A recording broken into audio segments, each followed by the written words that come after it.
Good morning to everyone once again. I think we can start our seminar, and maybe people will be joining us as well during the day. Before I actually introduce the program and tell you more details, I will pass the voice to our head director, Joanna Orlik, to welcome everyone, all of us, in today's meeting. Thank you, Tomasz. Dear project partners, dear speakers, ladies and gentlemen, it is my great pleasure and honor to welcome you in my capacity as a director of Małopolska Institute of Culture in Krakow, Poland. Thank you to each and every one of you for being here with us today. I am very pleased to welcome those of you that have been with us for a long time now, as well as those who are new to the meetings we have as Moreshet Jewish Heritage Network. Our today's seminar, entitled Intangible Jewish Heritage, Preservation, Interpretation, and Celebration of Heritage, was supposed to take place face-to-face in Krakow during the Jewish Culture Festival last year. We were looking for a meeting, deep chats, time spent together, and a great exchange of thoughts and ideas. Unfortunately, the pandemic changed our plans. But looking at the wonderful program, for which I would like to thank both Tomasz Adamski and Tomasz Włodarski, who were mostly involved in creating it, I am sure we can still hope for a fantastic exchange of thoughts and ideas in spite of being online. I wish you a great day full of inspiration. Thank you.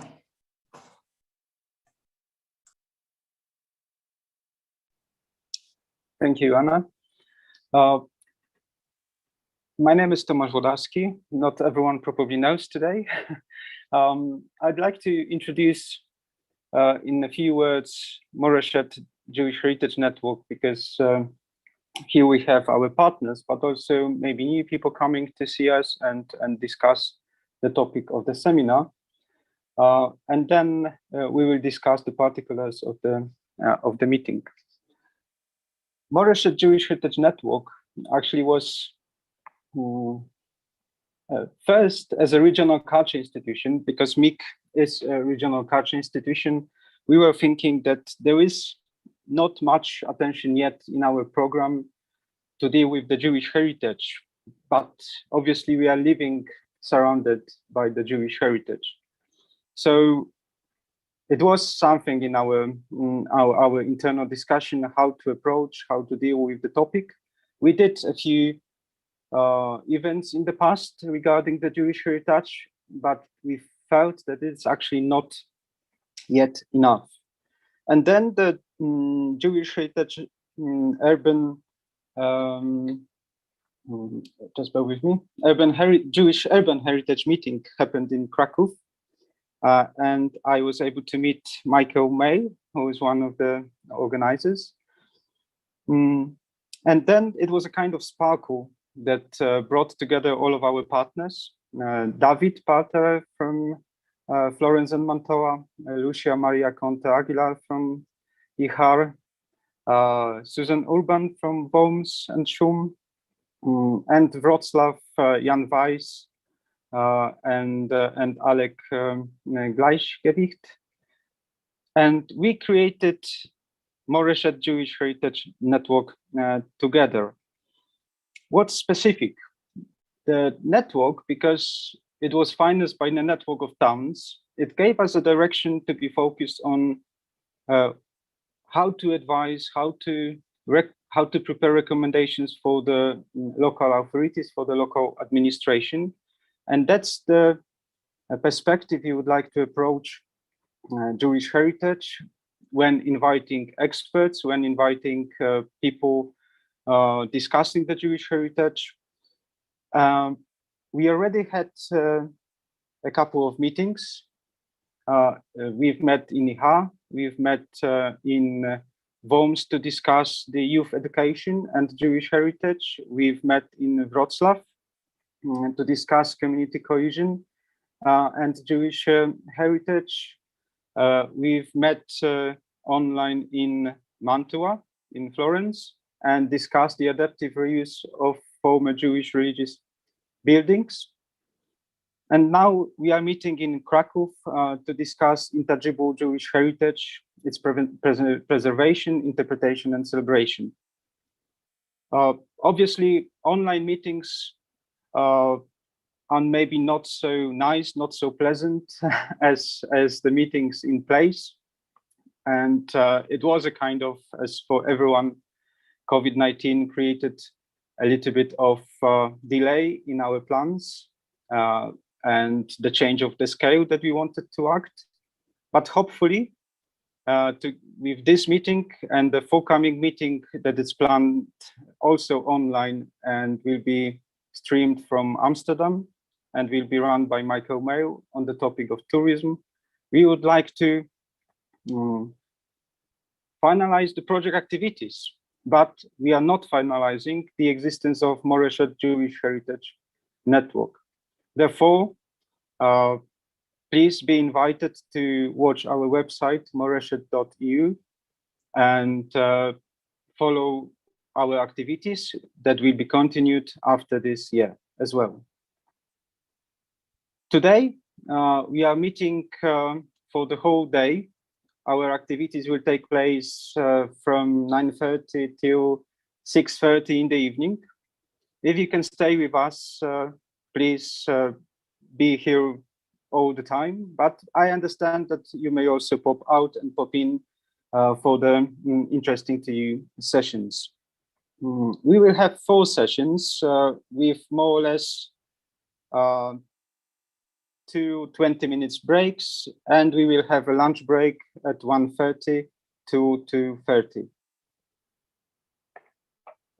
During the meeting, please, you are invited to share your screen, to share your camera view, but please don't forget to mute audio. And if you want to ask questions, please share your questions on chat or raise your hand. And after the sessions, we can start some discussion. As the introduction to our session that will start in a few minutes, I'd like to ask the initiator of the network, Michael Mayo, to share with us maybe a few words. Michael, can I pass the voice to you? Yep, sure. I want you to know I've just just spent a week in Scotland, so my Scottish accent is even stronger than before. Yes.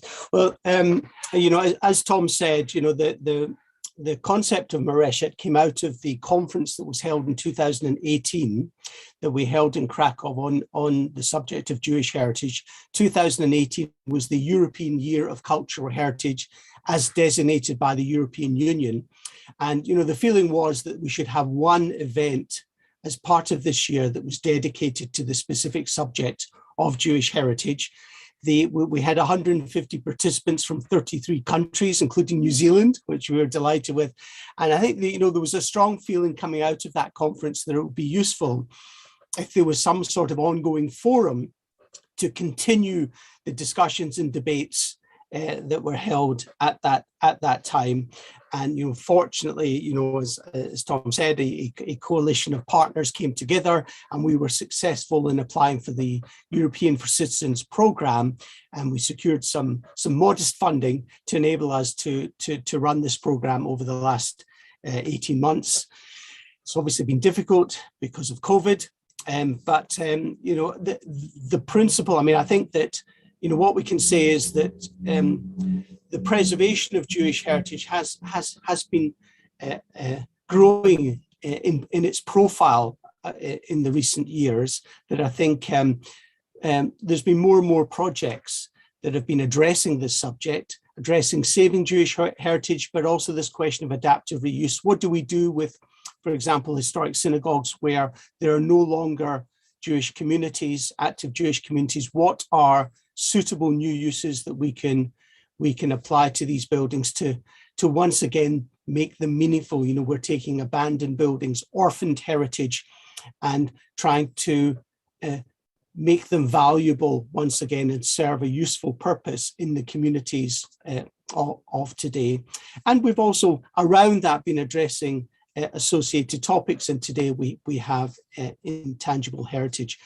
I think that Moreshet has proved the worth of people from different countries, from different organizations, coming together to address a range of topics. I think it's been useful to get the different perspectives and to share and learn from each other. And what we're hoping is that while formally the official program, shall we say, is coming to an end, we want to ensure that the concept of Moreshet continues, and that we can establish some sort of ongoing forum that will address a range of topics going forward. And we hope that we will expand the group, bring in more people, and establish a regular series of activities over the coming period.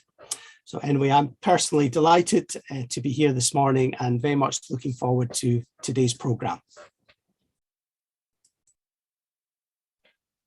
Thank you, Michael. Okay, just got confirmed that our first speakers actually are already connected to us. I think we can move towards the first session. Can I advise? Okay, Emil Mayuk is already on. I can't see yet the. Okay, can I ask Lucia to? Okay.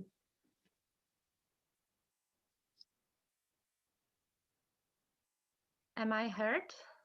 Yes. Yes. Okay. That's fine. Thank you, Lucia. Okay.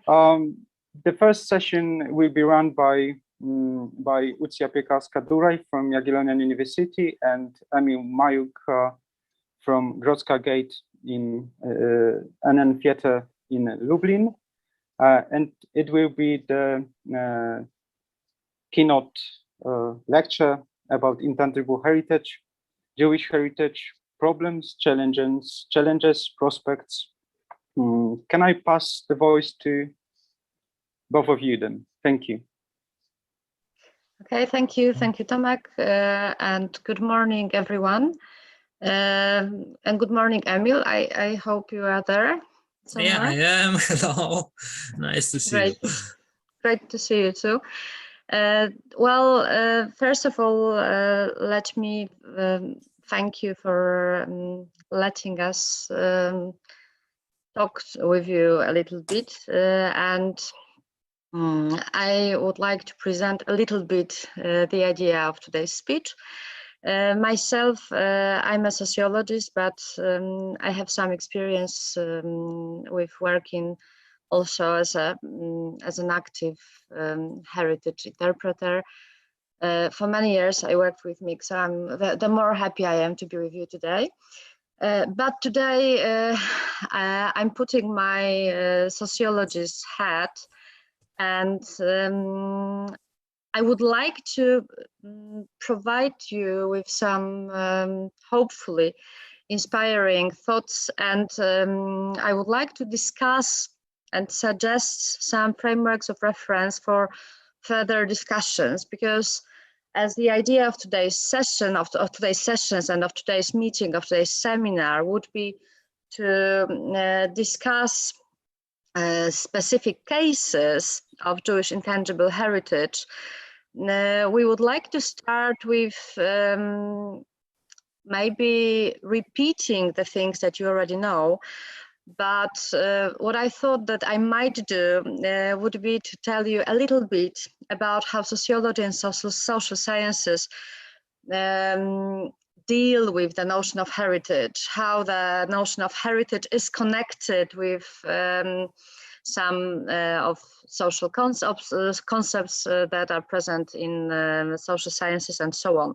So let me start sharing the screen, and I will try to start with my presentation.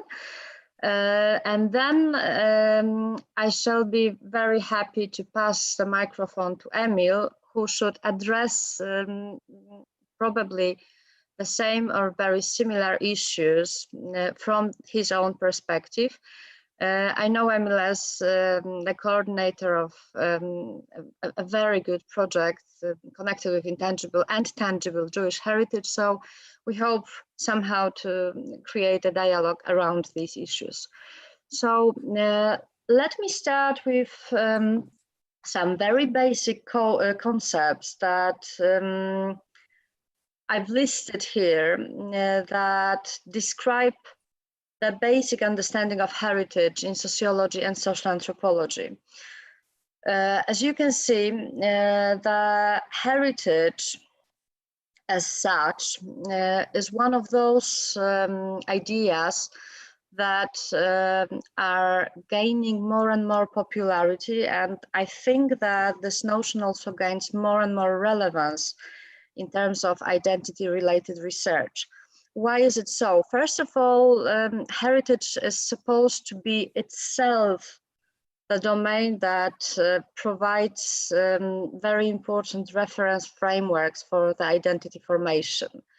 What this means that heritage is the domain of symbols, of symbolic resources, and the construction of collective identities, the negotiations of collective identities of groups such as nations and other local groups and regional groups and other groups, the construction of those identities would be always related to the own image of the groups, and this image of the groups bases on the sense of the past, on the sense of belonging to the past. So the keywords for heritage within sociology or social sciences would be, first of all, identity. So heritage is the question not only about where we come from, but also who we are and where we are going. In terms of identity, at the moment, the debates are obviously always very vivid, but the idea is that basically we would rather see identity as something dynamic and constructed. And this is why this understanding of identity relates very well to the interpretive notion of heritage, just like it was introduced by you some minutes before. So these three keywords, identity, construction, and social or collective memory, would be the three main concepts that generate the central debates around what heritage in general is.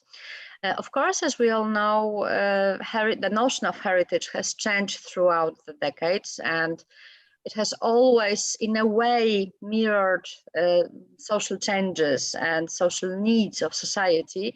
Therefore, it is not very surprising that the popularity and the rising popularity of the notion of the intangible heritage has also a lot to do with the changes of society in general. So if we look at the specific keywords that would position intangible heritage within the domain of social sciences, we would see how social change is reflected by the domain and by the discourse of heritage. So as opposed to official heritage that was controlled by dominant groups, we would say that in general, the intangible heritage would be seen as closer as opposed to distant, much more personal as opposed to official, much more diverse than just controlled by the official narratives. And what I think is probably the most important part, and that would be the thesis that I would like to elaborate a little bit later on, the intangible heritage is first of all human-centered. So we would very much look for the kind of reflection of democratization of heritage and of culture in general. But most of all, I think that probably one of the most significant aspects of the intangible heritage is that it sort of tries to bridge the gap between the official, distant, abstract heritage and between us, the people, the receivers of the message, but also co-creators of the message. So again, in social sciences, it is clear that all heritage is about the meaning, but with the intangible heritage, the very important part of the domain would be the fact that we always look at how the meanings are created. So heritage as such, by definition, always exceeds the notion of history, of the past, of historiography, and includes the debates around topics that are included in heritage. Now, I would like to have a look at the notion of heritage understood as a dynamic social construct, because this is the kind of phrase that's been repeated very eagerly by many, but not everyone really understand what it means. So all of these three words are super important. First of all, because when we say that it's dynamic, that it means that it's, it's prone to change, it's changeable. And it can be modified, and it is being modified, but at the same time it's social, so it's been negotiated within the interactions and within the exchanges of the members of society. I'm showing here two photographs that I would like you to focus on because I find them quite relevant to today's meeting. First, the first one shows what Amsterdam's Rijksmuseum chooses to be the symbol of their collections. So it's a very beautiful, ideal piece of art, and it's being presented, it's being exhibited as an entrance to the whole museum's collection. And the whole museum is actually very proud of inviting their audiences to show very beautiful, very ideal collections that allow to contemplate the art and the meanings, but the collections that are not necessarily very easy to relate to by ordinary audiences. So one thing to say about the intangible heritage is that in general, the intangible heritage is it's much easier to relate to by the audiences. It's closer. It's not that abstract and that far as the official collections of traditional museums are. On the photograph below, you find a very interesting example of what we would consider to be the representation of the past. This is a photograph taken also in Holland in the botanical garden of the University of Leiden. On the right, you can see the person, someone called Clusius, who actually established the botanical garden, and he's being remembered in a representation of a statue showing his face and his name. So till today, we can relate to what he looked like and who he was. On the left, there's this plate, the small one without an image. And this is actually a plate commemorating the main gardener of this botanical garden. So these two representations show very much the rules according to which the ways of representation and of legitimization of heritage discourse were seen as natural for many centuries, actually, that there were some people who were allowed to show their faces, and their faces are therefore remembered till today in built tangible heritage. And there are some more memories of people who actually were very important for sustaining the places, for maintaining them, for keeping them alive, but obviously we do not see them now. So with the process of democratization of heritage, this has immensely changed. the process of inclusion of the marginalized voices has gained a central position in the discourse of heritage. Nowadays, showing only the face of the scientists without showing some more perspectives would be seen, well, hopefully, would be seen inappropriate. So again, when we talk about the heritage as a social construct, it would be important to consider how the representations of the past are created, first of all. Who's got the right to show their face, who's got the right to keep their name. But also there is this element of interpretation, and I know that this would be one of the keywords that will be repeated today all over and over again. But in terms of sociology, interpretation and representation are both connected with power. So this one of the central questions would be, who's got the power to give meanings to the symbols? Who's got the power to legalize heritage as a discourse? With intangible heritage, the idea is that the representations and the interpretation and the dynamics of heritage itself is much more dispersed, not centralized, which allows to attain the bigger multivocality, let's say. Some people say polyphony, but I would rather argue that every heritage is rather dissonant than polyphonical, although sometimes we can get the harmonious effect as well. So in sociology, every heritage would be connected with power and with legalizing the ways of understanding identities, but also it needs to be said that heritage is always about building the sense of continuity. The sense of continuity is a kind of linear story that connects us with the ancestors, and the descendants and the inheritance would be the next topics that I'd like to focus on in a minute.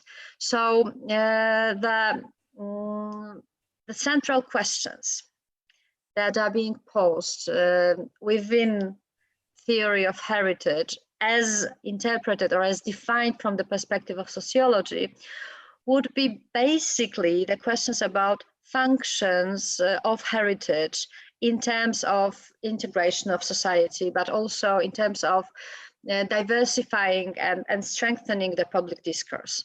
So probably the most important question that will always be asked in terms of Jewish intangible heritage, that probably the question that magnets, that attracts a lot of curiosity, but also a question that no one really has the answer, the ultimate answer, would be who actually owns the right to interpret, not to interpret heritage first, but first to define what heritage is. Yeah. So with the invention of heritage that happened in the 19th century, most of heritage would be defined centrally. We needed the concept of heritage for the nations to be established. We needed the heritage for the nations to be able to imagine themselves as nations. We needed, for instance, museum national collections. But nowadays, with the change and with the introduction of the concept of the intangible heritage, it's not really clear who's able to rightly define what heritage is and what can become a part of the discourse of heritage. So again, with the second question that I'm listing here is who controls the meanings? What we're talking about is that always there is this aspect of the power of imposing the meaning onto symbols. So the question is, who controls the meanings? Can they be controlled? In intangible heritage, luckily or unluckily, it would be very difficult or very illogical to think about total control over the meanings that are being given and reintroduced and reinterpreted within the domain of heritage. Then the consecutive question would be, from what perspective is the story told? And then in intangible heritage, it is much easier to include many maybe not parallel, but many coexistent perspectives.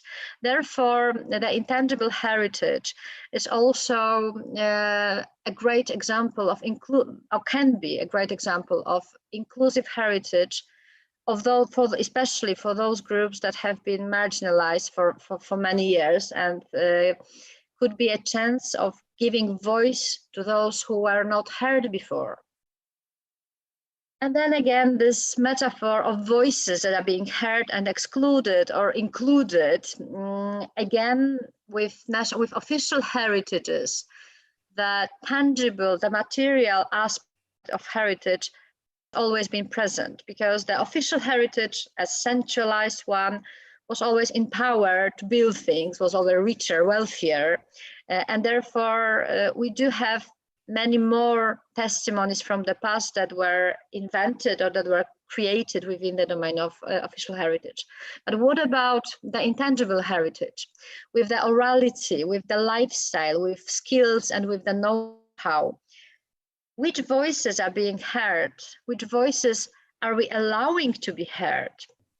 Then another question that we pose in sociology is about the storytelling and the mythological part of the narrative of the past, which is a part only of the domain of heritage.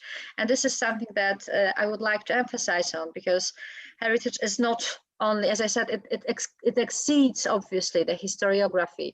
It goes further on than history does, but it's much more than the storytelling.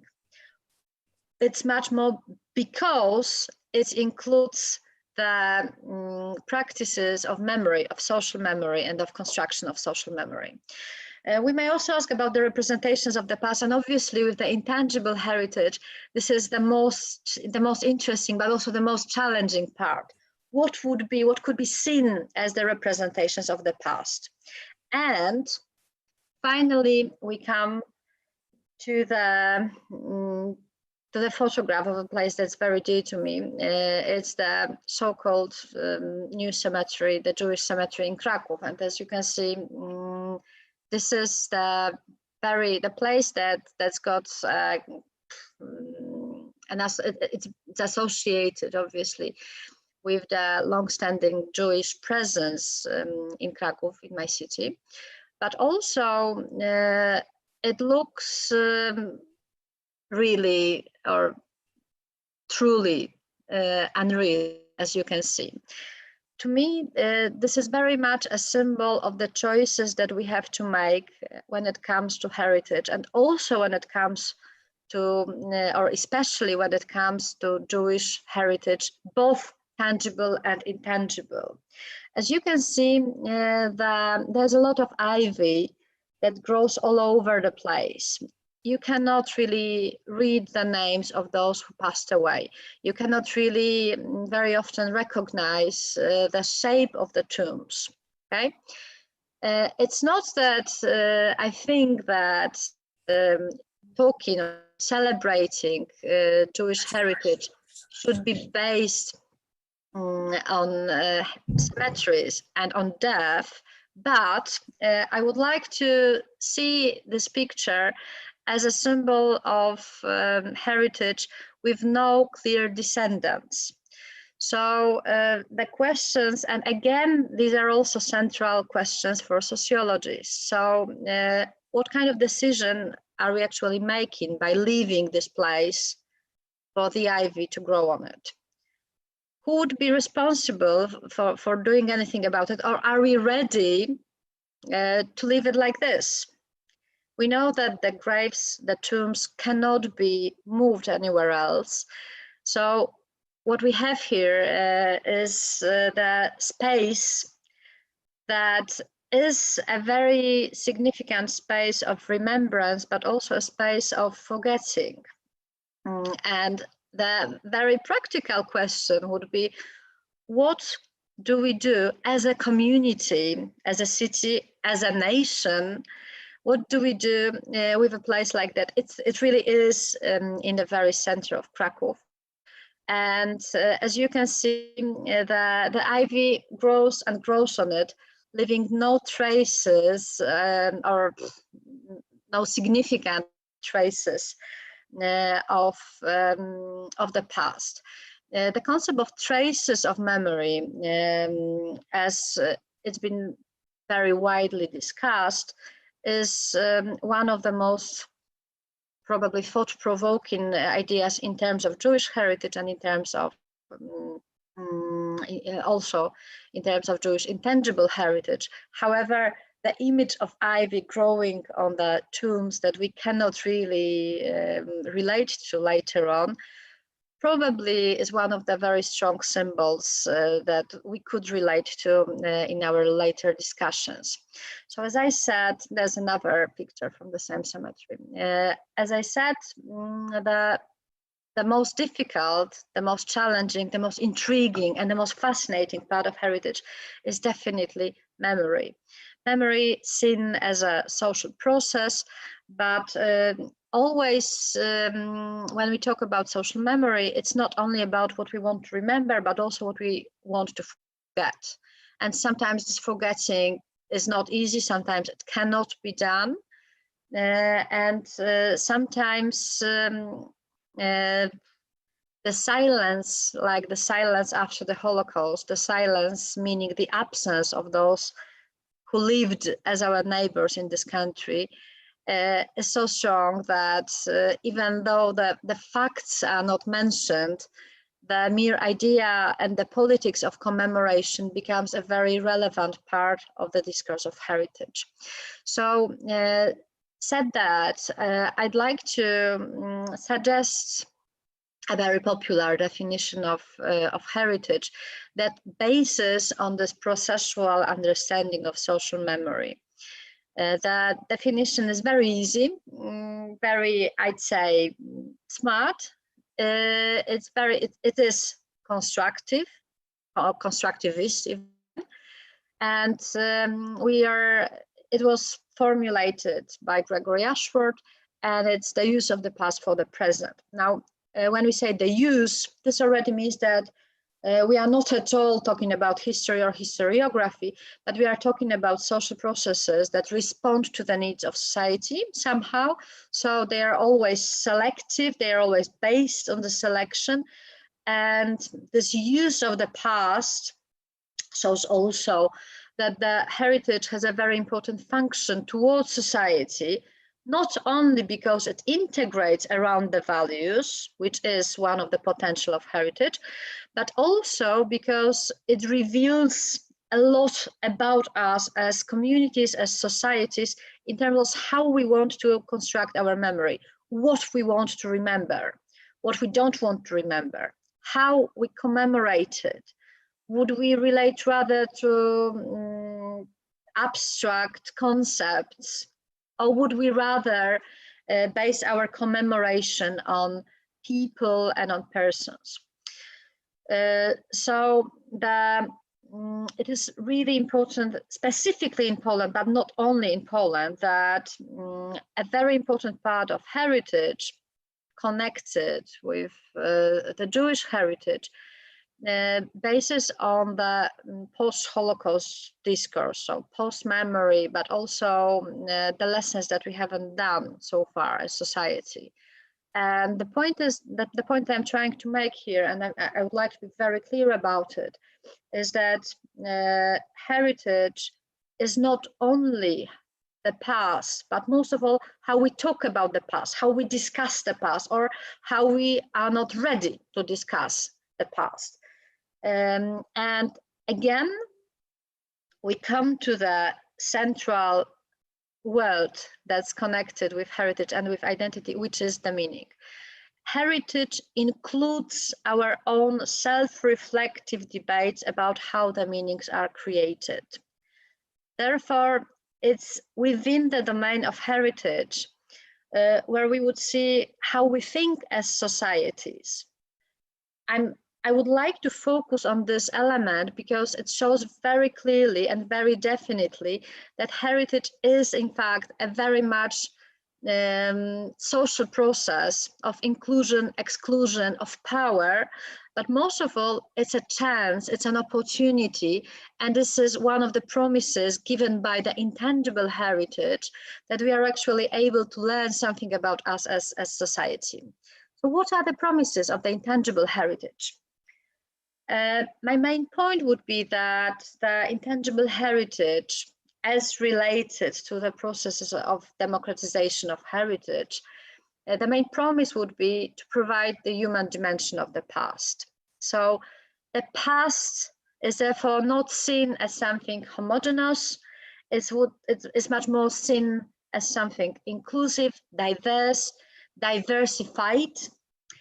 And the past, just like the present, is something that we would like to see as constructed, as co-created by the persons, by the people, and not only by the official narratives of, you know, or the zeitgeist or whatever external forces it would be.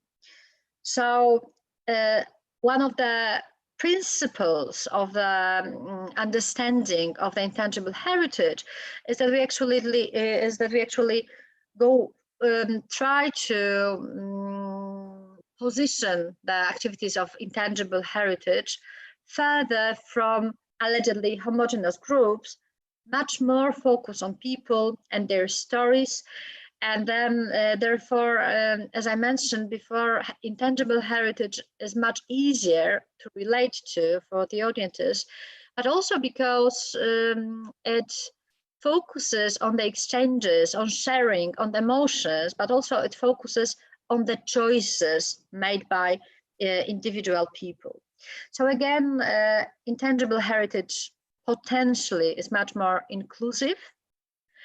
And again, if we come back to something that we started off with, which is that the keywords would be that it's close, closer rather than abstract, centralized and official. Secondly, it's diverse, so it's not homogenic. Therefore, it's easier to talk about intangible heritage with the language of non-discrimination. It's experience-based, so we talk about experiences in terms of giving access to the past, but also we talk about specific experiences of the people. Again, it is human-centered, so it's very much individualistic, but it does not exclude, obviously, the collective aspect of it. The point is that the human, the individual, will be probably the central idea for the concept of intangible heritage.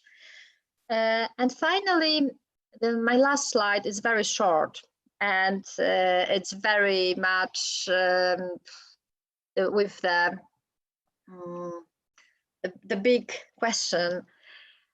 For many people, the big promise of heritage would be actually to reveal the meaning of life, or at least to show some important aspects of social life as such. So heritage is not at all where we come from. It's about we, it's about us, it's about how we are being made. But it's not where we come from, it's also who we are and where we are going. Now, with the specifics of the intangible Jewish heritage, not only in Poland, but probably specifically in Poland, we would also look at a number of issues that need to be addressed today.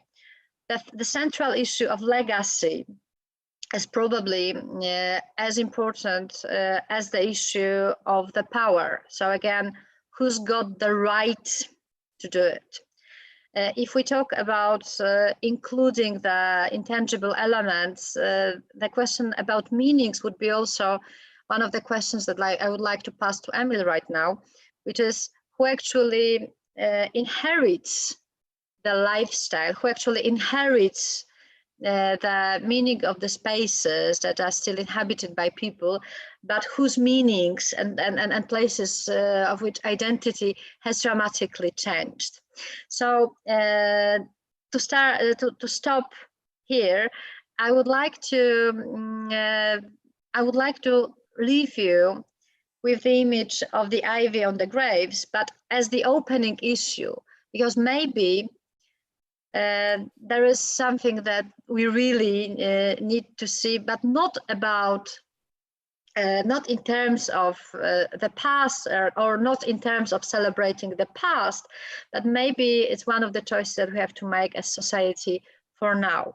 So now I would like to pass microphone to Emil Majuk, and I would like to invite you to share some of your views about the intangible heritage, the intangible Jewish heritage, and maybe you could relate to what I tried to introduce in my part. Thank you very much for your attention. Thank you, Lucia. Thank you, Lucia, very yes, much. Yes, thank you. Yep. Sorry, I need to stop sharing the screen. It's a technical Correct, thing. Okay. yes. Yes, thank you very much. I think if you can make some comments on chat and ask questions as well, but we will discuss together after Emil Majuk presentation. We can discuss both Lucia and Emil presentations. Thank you, and please, Emil, carry on. Thank you.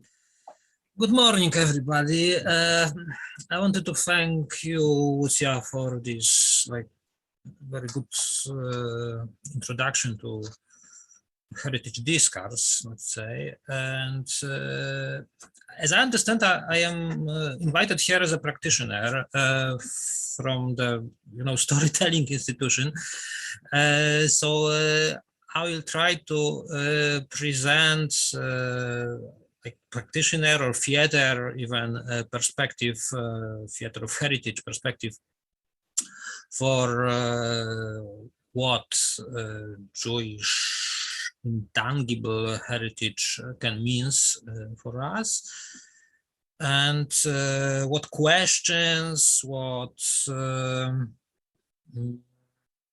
mostly what questions it asks us, what problems we tackle when we're trying to tell these stories, use these stories. But before I will start to talk about my experience and my projects, I want to present very short, 3 minutes of film my colleagues from education desk produced last week, or 2 weeks ago. This is film exactly about what is the heritage, what questions heritage asks us. It was produced for mostly young people with education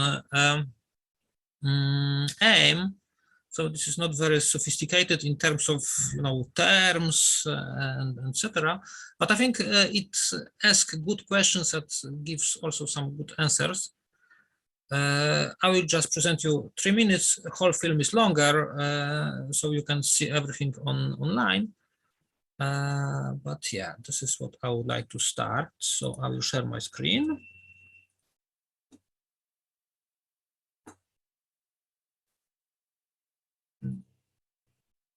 My screen.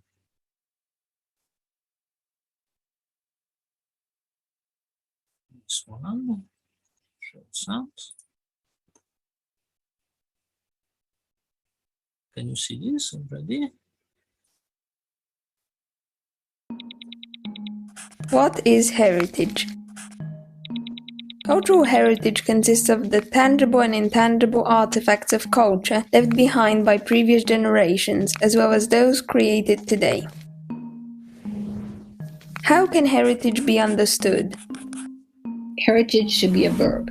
It means that it's an action. It's a call to action amongst cultures, amongst religions, amongst generations. Heritage is day school education, it's camp, it's a tour, it's a visit to a museum, it's cleaning a cemetery, it's going to a theater, it's reading a diary, it's so many things. And heritage should not be only a symbol of the past, of death. It should be a symbol of life. We are celebrating the lives of those people who once lived. Then we are celebrating culture, tradition, knowledge, science, anthropology, ethnology, everything. Understanding of heritage, it's a level of digging what's on the surface and what's deep below, and whether or not we can find it. Should it remain covered or should we open it? Dziedzictwo ma znaczenie, mamy do niego emocjonalny stosunek. Dziedzictwo jest tworzone tak jak tradycja jest wyborem z czegoś i określa też naszą tożsamość indywidualną, naszą tożsamość zbiorową. What can you do with troublesome heritage? Prawie w każdym miejscu na mapie Polski mamy do czynienia z uniwersalnym problemem, jak się odnieść do tego, co znikło, jak się odnieść do tego, co pozostało, a nie jest nasze. Kłopotliwe jest poniemieckie, kłopotliwe jest pożydowskie, ale kłopotliwe jest również to, co jest pokomunistyczne. To nie jest temat polsko-polski, to jest temat europejski, a myślę, że szczególnie dzisiaj to jest środkowoeuropejski, bo przecież odniosę to przede wszystkim do faktu zmian granic i dziedziczenia po innych, po okupantach, po najeźdźcach, czy w spuściźnie po wojnie. Pytanie więc, jakie sobie stawiamy dzisiaj, jest takie: co robić, by kłopotliwe dziedzictwo niekoniecznie przestało być kłopotliwe, ale żeby było nie obce i nie wrogie.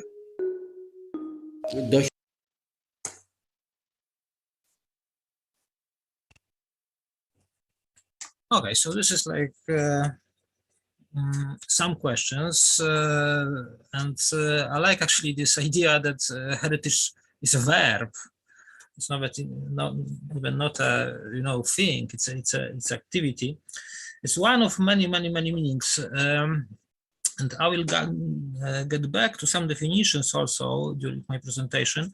But first, I would like to tell you a few words about the Städtrus project, which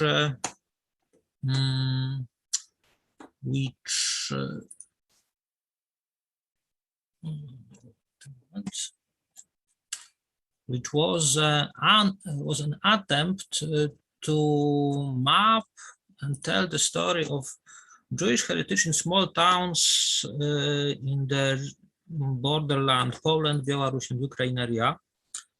So I will show you now part of presentation. And this is like, we are from Lublin, and in general, we talk about culture heritage of Lublin, and especially of Jewish heritage of Lublin. But about this, my colleague Bartosz will tell you in next session, but I will tell you about Städtrus. This is like how we work with heritage of small towns. And in this specific project, we try to focus on the borderland area of Poland, Belarus, and Ukraine, especially on the smaller towns called in Yiddish Städte, as you know. And there's whole question, what is the heritage? But this is a map of Jewish population in 100 years ago, 120 years ago. You see that was the most Jewish populated place in the world. And we, like this Eastern Poland, Western Ukraine, and Belarus, it's the heart of this region. So it's like huge story, huge story to tell. Also huge, a lot of layers of intangible heritage. But we started from just a heritage, like material heritage, tangible. And what is in this area, this is like almost 1,000 places, towns and townlets with preserved traces, preserved some types of material heritage. It's still a lot. So we tried to map, choose some of the most interesting maybe cases and build kind of story. So we chose 60 towns based on several indicators I will show you after.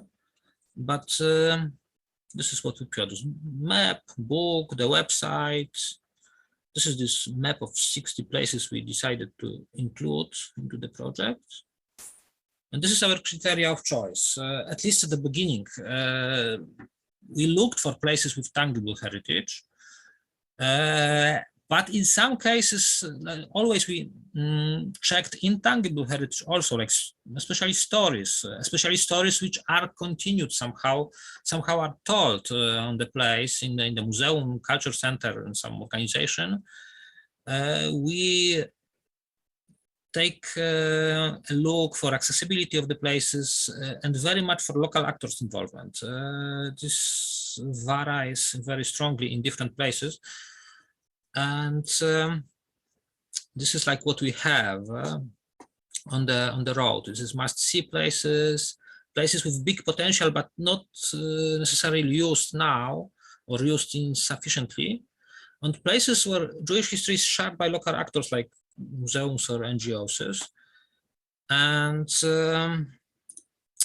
you know, this question between what is heritage, like tangible heritage, what is intangible heritage, I would like to start to address with the case of Lubom. It's a very small place in Western Ukraine. In 1920s, it was the place with more than 90% of citizens were Jewish. So it was probably the most Jewish inhabited little town in this area. What you see here is a post office, postmark. It's probably first in the world postmark with Hebrew letters. It's like Yiddish, Ukrainian, Polish, and Yiddish and German used in this postmarks. It's 1915 probably it was issued. And what actually is such a postmark? It's material or not material? It's tangible or not tangible? In Lubom, there was a huge, beautiful synagogue. It is very well documented, but there's nothing left after this synagogue. Only photos. But when we look from the point of local perspective, in my opinion, of course, it is local heritage. This great synagogue, which was there like 500 years, and also this postmark and a lot of stories.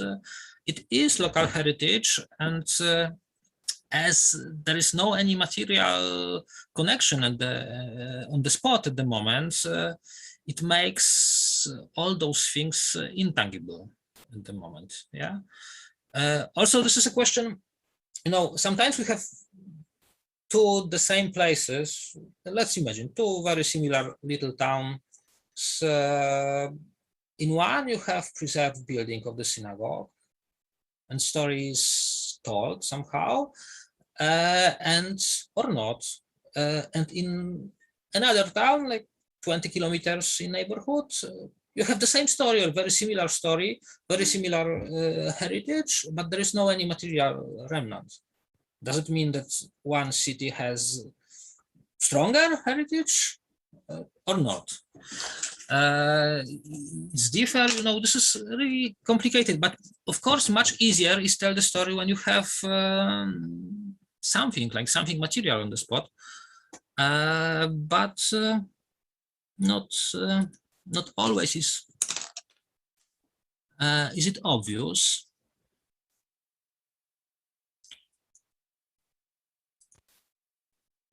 And now I would like to go back to definitions, but I must find two definitions.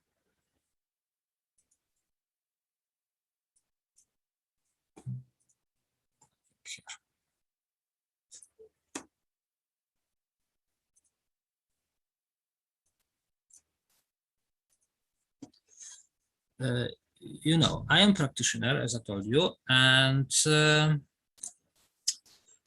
when I try to work with the heritage, use the heritage in my work somehow, all those definition, all those theory, it's kind of toolbox. So look to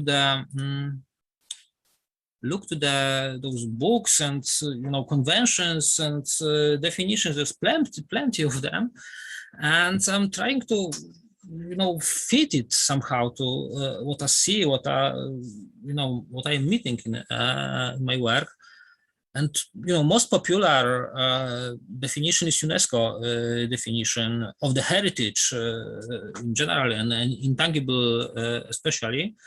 And when you take definition like intangible cultural heritage means the practices, representations, expressions, knowledge, skills, as well as the instruments, objects, artifacts, and cultural spaces associated there with communities, groups, and some cases individuals recognized as a part of their cultural heritage.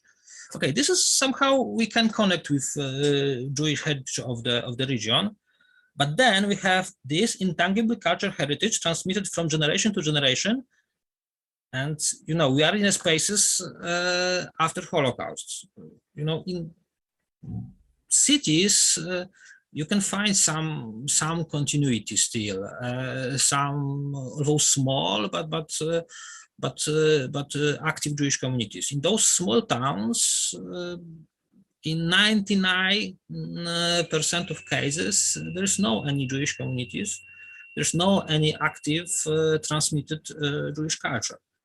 So this is exactly a situation of this heritage without heirs. Yeah, it's just like someone else must tell this story, and there is like very open question how this someone else tell the story.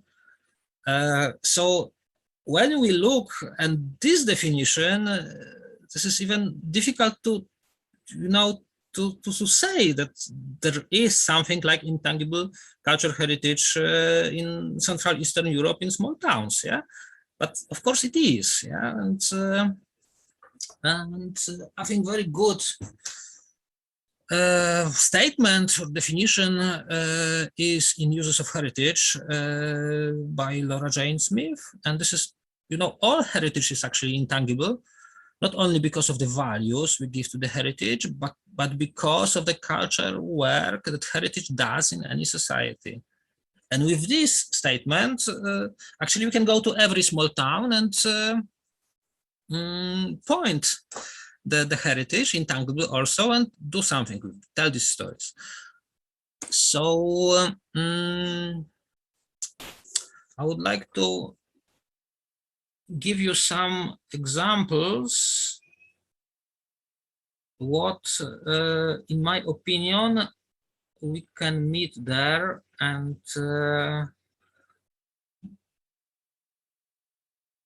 what we can how to say tell or observe as a Jewish intangible heritage of the Central Eastern Europe in small towns.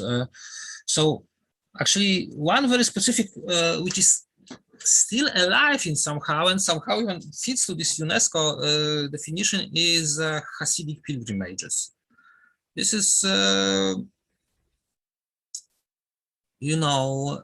this is still, although transformed, but it's this kind of living heritage still.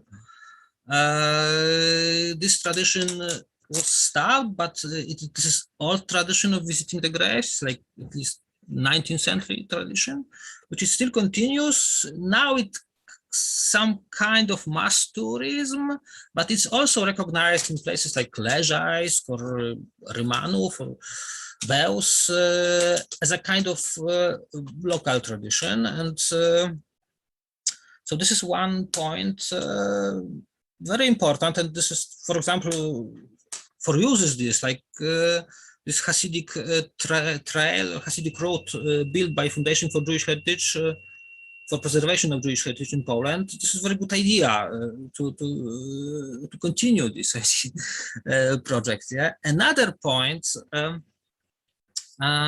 we can say what is intangible Jewish heritage is a language. You know, it's a Yiddish. It's vernacular language of this region of Poland, Ukraine, Lithuania, Belarus. It's from here, and also it reflects very much like local situations, local conditions, local heritage, local history.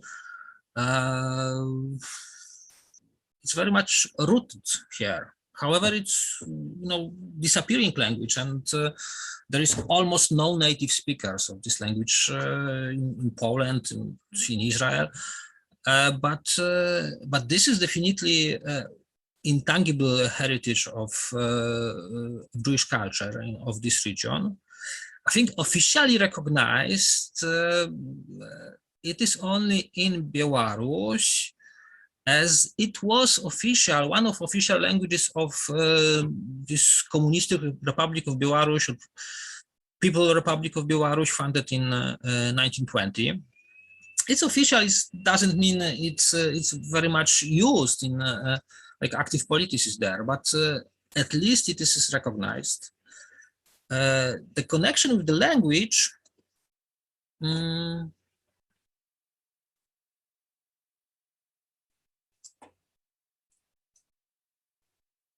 The connection, can you see me? Yeah, because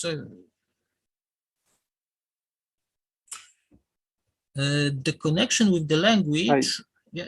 I think that because the screen is still shared, I'm not quite sure if it's your but intention. I don't know how to stop it actually, because if you. Okay, now yeah. I stopped on Belarus. Another example, what is connected very much with the literature, with the language is literature.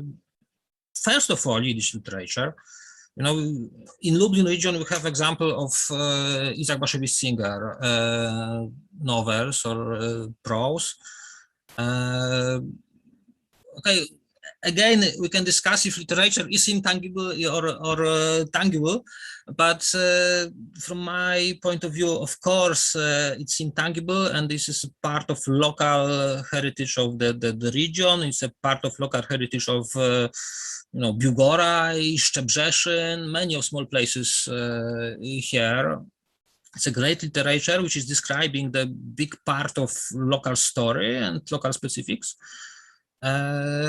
And the singer, the poets, Shalom Ash, Shalom Aleichem, there's plenty of them, those writers and poets. Some of them are known, some of them are completely forgotten. But when we talk about Jewish intangible heritage, this is a key, I think, the literature, poetry, Yiddish, but also Hebrew. Yeah, there is Shai Agnon, who was born in Buchach, and on his birthplace there is an interesting NGO built in Buchach, local Agnon Center, which built contemporary literary activities on this heritage. But also there is all those this Polish Jewish, Belarusian Jewish, Ukrainian Jewish, Russian Jewish, Jewish voices in all those literatures from the region, German language literature. There's a lot of Jewish stories told in this. So this is a huge part of the heritage, intangible heritage. Another thing is, the UNESCO definition is very folkloristic, in my opinion. So there's difficult to find cases of live folklore, in the Central Eastern Europe, like Jewish folklore. But there's beautiful descriptions of by Ansky, for example. Yeah, this Ansky expeditions, which is half of Ukraine described. And from point of view, let's say, town of Klewań or town of Ostrog, this is very much local. All those descriptions and all those photos, recordings. but you know what was described, this is very much local, and this is mostly, you know, intangible. The question is how to tell these stories, how to use these stories in when this generation transfer was broken by Holocaust. This is like big question. I will not try to answer now, but there's many different attempts, some successful, some maybe less, but I think this is also the task for such a networks as Moreshet, as I understand. Yeah, so this is several cases. Also, the questions was from Lucia to Mia, who inherits, yeah, whose voices are being heard, whose voices are being told. So this is complicated, of course. There's a lot of stakeholders in every places. There are owners of the, if you have building, yeah, of the building, the owners of the building, sometimes like local community, sometimes it's a Jewish community from Warsaw or some foundation from another place. Sometimes it's, yeah, this is mostly two cases, like local government, or sometimes someone private, totally, not Jewish. But there is also usually some local activists who would like to say the story, the Jewish story, the local like multicultural story, the open story. Always there are some descendants who are connected with the place by family roots, also by graves, and then hold this tragedy. And there are visitors, you know, sometimes they are coming like tourists, both non-Jewish tourists, Jewish tourists. There are government, local government. There's many actors, and between them, of course, there are some tensions. And there is also a kind of, you know, the notion, which actually fits very much to UNESCO convention, Sky culture practice, which is transferred from generation to generation, which is anti-Semitism. And unfortunately, it's also kind of negative intangible heritage. And yeah, czas na pytania, it's a time to end. Okay, I'm going to end. So I am going to just give you one answer from those theories, which is Faro Convention. You know very well, and but anyway, I will share you.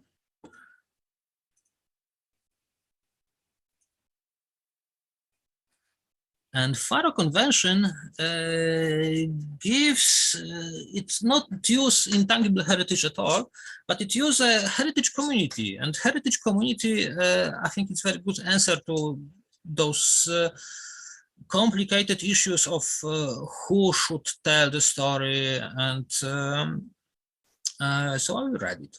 A heritage community consists of people who value specific aspects of cultural heritage, which they wish within the framework of public action to sustain and transmit to the future generations. And there is also in definition of common heritage of Europe, such notions like remembrance, understanding, identity, cohesion, and gravity mentioned. So I think this shared common heritage and shared heritage community, it's like very good tool, again, from my like practitioner point of view, to try to tell the Jewish heritage story in Central Eastern Europe. And here I will end my presentation, and we are waiting for your questions. Thank you, Emil. Thank you, Ucia. I think we've touched on, at least for me, interesting ideas about the intangible heritage as calling to action, or what you said, heritage communities, an interesting concept. We've got one comment at the moment on chat from Susan Urban from Schumstätte. I think Susan somehow also slightly replied to her question herself, but I will read the first sentence and the first comment, and I'd like to ask Ucia and you, Emil, for some comment. Do we have, in your opinion, do we have defined intangible heritage thoroughly? Stories, legends, traditions, music, what else? Are books intangible? In my opinion, literature okay, is intangible. Yeah? Just books are tangible, yeah, but books are just you know, a tool for a transfer, which is intangible, which is literature, which is story. So this is like how I at least understand this. Lucia. Thank you. Yeah, I think literature is very crucial to understand the nation and the notion of the intangible heritage, because obviously books are tangible. I mean, even though some of them are ebooks. The point is that the intangible heritage includes the interpretations and the negotiations of meanings. So it's the stories that are transferred, but it's also the reception of stories, which means that the reception of literature definitely is a part of heritage. This shows, I would like to show this case because it very clearly defines how heritage differs from, let's say, history or historiography, because it's not only the books or the monuments, it's how they are interpreted and how they are perceived and how the meanings around them are being created. So this means that we can clearly see that both intangible and tangible heritages are ways of giving impulse to debates, let's say identity-related debates. But within the domain of intangible heritage, we talk about orality, we talk about things that are felt, that are experienced, that are parts of human lives, right? And as such, literature not only conveys the stories of human lives, but also as a part of heritage, it tells us about how these stories are being remembered. So but also what I just as a very small remark, I think that apart from the definitions that you very kindly provided, Emil, I think that it is important to say that obviously there can't be a closed definition, a coherent, closed, definite and ultimate definition of intangible heritage if we want to enumerate all the elements, because those elements, those forms of exchange of people, those forms of giving meanings to objects, to people, to places, would always be an open issue. And this is also why it's much easier and much more natural to be posing questions than giving answers in this case. I think the Faro Convention defines it really well as talking about community, but also we have to remember that when we talk about heritage communities, we have to relate to the more general concept of community and society. And just to relate to another comment that I received on chat, and the question was whether we would consider Jewish heritage as a part of Polish heritage or as a heritage of some significant other, let's say. I think it very clearly shows the problem of how we actually define society in general. So if there is this definition of blood, nation-based, society, then obviously the Jewish heritage would be treated as a different heritage. But luckily enough, and with the process of democratization, that I realize that it's not always easy, but probably it's still the direction that we're heading into. I would say that more and more heritage is something that we adopt, something that we choose. And this is also what Emil was pointing to, that actually heritage is such a good concept in terms of strengthening civil society, because as with identities, it's something that we can adopt, it's diverse, and it's something that bases, or we want to believe that at least it bases on choices of people. So I would just like to make this link between the open definition of the intangible heritage necessarily, and then at the same time that it really is correlated with self-definition of societies, including Polish society. Full stop. Thank you. Thank you. Yes, I see that that Susan actually still makes comments on chat, and please, you can open a window and also refer to that. I mean,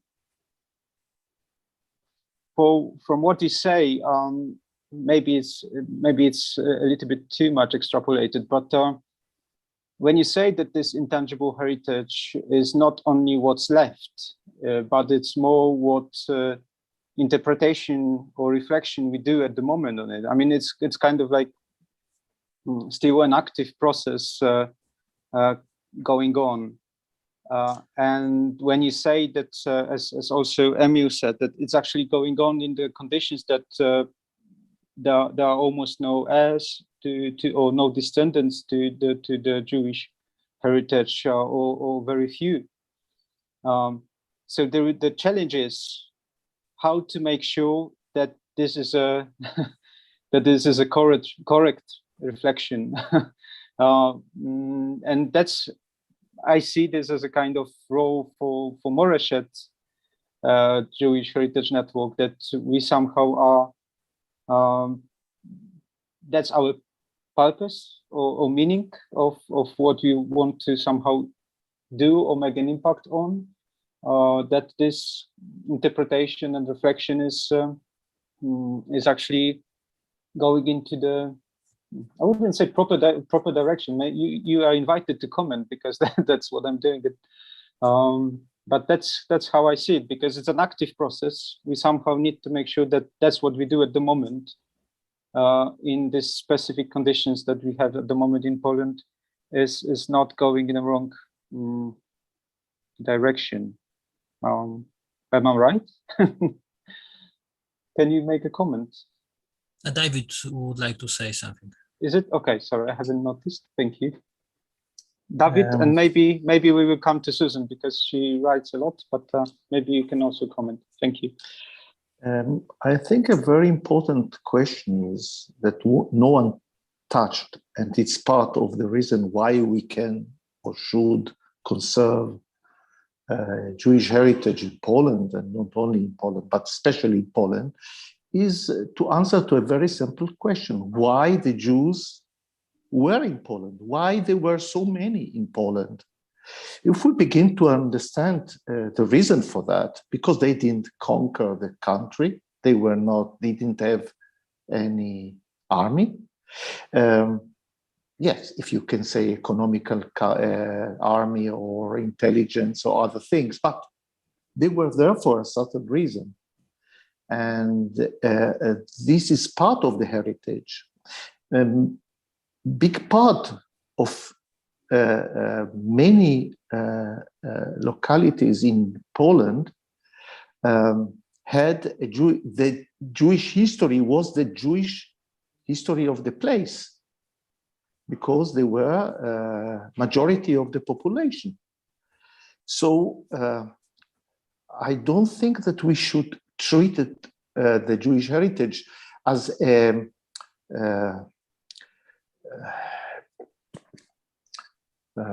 things that has to deal with culture, only with culture, or things that is very easy to revive. But we have to think about why places developed where they were, what happened with the population, how they grew, what was the economical development of those places. And the Jewish presence is not only the synagogue that maybe today is the only remains of their presence. The cities had also houses. So the heritage, the tangible heritage becomes very often intangible heritage too. Yeah, totally agree. And just will give you example. When I'm guiding in our exhibition in Lublin, I am calling an example of printing, art of printing. As in Lublin, there was like big printing movement, let's say, printing houses established here since 16th century. And it was like, you know, almost century before first like Latin language and Polish language printing houses was opened here. So actually, you know, the very new, very fresh technology as a print, as it was in, you know, 15th and 16th century, was brought here to Lublin and by Jewish community. And this is, you know, shows this technological and let's say include to development of civilization of Jewish people to local development. Yeah, so this is very important point. However, it's not very easy to address it in this, let's say, culture tourism activities. Thank you, Emil. I'd like to give voice, because it's already 11, shortly to Susan, if she wishes to make comments on what she wrote on chat, and then to Mr. Piotr Puchta, and that will be the last voice for this session. Thank you, Thomas. But I think I have written in the comments what I wanted to have much more like defined and perhaps much more discussed, and to separate really sometimes the tangible and intangible heritage, just to have not to separate it because it's interwoven for sure, but it's also something. You have this tangible heritage, and I wrote, or I referred to Dina Pinto with her Jewish spaces. I think this is also a concept we have to keep in mind. This is the only thing. So nothing else or nothing new now from my side. Thank you.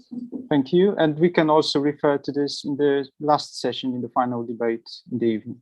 Thank you. Mr. Piotr Puchta.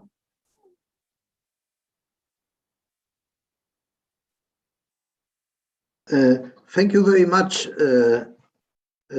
First of all, for inviting me to join this seminar. For me personally and for our foundation, it is very important that we can be together with colleagues from Moreshet again. I would like only to point out, following the discussion before a couple of minutes, that already the Parliamentary Assembly of the Council of Europe in 2019 issued a statement clearly defining Jewish heritage as a common heritage. And I believe it has tremendous consequences, both for Poland, but also for other member states. And I believe we can also discuss this at the last session. So thank you again for allowing me to address this issue. Thank you. I'm just checking if there are any other notes. No, thank you. So please be invited for the second session that will start 11:20. We are not switching off this link, so we just silencing our audio microphones and so on. And please see each other in 17 minutes then. Thank you very much. Thank you for your attention. Thank you to the speakers and for the short discussion afterwards. Thank you. Thank you.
Welcome back to our second session.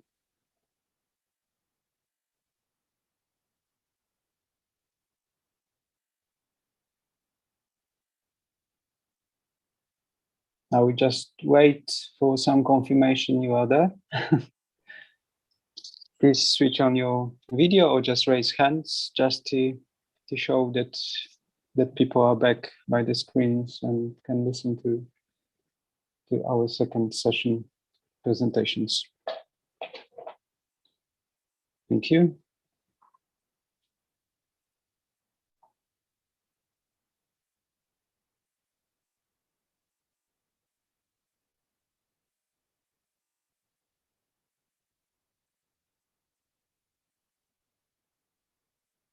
Okay, we've got speakers. Thank you.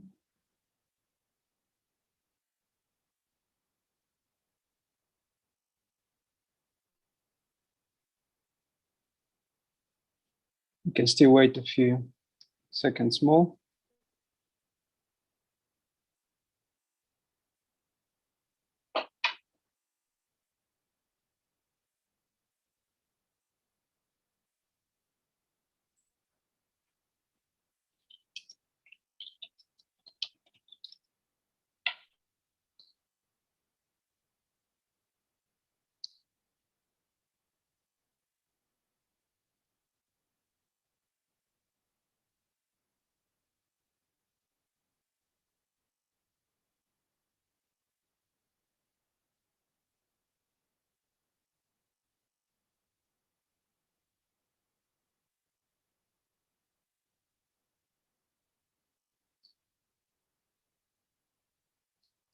We just have an issue with one of the speakers from the first presentation.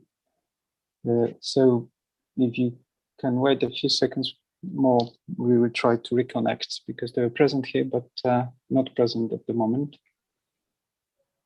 And we will try to find out the reason.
I do apologize for this short delay. I'm just waiting for the confirmation that Mrs. Irena Wójcik is coming back to us. It's here because Okay. if you can see it's displayed as Elżbieta Knapik because we are both here.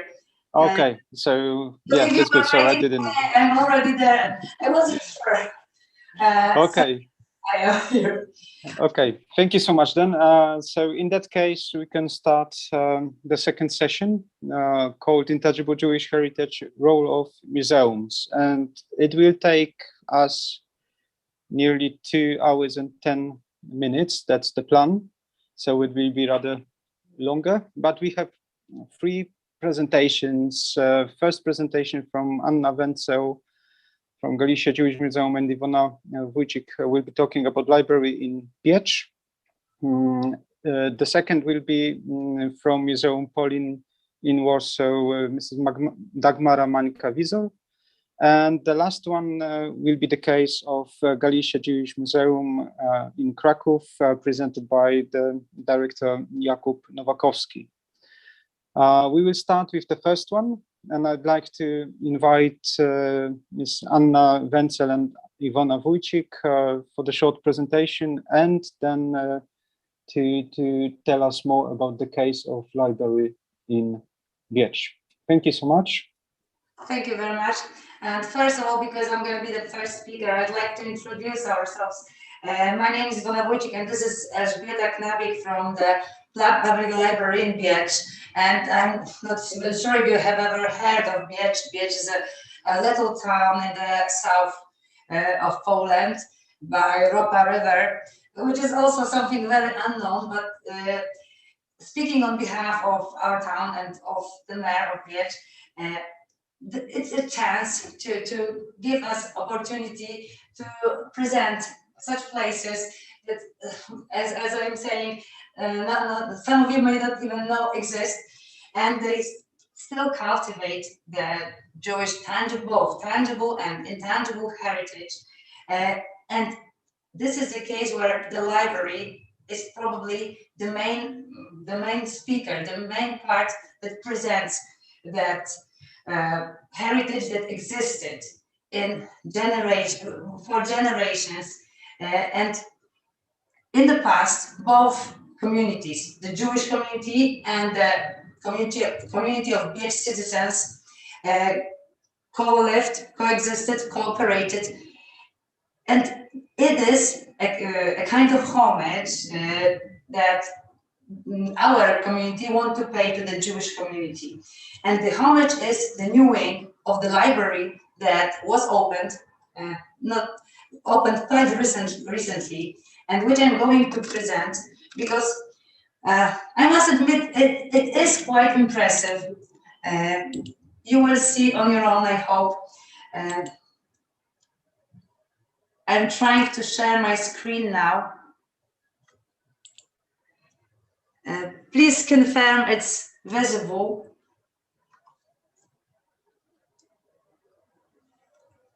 Are you able to see the screen? If yes, maybe somebody would raise. Yes. Okay, yes. Thank you. So the Municipal Public Library in Biecz is a kind of historical space of Jewish heritage. Both, I would say, both tangible and intangible, because in most cases it cannot be separated.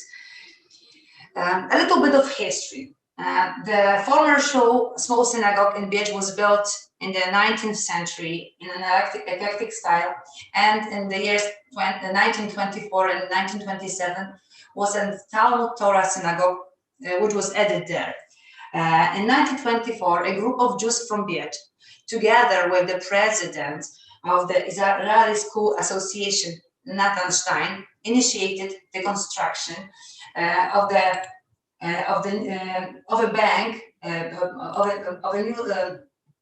Okay, so sorry. Okay. Initiated the construction of a new Jewish school, including a synagogue and the office of People's Bank. The building was built due to the financial support of the US-based Society of Jews from Biecz, living in New York, and through donations made by the Jews of Biecz, it was possible. The foundation stone was laid by Meir Shapiro, the creator of the world's largest yeshiva chakmei, the Academy of Sages of Lublin.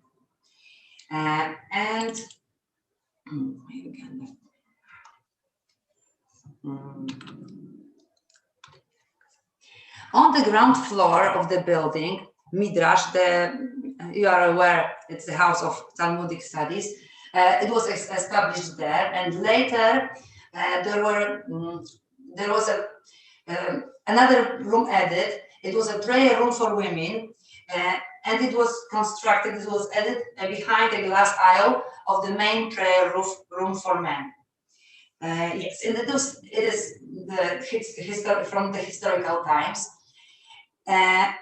And the main decorative elements of the prayer room for men, which currently is a place for adults library, they still can be seen on two walls.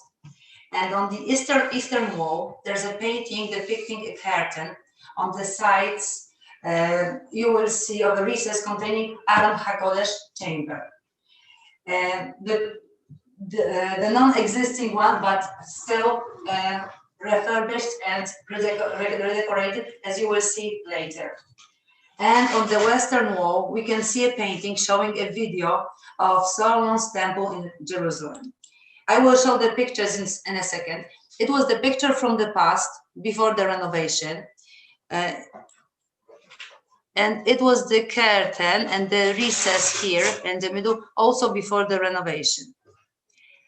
In the previous picture, you saw also the fragment of the Star of David, which is now refurbished. So we can see inscriptions in Hebrew, separated by the stars.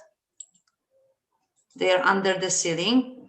And some pictures which will be added will also show the current state of the murals, of the paintings. And on the first floor in the past, there were 3 classrooms and some bank offices, which in 1939 the Germans turned to the cinema, into the cinema. However, while escaping, they left the place totally, utterly devastated.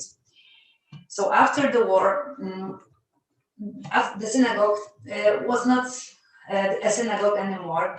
It housed a secondary school, and since 1966, the public library in Wiec has been located in the building, and it was the beginning of the new life to the synagogue. In the years 2016 and 2020, the library was renovated and extended. And the refurbishments included the premises of the new Talmud Torah synagogue and the basement of the old Shul synagogue. This is a picture from the past, the entrance from the picture taken in 1966, and it's the side of the main square entrance, which we are using nowadays as well. And the building of the former Shul synagogue also, but the more current picture. And the murals that I showed you were actually discovered by accident during the renovation. And of course, while renovating, we were discovering more and more, also at the ceiling, which I will present soon. Okay. Mm-hmm. So here, you will see that the major one that was shown before was the Solomon's Temple with double defensive walls, columns, 2 courtyards, 2 altars, one altar of the burnt offering and the other one of the altars of sacrifice. And also the other major one was the eastern wall with the recess for the Aron HaKodesh chamber, in which the Torah was kept. However, only fragments of the red curtain were preserved, and yes, the original one had to be refurbished, and that's the current state of the mural. So this is as we found it, and the one after the renovation. And also here the originally found curtain, and here it's as it looks now. And as I said, while renovating, some new murals were discovered at the ceiling, and most of them were they were like narrow sections arranged in a similar way. They were pictures framed and medallions inside. They were surrounded by ribbons, and each of them had a symbol inside. They were flower symbols. There were also in one picture hands in the gesture of blessing. There were also musical instruments, as some experts believe were probably they were referring to Psalm 150. And the remaining medallions had 12 signs of zodiac, however, only 10 of them survived. And all of them were accompanied by inscriptions in Hebrew. It was during the renovation, and now it looks a little bit more impressive.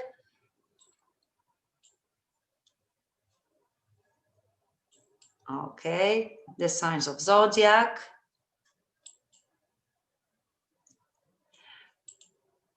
And the above mentioned instruments, hands, and the rosette. And it covers the whole ceiling. And here are the inscriptions in Hebrew, separated with the stars of David.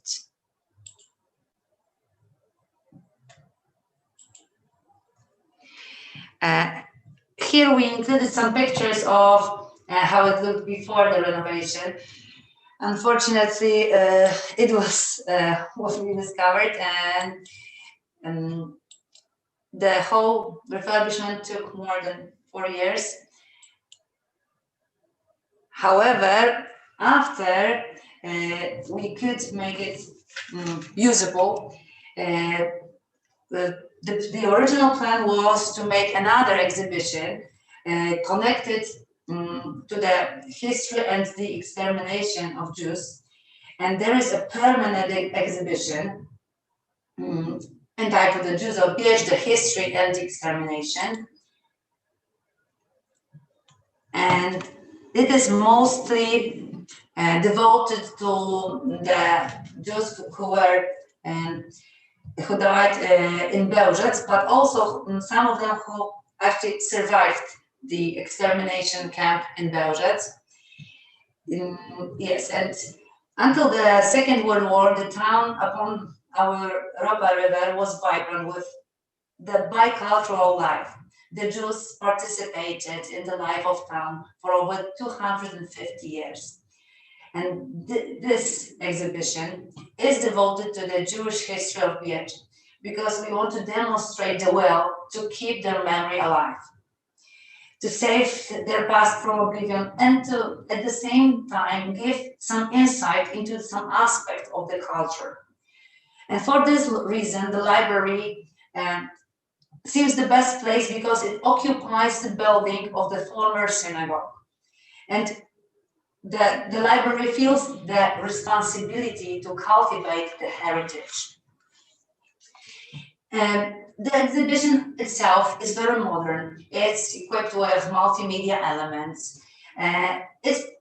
We may say an unquestionable attraction for visitors.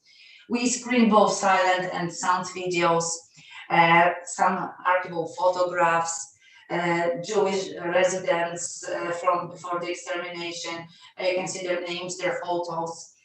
And it is an evidence of the presence of Jews in Biecz. So both the memorabilia and the exhibits are associated with their heritage, and I say they can be the tangible and at the same time intangible part of their heritage. So the exhibition, its main purpose is to be a guide to the old Jewish Biecz, because in the past Biecz consisted in only 20% in Jews. However, the main square was occupied by tenement houses that belonged to Jews, actually in 80%. So the main part of the town was Jewish. However, after the Holocaust, the history changed and it was so tragically marked. That's why we still feel responsible for keeping the history alive. And this is the main part of the exhibition. Oh, I will go back. So, for example, here on the wall, you can see a photo of Biecz from 1938. And the names of Jewish owners of the tenement houses in the town center. On the right, there are some newspapers from before the war. some pictures of people actually living here. So little Hinda Riva, a Jewish girl. And this picture I will explain in the next slide. It's the only preserved photo from the cemetery and the only preserved mitzvah here. And on the right, you can see some everyday objects, but also religious objects and glass cases. And here is, in the background, you can see seals used by Jewish institutions and companies. This one.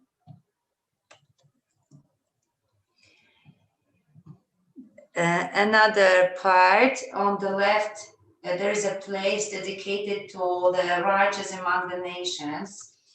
And the display case contains a medal awarded posthumously to Władysław Kosiba, who saved Ira Getz. Ira, currently living in New York.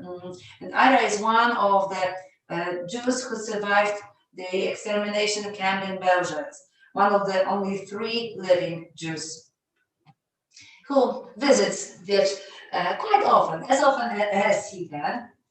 And on the right, there's a video of the ceremony during which he is awarded the medal by Israeli Ambassador An-Nazari in 2019. And on the left, there are photos of some Jewish poets and some biography. And on the right, a video with an interview with Ira Getz, whom I have mentioned.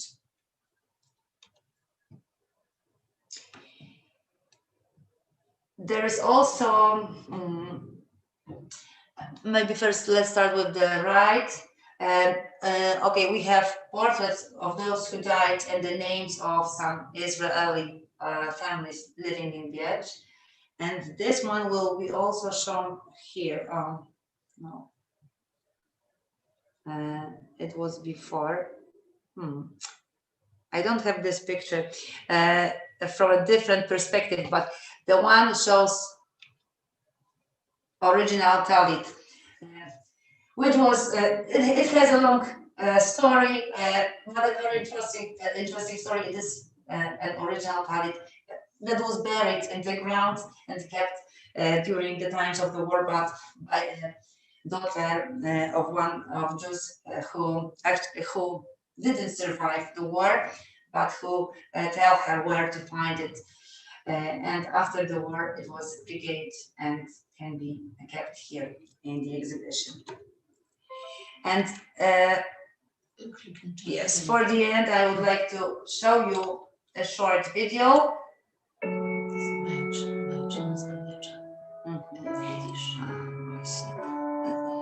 There's an Yiddish name of Wierch Batch.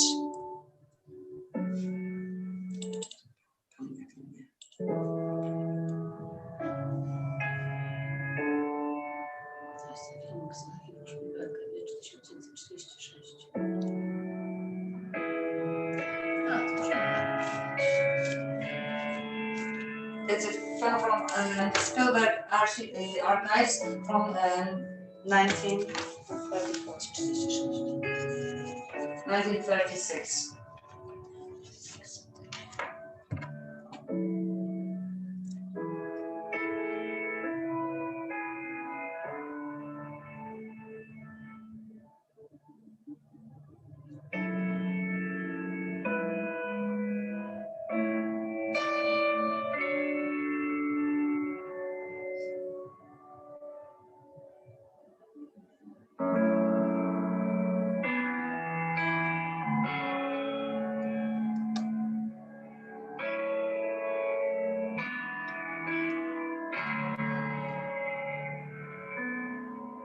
That's the picture of Wierch that I told. It was on the first slide in the basement.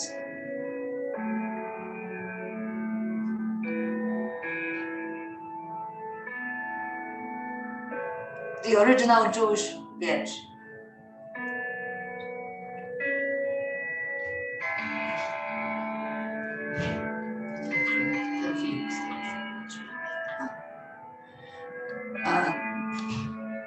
the original Spielberg film.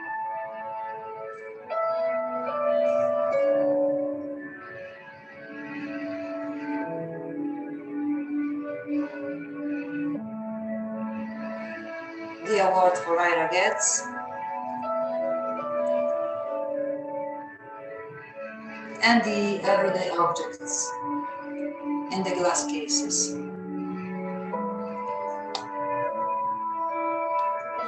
The seals and the newspaper from before the war.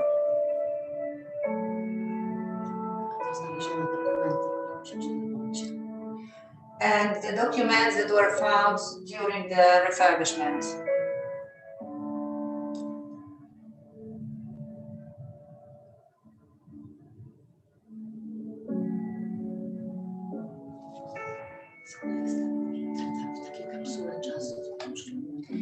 They can be also seen in the original here at the exhibition.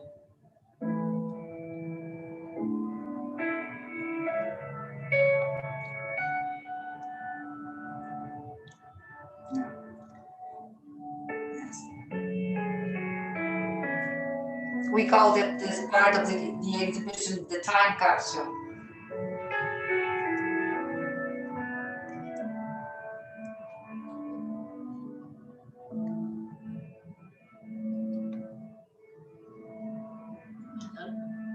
The medal, received by Kosiba, and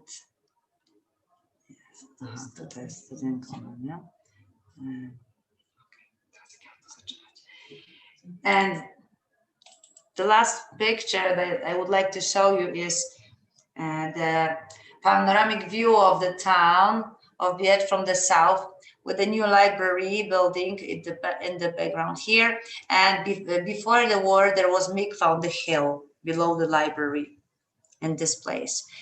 And that's the panoramic view of our very characteristic town, actually very beautiful. So if you happen to be somewhere here, feel invited to come and visit the place, especially the library with the new wing.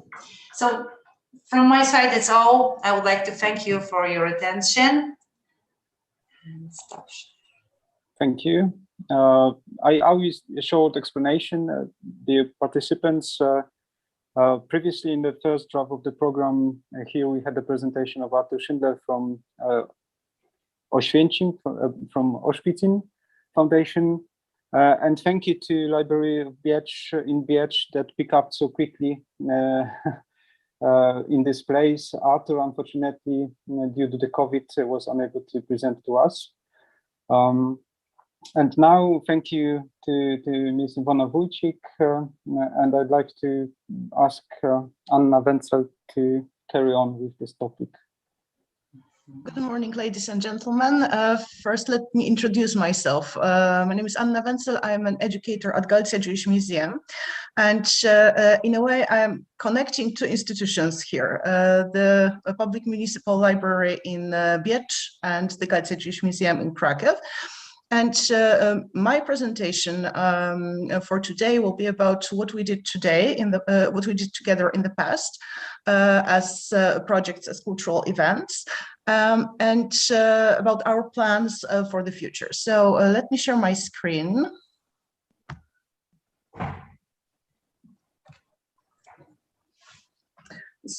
This presentation will be about cooperation between two institutions. The library in Biecz, as you already know, is located in this amazing, beautiful space of one of Biecz's synagogues, or actually two historical synagogues. And the Galicia Jewish Museum, located in Krakow, in its historical Jewish quarter. Our building doesn't have this kind of history. It wasn't a synagogue, but it's a post-industrial building, being kind of witness to the contribution of Jewish community to Krakow's trade and industry. The library in Biecz being one of our most important partners. Just a second, I need to, oh, okay. being one of our most important partners in several projects. And here we have a short list of selected activities that we did together. Generally, we cooperated with the library in Biecz with 3 editions of our program called Mobile Space of Culture. Here you can see an example of a poster from this project. Some of our exhibitions were presented in the library in Biecz, like traveling ones. In this case, I listed all the roads, an exhibition about Holocaust survivors. There are lots of cultural activities and educational activities that we did together in the past. What is most important from my perspective is bringing in a way, Jewish culture back to the space of the library in Biecz.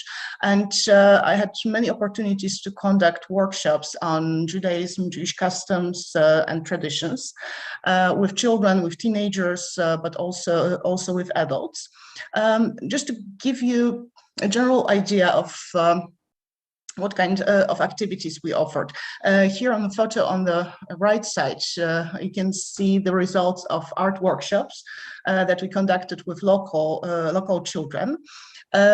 Children made their own projects of synagogue paintings, so they could somehow relate to what they see in the space of the library. Of course, at that time, in the moment when we did those workshops, they were before the renovation, and not all that you can see today was visible. I think it was 2018, so we didn't even know that those paintings on the ceiling are preserved. But this way, children could get some idea of the Jewish culture, understand the symbols, and try to connect with this heritage in their own way. So here we can see local kids presenting their artworks. And here another group of kids participating in a workshop presenting Jewish holidays, Jewish culture and tradition. To me, it is very important to do that in this original authentic space of the synagogue in Biecz. As there is no Jewish community in Biecz today, so they don't have an opportunity to get in contact with authentic living Jewish culture, but at least we can teach them about Jewish religious practice and Jewish beliefs, and make them understand this part of the local heritage. We also worked with adults. So here on the left side, you can see a group of teenagers. In the photo on the right, we can see a workshop for seniors. These were also art workshops organized like to again bring this history and this memory back to deal with important issues connected with Polish Jewish history, and as I said, all that happened in this amazing space of the library. And briefly about our plans for the future. Of course, the cooperation between the Galicia Jewish Museum and the library in Biecz will continue, and it will include continuing the workshops and other activities for children and teenagers presenting Jewish history, Jewish culture, tradition, and material heritage. The library also plans to organize walking tours for adults, so that they can discover places in Biecz that are witnesses to the history of its pre-war Jewish community, not only in this aspect of religious life that we have in the synagogue, but also like social and economic life. Also, the library plans to organize days of Jewish culture, concerts of Jewish music, meetings with authors, so that this place, the BH Synagogue, can be in a way alive, filled with people. Of course, the circumstances will be different. There are not people gathering there for a prayer, but people coming together in this space is probably the most important aspect of this project. Seeing this heritage as their own, connecting with it, seeing like all these common values that they share. So I promised to the organizer that my presentation will be brief. So I think I will stop here, and maybe there are some questions. Thank you. I'd like to invite questions and comments from the public, from the participants. I also would like to make a point that actually this BH library is kind of newest Jewish local heritage museum, because it's just been opened in September 2021. So it's fresh, it's new, and really that's what I like in this activity, is the connection between what seems to be really discovering tangible heritage, but filling it with the knowledge, with the traditions, with the descriptions, with the a touch of community life. And what Anna Wenzel said, attached to the pre-war community in BH.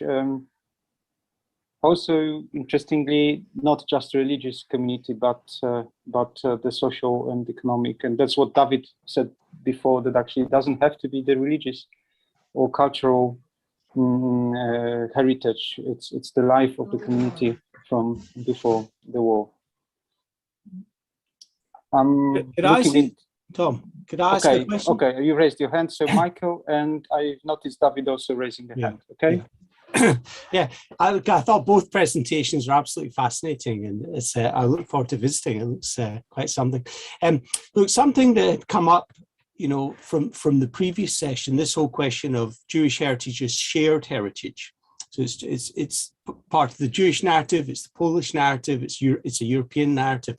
So, and I was very interested to hear when you talked about this thing of this is how, you know, it's obviously quite hard because, you know, one is focusing on a particular community, but on the other hand, we also want to present this as a Polish story and as part of the landscape of Poland. So, Anna, could you say a little bit more about that? How you present this in the context of shared heritage, and how successful you've been with that? That it's not simply, you know, it's not visiting an exotic alien culture that one is being exposed to, but one is learning about the history of our town. So yeah, I'd be very interested to hear you talk more about that. So first of all, for me, like the main and the most important connection I have to make in such case is to, for example, if I have a group of children or teenagers in the library, and I conduct a workshop on, let's say, Jewish customs and traditions or Jewish holidays. What I need to emphasize in the first place that all those holidays were celebrated here in this very place where we are now, and this is like the first connection, the first and most important thing. So showing that in certain space and certain time, and then another important aspect of this workshop, from which seen some photos, is that we work with kind of huge banner that we put on the floor with seasons of the year and months, so that we create some kind of our own calendar where we place Jewish holidays during the year, and the children also place the holidays they celebrate and they know. So this is like another way that that we make this connection. So I'm talking here in the context of a like particular workshop for a particular group, but I hope that you understand what I'm trying to achieve here. So first of all, referring to a place, and then showing the whole year of different holidays, different moments of celebration in different cultures. And looking for some similarities and differences, discussing that with the children. So just to make them understand that, of course, we are talking about a different tradition and different culture, but maybe not that different.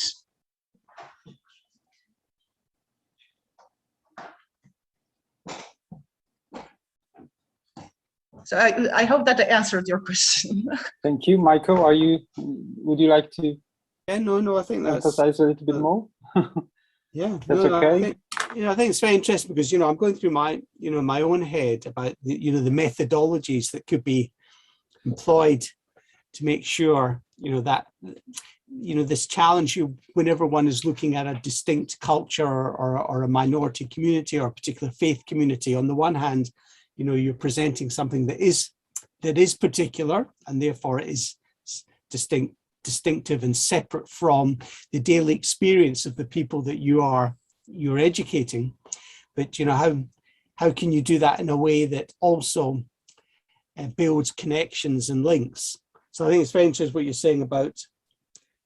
I'm thinking, in hearing you talk about the physical space, I'm thinking of space and time, and in what you're saying, that you're linking it to the location and the fact that. Also, one more thing I wanted to add is that very often I'm trying to relate to like those general shared values when talking to kids or teenagers, like. Let's say a family being together. So that's something people of different cultures share, right? So spending, I don't know, Hanukkah or Christmas in their case with your family, with your loved ones. Yeah, I know. And it's interesting. Just one of the things that's going through my mind is also that thing of, that obviously you're in a society where there's a strong Christian heritage, obviously a strong Catholic heritage, and that thing of, by the way, somebody was a Christian priest in the UK was recently giving a talk, and he said, there's not so much that's new in the New Testament, and he was just making the point that actually the Old Testament, the Hebrew Bible, actually, a lot of the New Testament is the Old Testament. so it's interesting, how that could play out. As you say, it could be linked through the festivals, but obviously in terms of a Christian heritage being derived from a Jewish heritage, and whether that could also play into building similarities. But I'll just mention, by the way, while they're talking, that I was walking through, I think it was Dąbrowa Tarnowska, through the Forum for Dialogue, with a group of teenagers who were doing a project on the Jewish story in their town, and they were taking us to the various Jewish sites. And I said to the teenage girl who was escorting me, I said, what would you say to people who would comment, well, what's the point? There are no Jews here anymore. What's the point about learning about Jews? They're not here. And she replied, well, it's the history of our town. And I thought, well, that's a good answer. Anyway, I won't say anything more. Thank you, David. I was very happy to hear about this collaboration between Galicia, that we were there. I was there not of the first time lately, last week, and the small cities. I think it's very, very important, because this is the essence of the Jewish life. in Europe and in Poland, obviously, it's the network, the connection, is the connection between places and people and families, so that the bigger brother, the more expert and in this big city, is helping and has a dialogue with the small brothers, is something that I presume should be reinforced, because it's a very, very important thing, because it creates a kind of a linkage that is important to understand. Already by that we make understand something about the Jewish life there. And then I was very, very happy to see that they work with children and with different ages. This is very important, because children are innocent, and when they learn something, it remains for many, many years, in maybe to all their life. They begin to be aware, obviously, to the fact that Jews were there. The seminar that we saw, the exercise was done before they discovered the paintings.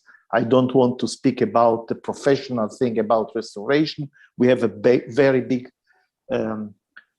discussion between Italy and Poland and the Western countries about what it is and how should restoration be done. But this is something aside. But I think that the fact that we have so many drawings and things, it's occasion, because no one of those drawings is casually there. They are not decoration. As also in the church, that normally the decorations are not decoration. They are a way of explaining something. And more than bringing things that, like the Hadass that was brought, an Hadass Israeli one, it is the tower that we saw in the children. It's much more interesting to make the children understand that this is in reality a piece of European architecture. It means that Jews are not only connected, or the Israelis of today, they are not the only Jews, and they are not the real Jews. But somehow they were Jews in Poland, that they felt themselves Polish. And if we speak about similarity, it's very interesting, because Jews, what they ate was the local food, only that was cooked in this way that could be not boiled in Shabbat, or didn't have ham inside. But the food was very, very near to the local foods. So it is tangible or not tangible heritage. I think that there is no any barrier between the two concepts very often, because also stones can be untangible heritage. Thank you. It wasn't a question, but if you want to comment, Anna Wenzel or Ivona Vucic, would you like to make a comment? Or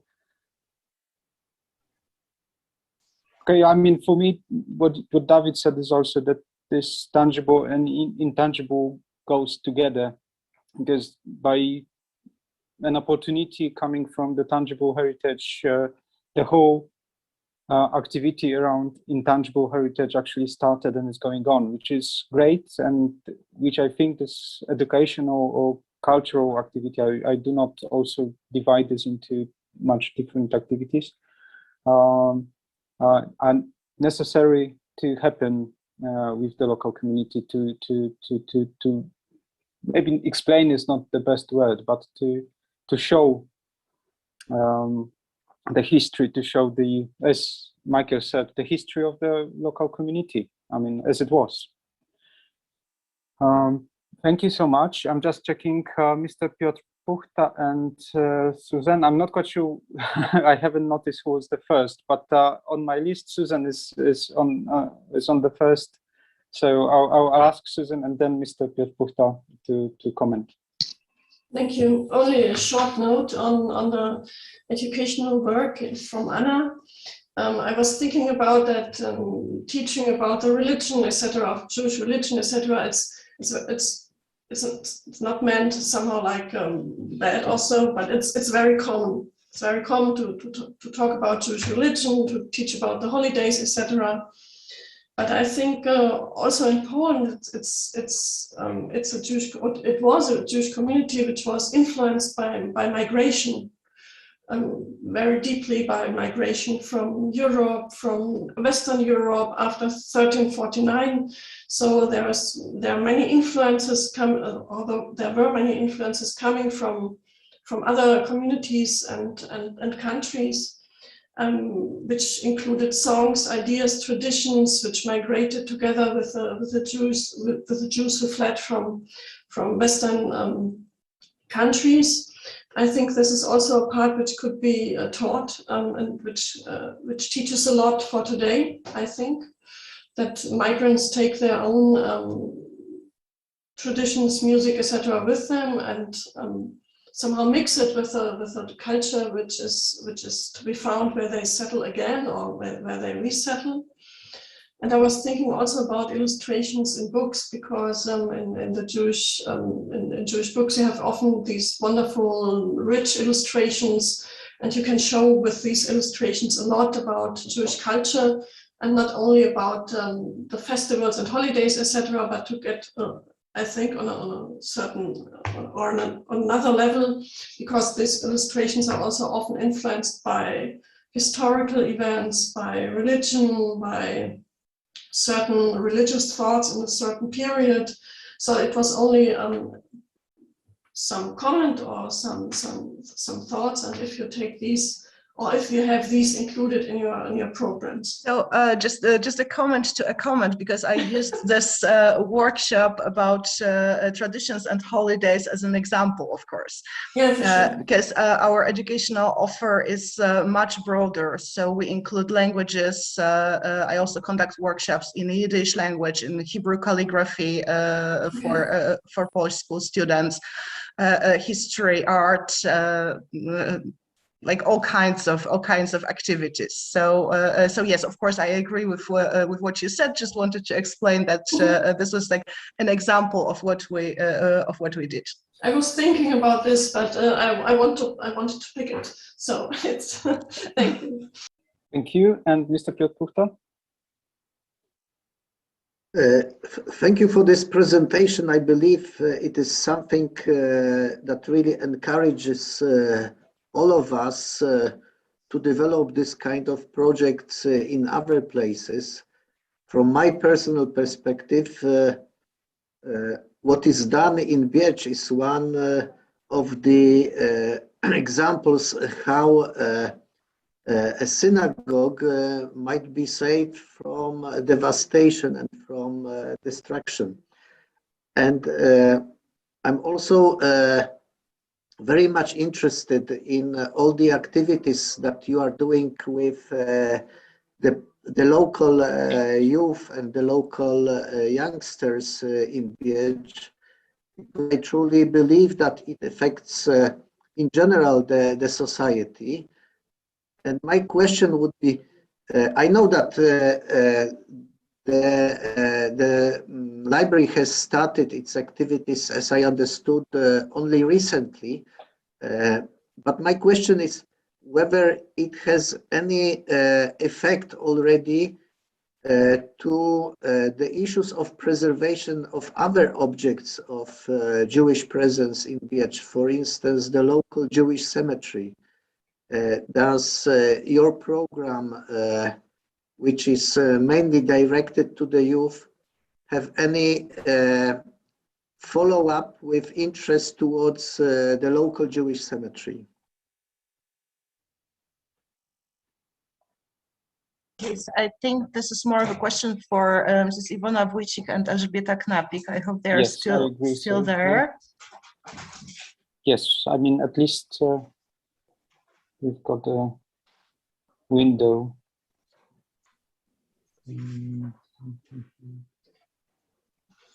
Okay, it seems that Ms. Ivana Wójcik is not present at the moment, so we will try maybe to contact and ask the question and answer during the session. Is it? Yeah, so from what I can say, from like my perspective, not being there in PH, just coming on a regular basis to help to conduct different activities.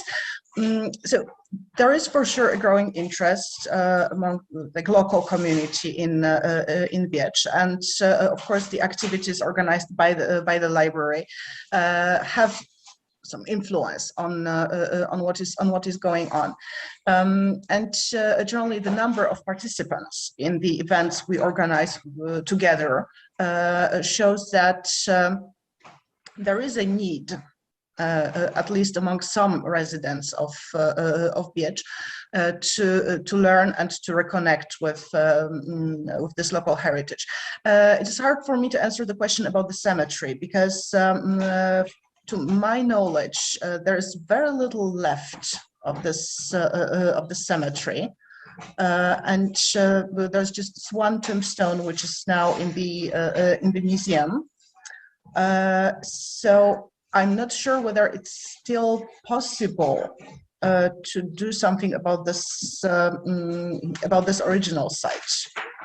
But I think that Mrs. Knapik and Mrs. Wójcik will be able to better answer this, to better address this question. Okay, then thank you. We'll see whether it will be possible. And at the moment, I'd like to invite the next panelists now, Ms. Dagmara Mańka-Wizor from the Polin Museum in Warsaw. I'm on. Thank you very much for it. Thank you. If you can shortly introduce yourself and the presentation. Thank you. Of course. Thank you very much for inviting me. First of all, I would like to thank the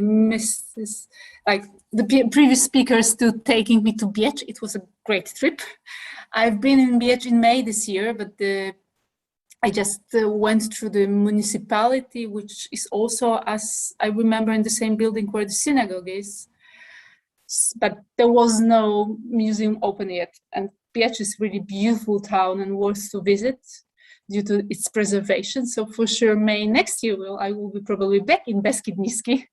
I will visit Biecz again and I will try to see the museum and the synagogue. So thank you for this. My name is Dagmara Mańka-Wizor. I work in Museum of the History of Polish Jews so far for 11 years, I guess. And for last 7 or 8 years, I've been working in educational department. Since a couple of months, I work in research department, but it's, this kind of division is formal, but of course we cooperate all together. And what I would like to do during my presentation, it will be more like fast run or trip through different museum activities connected somehow, from my perspective, connected somehow with the intangible heritage. I've been trying to make some order in this, but I have to admit I surrendered. So I will just jump a little bit from project to project. I will try to keep my time, not to leave the space for the next speaker and to save room for questions. So I will just touch upon different projects, different areas, different questions, and then if any of you would like to know more, I will be happy to answer the questions on this meeting or later on via email or anyway. So let me start with presentation because it always helps. Okay. Can you see the presentation? Yes, yes, we do. Great. So, I don't know if all of you had a chance to visit our museum. If not, of course, I highly recommend it. I will be happy to guide you. The pictures below, those are different pictures from our main exhibition, from the core exhibition, but this is not I'm going to talk about today. We've this seminar is devoted to intangible heritage. What is intangible heritage was already discussed on the previous session and on this session. As I understood, I'm not the only one who is not able to define precisely this issue, so I will just leave it open as we did so far. Also, what I had in mind thinking about my presentation was, what does preservation mean? Yes, is it only, or is it the physical preservation, like recording the memories, like collecting, I know, traditional habits and putting in somewhere in the shelves for future generations? Or is it continuation of some habits and some heritage? And it calls the other question, why do we preserve? What for we want to preserve the heritage? And of course, I will not answer these questions, but I will try to show from different perspectives, from perspective of different projects and activities of museum, what we think, what we do, how we preserve and how we use the intangible heritage. Because I also believe that the border between preservation and using the intangible heritage is very liquid, yes, because sometimes using this heritage for other reasons, for other purposes, also means preservation, because you show some parts of the heritage because of some, I know, educational goals, but it means you preserve it. I will start from short movie, because one of the things what is with no question, no doubts, very strong heritage, and usually very positively accepted is food, cuisine, and it means that the influences or the traces of Jewish food, Jewish cuisine heritage is present in our, I know, traditional Polish cuisine, and it's very popular, starts to be very popular to deal with this heritage and to deal with the cuisine.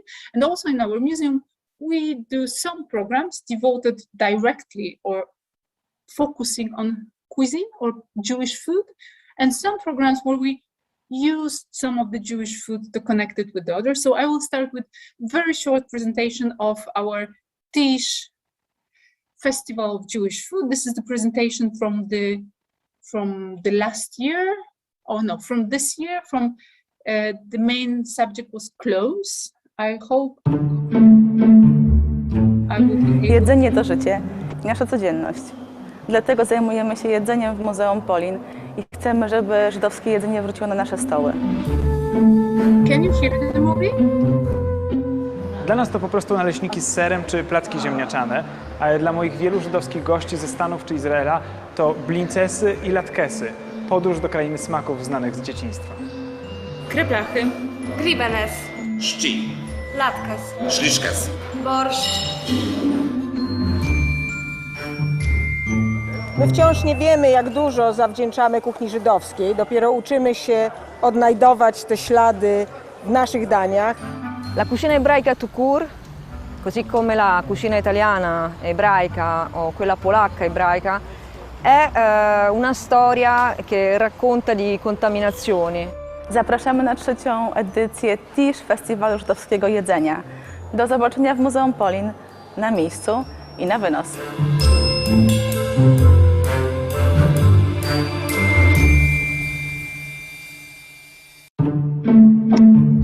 Sorry. So this is quite huge event which takes place in our museum since 2018, around during the holidays of Sukkot. And the first 2 years were fully in the museum, of course, with a lot of events around the museum in the space of Warsaw City.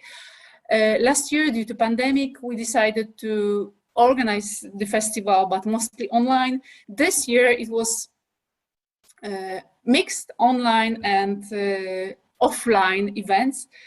And what we do is quite simple thinking about showing culinary heritage of the Ashkenazi Jews from Central and Eastern Europe. And as it was told in the movie, to show how strongly it influenced our everyday habits, how strongly it's still present in our life. As one of our colleagues said, placki ziemniaczane, which are, absolutely basic Polish food, are also absolutely basic latkes in Jewish cuisine. So we organize culinary workshops, we organize debates, lectures, walks across the Warsaw, where we try to show places connected previously with Jewish cuisine, but also places connected nowadays with Jewish cuisine, field screening, tasting, but also we go beyond cuisine itself, because if we organize Shabbat dinner, or if we organize events in Sukkah, in tent for Sukkot, we start from culinary heritage, from dishes, but then we talk about holidays, about Jewish culture, about all this connected with the exact event. You see on the picture from Shabbat dinner this year in our museum. So it's in the main hall of our museum. It was a Shabbat dinner with traditional dishes, but also with stories about what Shabbat is and what are the dishes. Since the very beginning, we are able to cooperate with restaurants in Poland. So for the time of Tish Festival, they include in their menu some kind of Jewishly inspired dishes. And I believe it gets people closer to Jewish tradition. Yes, if people are not aware of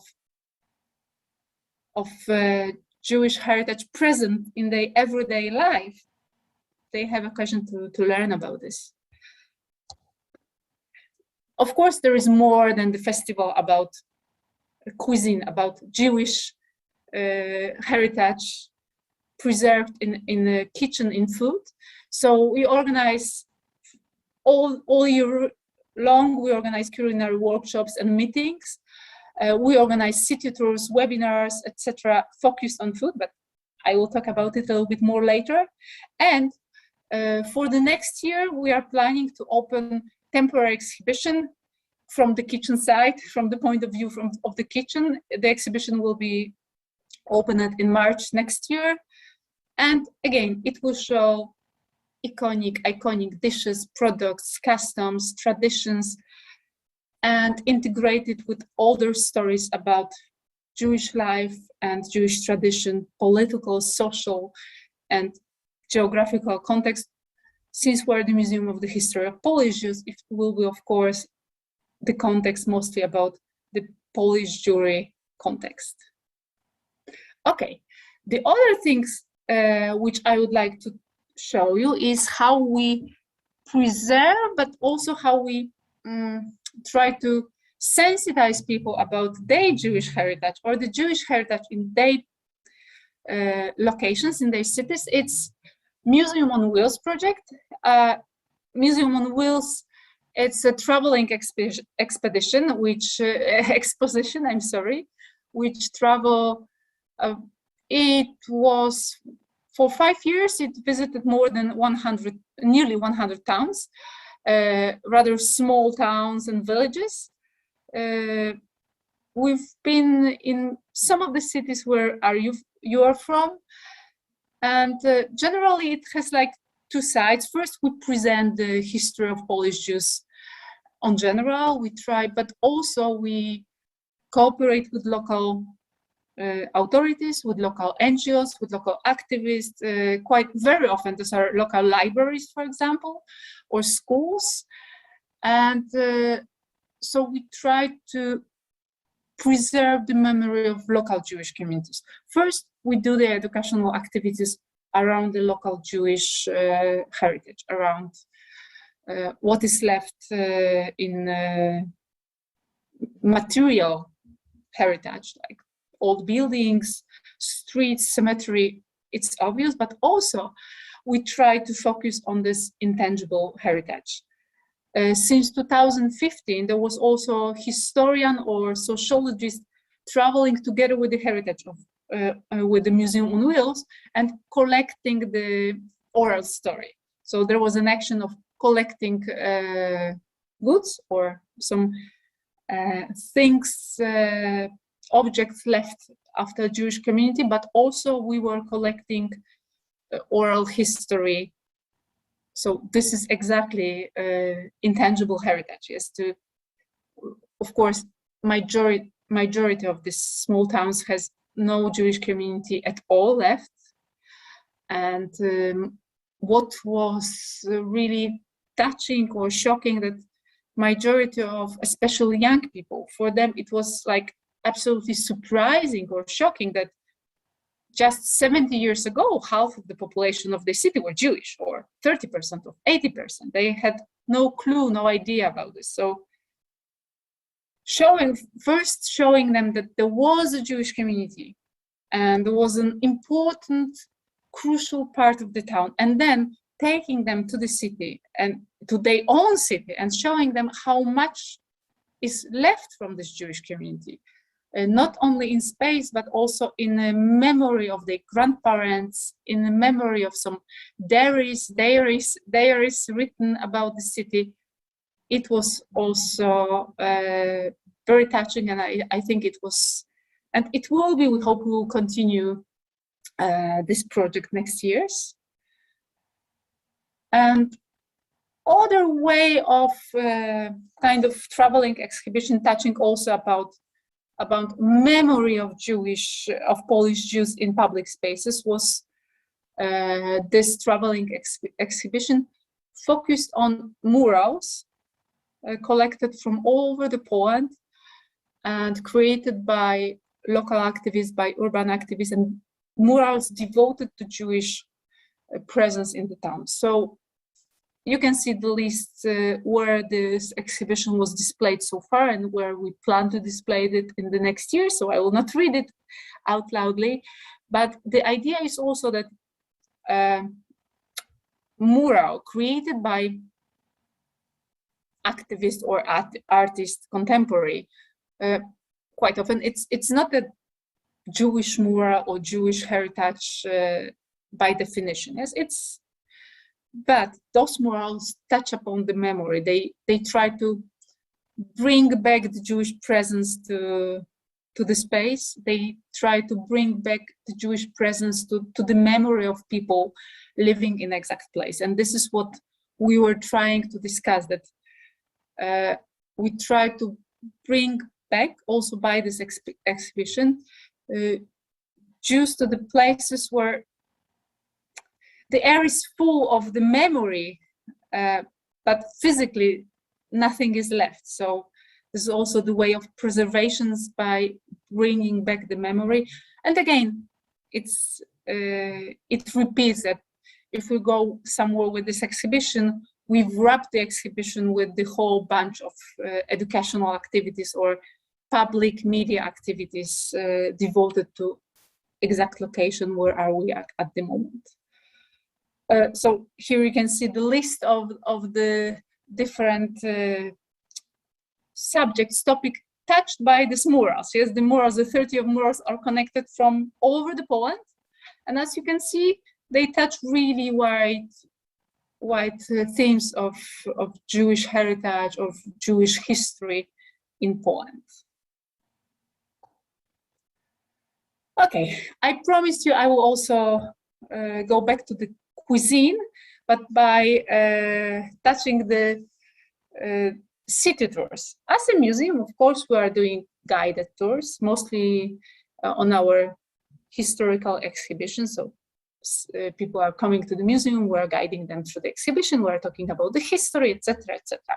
But we are also doing a lot of city tours, and most obvious are the tours showing the Jewish Warsaw, the Jewish mural, the Jewish Muranów. So we guide people through the places which are connected physically with Jewish presence in Warsaw. Yes. And of course, this is quite obvious. This is this physical, material Jewish heritage. But as I promised, we also deal with intangible heritage. So beside the Jewish places of Warsaw, we are showing for example, in the walk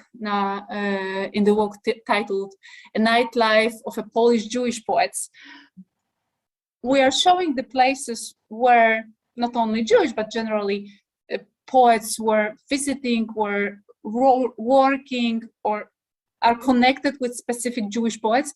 And thanks to this, there is an occasion to tell about Jewish poetry, to tell about how important it is in whole Polish poetry or Polish literacy. And again, the food tour shows what is in nowadays Polish restaurants, how many so-called Jewish dishes are present in menus, and visitors or guests of the restaurant, they don't even have they don't have idea this is Jewish heritage. So we try to show them or to sensitize them where were the Jewish restaurants previously, how they can find those traces of mixed Polish-Jewish heritage in cuisine in restaurants today. Also, we're trying to talk about, for example, w sukience i mundurze, dressed in a uniform. This is a walk devoted to women, to female residents during ghetto uprising. So again, it's intangible. It's you can see the places connected with the ghetto, with the ghetto uprising, but all the rest is in memory. All the rest is in diaries, in some documents. Very often it's not well known. And this year, commemoration of Ghetto Warsaw Uprising, we devoted to women. So we were more focused about searching and about showing, teaching, presenting the Jewish women role, not only during the Ghetto Uprising, but generally during the whole resistance. And this was all offline, like in the space of the Museum of the City, but as many of the institutions last 2 years forced us to go more into online, and I see a lot of positives from this point of view, because we can reach a lot of much wider audience. There is many people who would never visit our museum or who would never participate in our activities, in lessons, in webinars, and thanks to the this kind of online activities, we can invite them. So we did all the projects about Jewish Polish connections and Jewish Polish heritage, addressed to Israeli youth, but also addressed to generally international audience. I will just show you a short piece of this movie just to show how it looks like, not to show you the whole movie. You can find it easily on our websites. Hi guys, welcome to Warsaw, the city of contrasts. From the heart of the Murano district, from the roof of the Polin Museum. My name is Damian, and I will take you on the tour to show you the curiosities and the beauty of modern Warsaw. Hello, I'm Kasia, and I will join Damian on this tour. Come with us and see the city of Warsaw. Old and new, so let's go!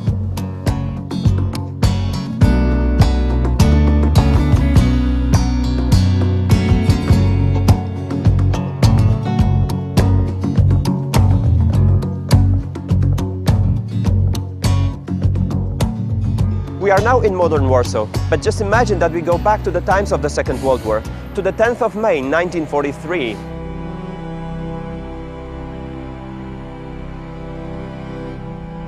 The Warsaw ghetto is burning. The uprising is in its final stages.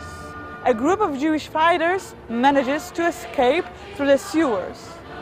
A truck is waiting for them next to a manhole on. Hi guys, welcome to Warsaw, the city. Okay, so this is how our movies looks.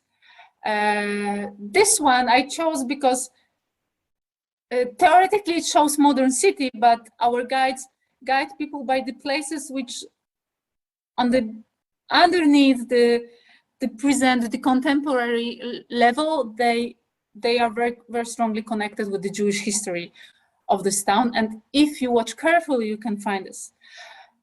Another online event is our webinars for adults. I just show examples. So webinar focused on Jewish cuisine, focused on Jewish everyday life, and focused on hard or tough topic like a Polish-Jewish relations, history of stereotypes, of prejudices. And again, this is something what is still present in our everyday life. And we want to keep it present. I'm not saying that we want to keep present stereotypes and prejudices, but generally the consciousness about Polish-Jewish relations and how much it influenced the nowadays Poland and how much it influenced the Jewish community all over the world.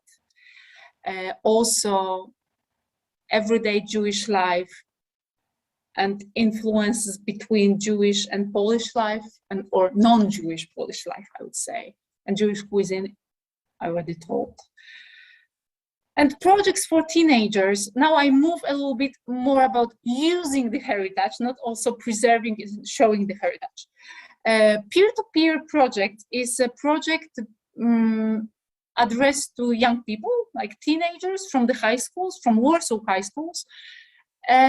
Every time when we are opening the new temporary exhibition, we're inviting group of young people from Warsaw secondary schools, and they try to learn this new temporary exhibition, and they try to design their own guided tour addressed to their peers, yes, to other teenagers, and then they are guiding their friends, their families, their school colleagues.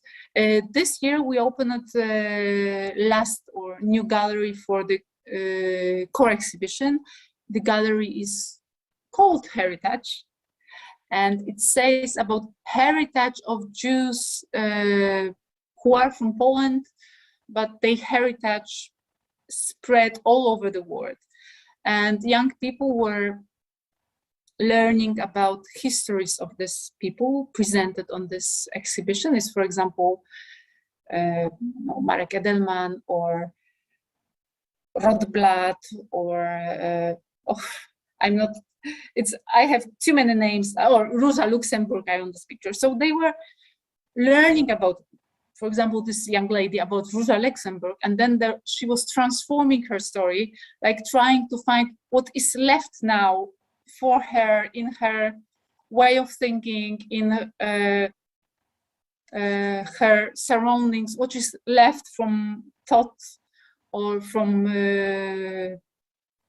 what Rosa Luxemburg was doing. And then this girl prepared very nice short essay on Rosa Luxemburg, and this kind of picture, as you can see on the picture. So yes, this is also a picture from previous editions of Peer Guiding project.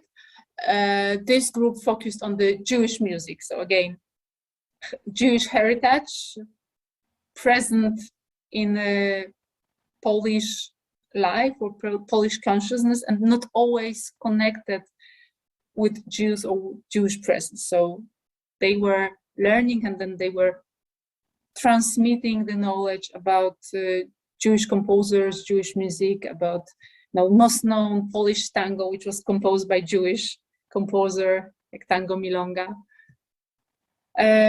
For more serious project, I don't like this division because I don't think education focused or addressed to kids and children is less serious than academic studies. It's just the other perspective, or the other way of talking about the issue. But there is GEOP, Global Educational Outreach Program, and this program promotes Polish Jewish studies and we support research and scholarly exchange. So since a couple of years, we are organizing doctoral, postdoctoral seminars, fellowships. We're inviting scholars to the museum or to the Warsaw and support the research. We also invite like star lecturers from all over the world to give the open non-academic, open popular speeches to our public.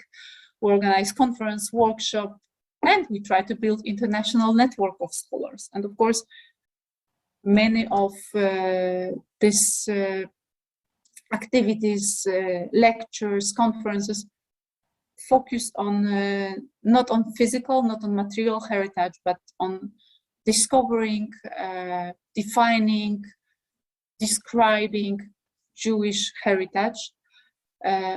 Like this month, a huge "What's Next, What's New" heritage about Jewish studies in world, about Polish Jewish studies in world, was plenty of panel sessions, plenty of lectures, was exactly about discovering and preserving different kinds of non-material Jewish heritage and working with this for the future. And few last slides, yes, I still have some time. It's about using the heritage, using the heritage for the future. Yes, that we are not only preserve it, but we use the heritage to teach about wider, to give wider communicate. Like, we want to help children to discover beauty of diverse culture, especially nowadays when our society is more and more polarized and seems we're much more closed for the outsiders or people of different religion, different background than we used to be. It's quite important to show that this is not something new in Poland, and we should keep inviting people, not keep being afraid of them. So we discuss the past, and through discussion of the past, we challenge future, we challenge everyday life. And thanks to this, thanks to teaching or showing the Jewish heritage and the Polish-Jewish relations, which were usually very complicated, we teach critical thinking. We try to confront stereotypes and confront nowadays the problems or challenges. And we work, of course, directly with the school kids and other youth, but also we work with the teachers. So we prepare a lot of materials for teachers. We train teachers how to use this material. And again, I just list a short list of our collections of materials prepared for teachers and based on intangible heritage. For example, Eternal Echoes or Eyewitness is based on testimonies. Yes, so we use the testimonies of survivors, or we use the testimonies of people who lived before the war, who lived after the war, and they testify about Jewish community, about Polish-Jewish relation, about the Jewish life in Poland. And so one way we were collecting those testimonies. Of course, we are using also, the Shoah Foundation testimonies, but we're collecting or using this testimony. So this is kind of preservation, and then we're using it for better future, I would like to believe. And also, basing on Jewish history, Jewish culture, Polish-Jewish relations, we developed and we still develop very wide anti-discrimination program. So we work with teachers and we try to support teachers in their work in their everyday school life, but we also work with police. And by teaching police about Jewish community, first of all, we teach them about Jewish heritage, we teach them how to define anti-Semitism, or I don't know, if the destruction of some space is only the vandalism or it's anti-Semitism, it's more about material heritage, but we also how to build the cooperation with the Jewish community. But we also, starting from the Jewish community again, we go to the other minorities and we go deeper to the anti-discrimination project for police. and for other law enforcement as well. And yeah, it was a short run. I wanted to do it. I don't have any closer because it's not a closed program which has its start and its final end or final goal. I just wanted to show you, and I hope I succeed, how we understand heritage, intangible heritage, and how we want to use it, how we try to preserve and use it. Thank you very much. Thank you, Dagmara. Thank you for showing this massive work that is being done by the Polin Museum. We're very big institutions comparing to, I know, Biecz or yes, but even Museum. So. Yes, thank you. Before I go to Jakub Nowakowski from Galicia Museum and present his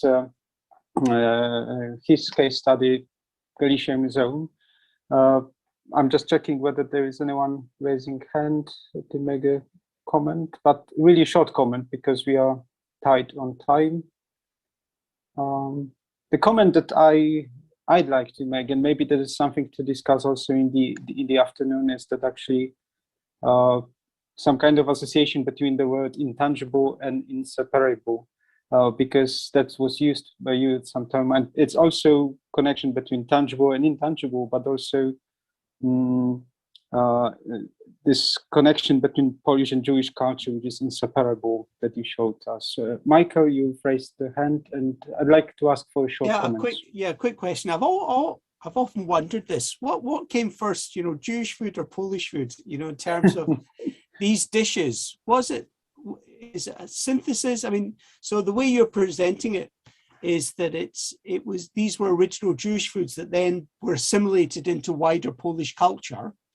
Is that the case, or were they?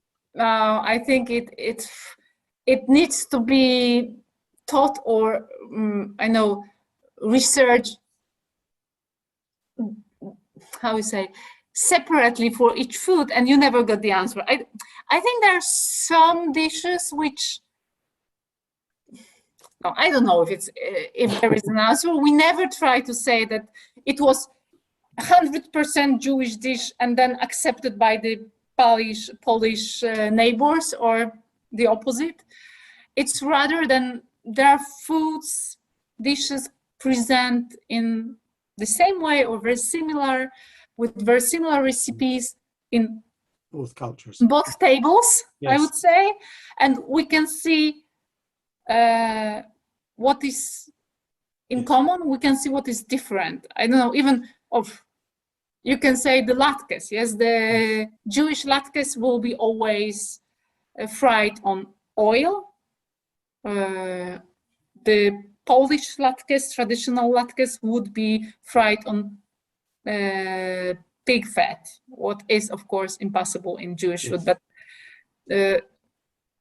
probably the dish was,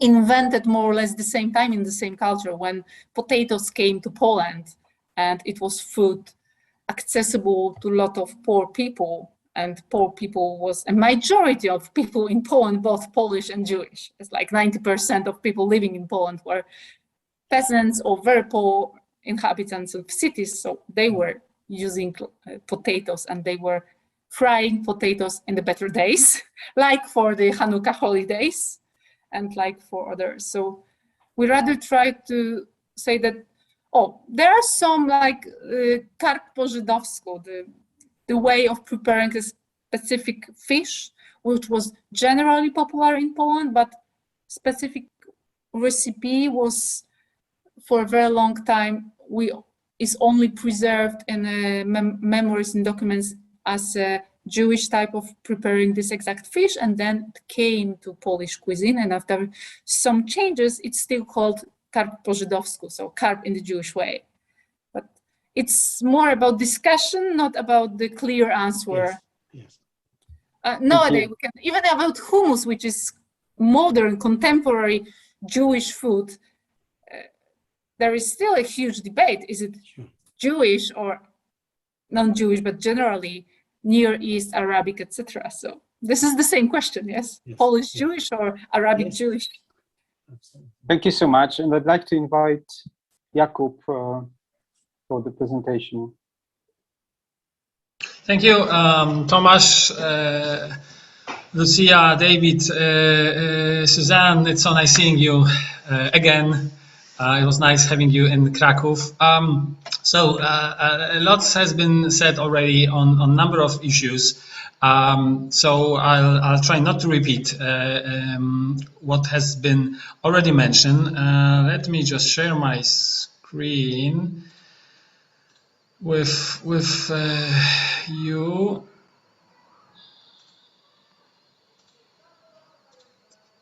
Okay. Can you see the presentation? Great. Just give me a second. Something frozen on my computer as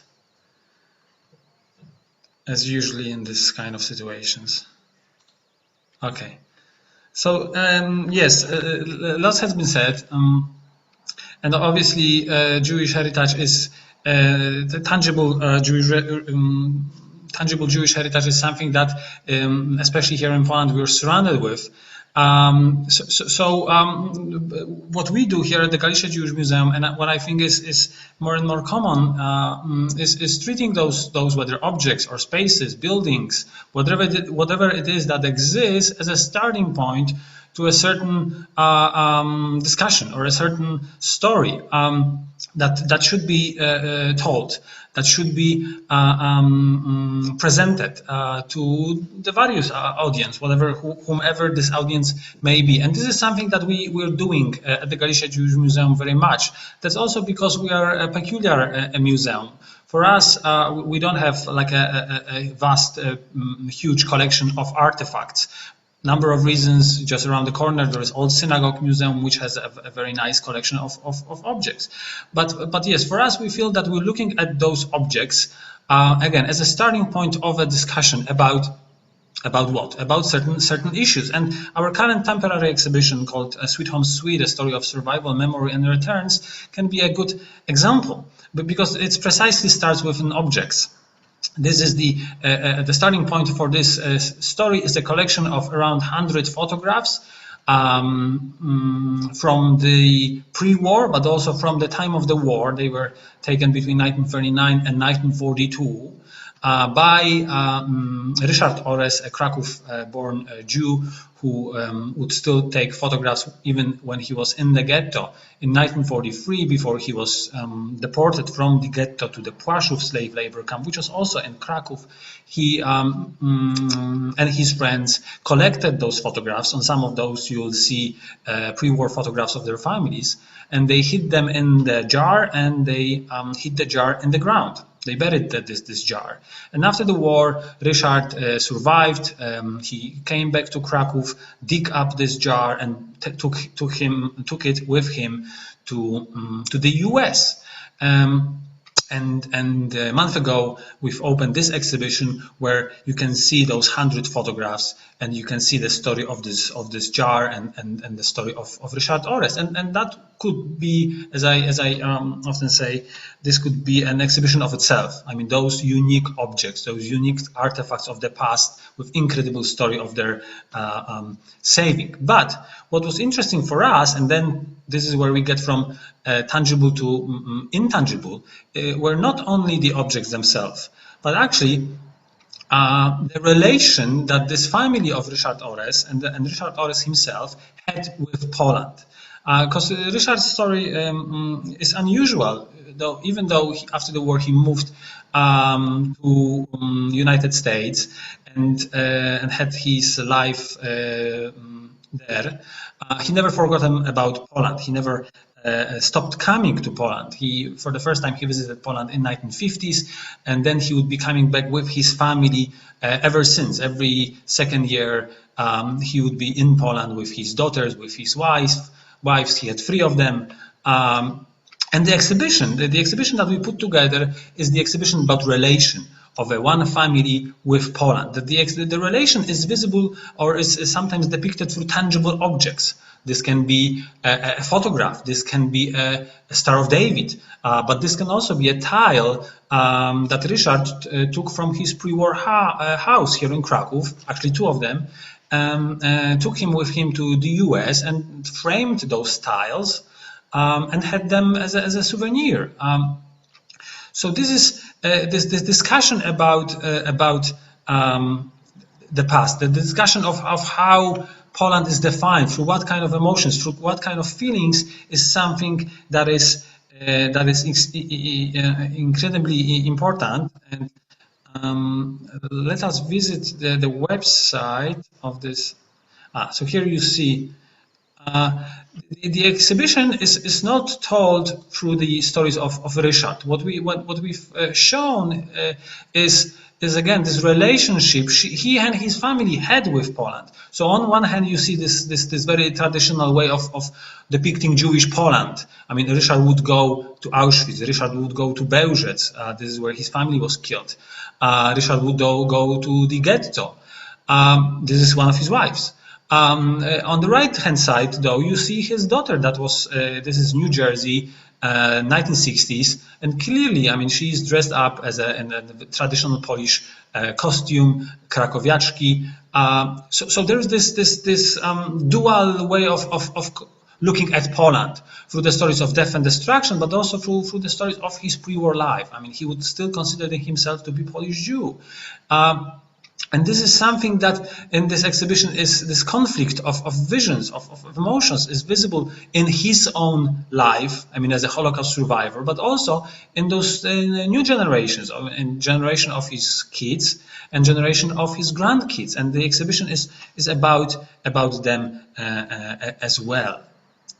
And this is here you can see that while the objects are starting point, the exhibition is 90% told through the voices of those two generations that came after Richard, his children and his grandchildren. And this is something that, I mean, is inevitable for us, in a sense that we're still holding on to those last Holocaust survivors, to those last people that remembered the old pre-war days. But they're going to be disappearing, as we speak. So who will own this intangible space? Who will own not only, and who will, in technical way, the issue of ownership is more or less complicated. It can be Jewish community, it can be a city, but in this intangible way, who will have a copyright to the description of the Polish-Jewish relations? Who will have a copyright to describe the story of the Polish Jews? When those last Holocaust survivors will go, when the last non-Jews that remember those pre-war Jewish relations will gone as well. And in some sense, this will be those that were brought up in this world of the Polish Jews. So the children of the Holocaust survivors that will be taking on the burden of moving forward, whether they will want to come back, whether for Richard Ores, an important synagogue will be a temple synagogue, because this is where the assimilated Reformed synagogue is temple synagogue of any importance for this guy here on the ground up. This is his son, who he lives in New York. He has been to Poland as a child often, but as a grown-up, rarely. He came for the opening of this exhibition. So whether he's interested in continuing any kind of ownership of this relation, or he will not care. What about his children? So one of the things that are so important in this intangible heritage is that it can be transmitted. We can't really take a temple synagogue from Krakow and put it in his back garden. I'm sure that would make sense for many people who had their families, parents or grandparents that were praying in that synagogue. We can't do this. But we can transfer this intangible heritage. We can create emotion, create the bond that will survive time and space. And that's something that is important for us. Same story here. This is an interesting object, a fragment of the Torah scroll that most likely in 1942 or 1943 were cut into pieces and painted over. A picture, a portrait of a German soldier, which is on the back of this right hand picture, and his wife, which is here, were created. So, I mean, this is the exhibition that we had a number of years ago, and one of the questions we've asked what was precisely, is this part of the Jewish heritage? Is this something that belongs to the Jewish heritage, to the German heritage, perhaps, as he was from Tübingen in Germany? But what I wanted to bring up in context of our discussion is something that was already mentioned here, or actually that is mentioned in the title of the exhibition.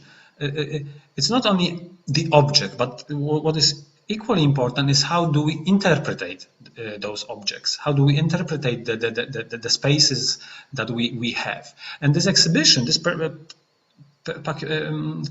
exhibition was created not from the museum texts, but actually we've invited a number of people, Jews and non-Jews, Germans as well, religious and non-religious, and we asked precisely this question: what does those objects mean for you?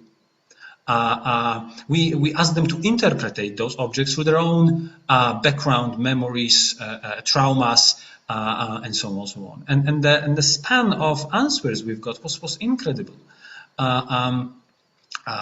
This is again an example of in which we at the Galicia Jewish Museum are trying to spend increasingly, perhaps increasingly much, not only on those positive aspects of the story that been mentioned here many times, but also on those very conflicted spaces, on the conflict zones, on those spaces, on those discussions, on those emotions that are not that positive. As you know, heritage can connect, heritage can create bridges, but heritage can also divide. Heritage can also separate. Heritage can also be a painful, bring up painful emotions, and this is something that we do, and we do it a number of ways through the exhibition, obviously, and I showed two of those. Both the exhibition about the Torah scroll and both the exhibition and this exhibition about Richard Ores is asking difficult questions about the relations, about pain, about suffering, about trauma, about lack of understanding. Why here on the ground we don't understand the people that are coming here. What it is that brings people back home to the old country, what they are looking for. So these are all the things that this Ores exhibition is also about. But also we are targeting local Polish audience, and that's again something that my predecessor Dagmara Mańka mentioned. We are looking at Poland, which is not kind of becoming a better place in the sense of we as a Poles collectively. I don't think we're getting better. I think we're getting more complicated. I think the problems that we thought we were able to cope more or less evidently are coming back and are hitting us in the stomach right now, right here.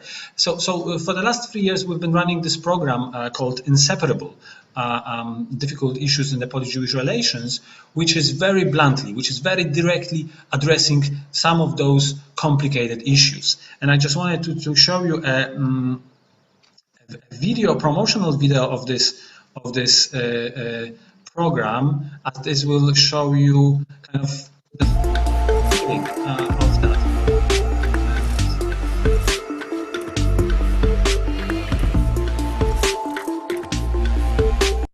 Can you see the YouTube video?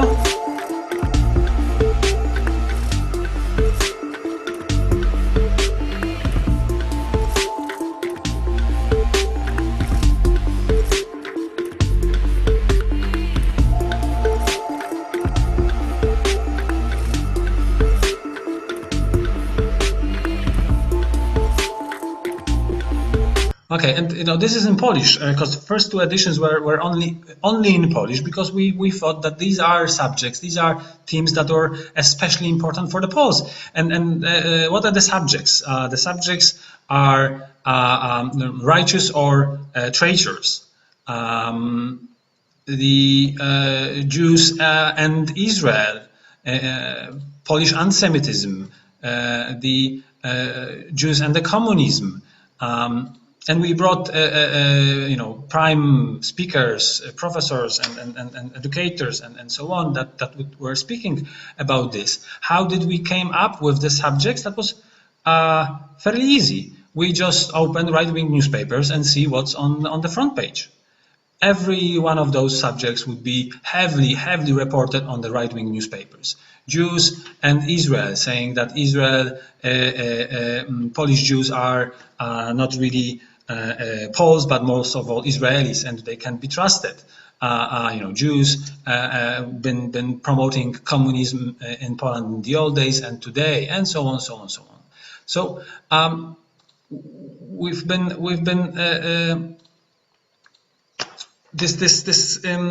the heritage can also be a starting point for or creating conflict, creating the discussions, creating uncertainty.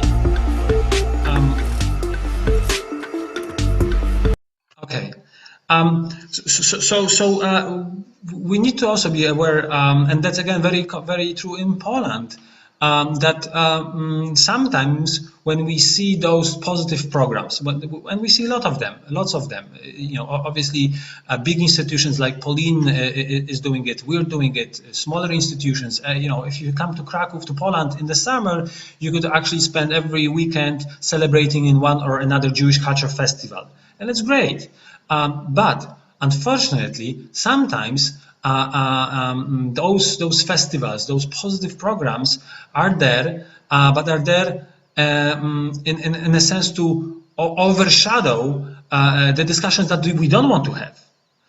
Sometimes those positive programs about Jewish music and about Jewish culture and about Jewish cuisine and so on, in those local dimensions are overshadowing or replacing other important discussions about Jewish property, about attitude of the Poles to their non-Jewish neighbors during the war, about our attitude toward the other. And that's why this is we feel it's very important. It's terribly important to have both of those discussions happening. I mean, of course, when there is a first-time Jewish culture festival in a small town where for the last 70 years nothing Jewish was discussed, it's fine to do it in let's say a very basic and way that will keep us all happy and make everything within the safe zone. But what the problem is that what we've been seeing in Poland for the last 20 years is that some of those festivals, some of those places has been stuck in the same location. That year and year and year, and that's something that I think Suzanne has mentioned, that year and year and year they discuss only Jews through objects, through the religious objects, through the music, through the cuisine. How many times you can have gefilte fish? It's not getting better. How many times you can listening to the Jewish concert made by non-Jewish musicians? They are not getting more Jewish the longer they play. So I think this is also a problem that within the tangible or intangible heritage can also become a trap for us to avoid or for our recipients of our programs to avoid the discussion they don't want to have. And we're trying to be very much aware of this trap in Poland. Why? It's important for us because unlike many other places in Western world, virtually almost everything that we've shown you is doing by non-Jews to the non-Jews. And that's a problem, that's a trap, that we're kind of colonizing this story once again. We as a non-Jews are inventing the story, inventing the way, or deciding the way how we describe the Jews to the other non-Jews. And that's why the programs and projects like Biecz that was mentioned here are so important. You know, my colleagues have mentioned Biecz, and you know how beautifully it was done, both the renovation of the former synagogue, but also this small museum in the basement. And I was there when that was opened, and you know, as usual, there was like 3 hours of speeches before the opening, and this museum was mentioned a number of times, and I was really curious to see how it will look like in this small town in rural Poland. And you know it? You know, it looks absolutely amazing, not because of whatever the design, and not only because of the design and how they build it, but because it starts, and that was mentioned already, from this aerial photo of the main square, and the buildings on the main square are all signed with the names of their Jewish owners. So you're starting an exhibition about Jews in a town without the Jews by acknowledging the fact that 70 or 80 years before now, 80% of the properties of the main square were owned by Jews. This is a very bold way. This is not the way, you know, you were kind of, this is already putting you as a non-Jew from Biecz coming to this museum in a very different position. And I think that this is an example of a very positive process, some of those positive processes that are happening in Poland. So again, I mean, what we've been, so it's not that we at the Galicia Jewish Museum are only looking for, difficult, we're picking only the difficult subjects and looking for an opportunity to have a fight with someone. We also do all those positive things, all those same processes. We do programs for, we call it through Polin, when we bring, and that was, I think, very unique when we brought a group of Israeli guides that are coming to Poland with Israeli army and Israeli youth. And we brought Polish guides that are guiding Polish kids and Polish groups. We locked them in a bus for 7 days, and we took them to the same places. And that was very innovative in a sense that both groups been to those places a number of times, but never together. And we've been, asking them to do different curious things, like, pretend that you are now describing those places to the other group, that you're no longer Israeli, but you're Polish. And how you describe a place, a mass killing site of where 7,000 or 8,000 Jews were killed, but also a couple hundred of Poles. Most of those Israeli visitors would never, Israeli guides would never include the story of these 700 people in their narrations. But also we do programs that, just like, again, Dagmara Mańka mentioned, COVID has forced us to do online things, and we've been doing this with partners in Yad Vashem and in other places, with kids, with adults. And this is just a small example of the programs that we've been running over the last couple of years from the Galicia Jewish Museum. All of those are targeting local audiences from small towns and villages. So exactly as it was mentioned, these are places with with traces of Jewish heritage, but without living Jews. So sometimes we would take Jewish things back to those places. Here you see a mobilna przestrzeń kultury, so it's like mobile or traveling space of culture, and this is how we got to know people from Biecz. We take films that are part of the Warsaw Jewish Film Festival every year. We are taking them and showing them in those small towns and villages. And these are films about contemporary Polish relations. We do bring people to Krakow. For example, this jewels, this pearls of the Jewish culture, or this Akademia Opiekunów Pamięci, so Academy of the Guardians of Memory. We're bringing people here so they could meet each other, they could meet an expert, they could learn how to raise funds, how to approach or face difficult, complicated relations, and so on. With these jewels, it was interesting because usually we all work with educators, or we work with teachers. So we work with people that are kind of into this subject already. But during this Jewels project, we've organized a seminar that would bring both teachers but also representatives of the local governments. So someone from the mayor, sometimes from the municipality responsible for tourism. We wanted also to look at those very technical ways of how this can be profitable, how this can be useful for the entire local community, not only for those that are interested in Jewish culture.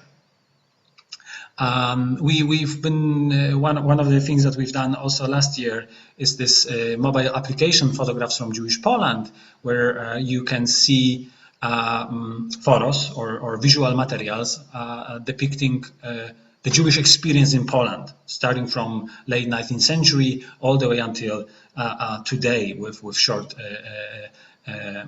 texts. You see, we have a nice collection of photographers whose photographs are displayed on this mobile application. You can download. It's for free. It's called Photographs from Jewish Poland. Polish-Israeli youth exchanges. I mean, this is something that works very well, very well, and that's something that we've been doing since 2012, pretty much every single year. Now, of course, COVID has made it more difficult, but we found this something to be extremely efficient way of talking about the heritage. And of course, as a part of those programs, we have culinary workshops, we have meetings, they do dance classes. They talk all about those things that we have in common. But again, I kind of still want to look at those things that are complicated, that are painful. We also one of the first person that was opening this entire conference today mentioned that the heritage is also things that we remember, but also the things that we don't want to remember. And that is also very interesting for us. Not only things that exist, not only things we want to discuss, but maybe most of all, things we don't want to remember, things we don't want to acknowledge, things we are afraid of. So every single year in March, we're doing a commemoration of the liquidation of Krakow ghetto from March of 1943. And sometimes we do it in different kind of ways, but some that are, I think, are still very visible and been quite powerful. With one of those years, we've created those figurines out of chalk on the walls of Kazimierz, kind of just in the same way that the idea came from those figurines that you create when someone is shot on the ground. This figurine, the body kind of outlines, and that's something that we've covered Kazimierz all. And some of them went down with rain. Some of those facades of the buildings were renovated, but some of them stick. Some of them are still here, reminding us about people that are not any longer there. And you see actually the photo of the same photo behind me, because I think it's also we've seen how much uneasy feelings it created, how much confusion it created, how many discussions it created when we've done it. We've done it overnight, so when the people woke up, they found all of that in Kazimierz. And we, in general, we do like things. We like to do things overnight.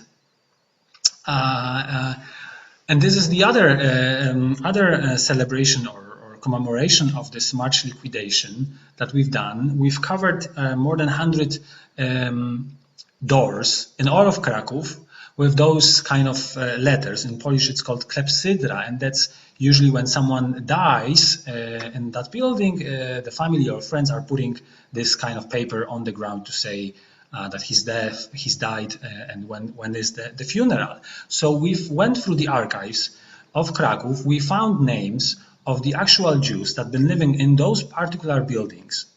We didn't give their surnames, but Gendla and Isaac Leon were a real person that lived in that particular building, and they were taken by the Germans in March of 1941 to the ghetto.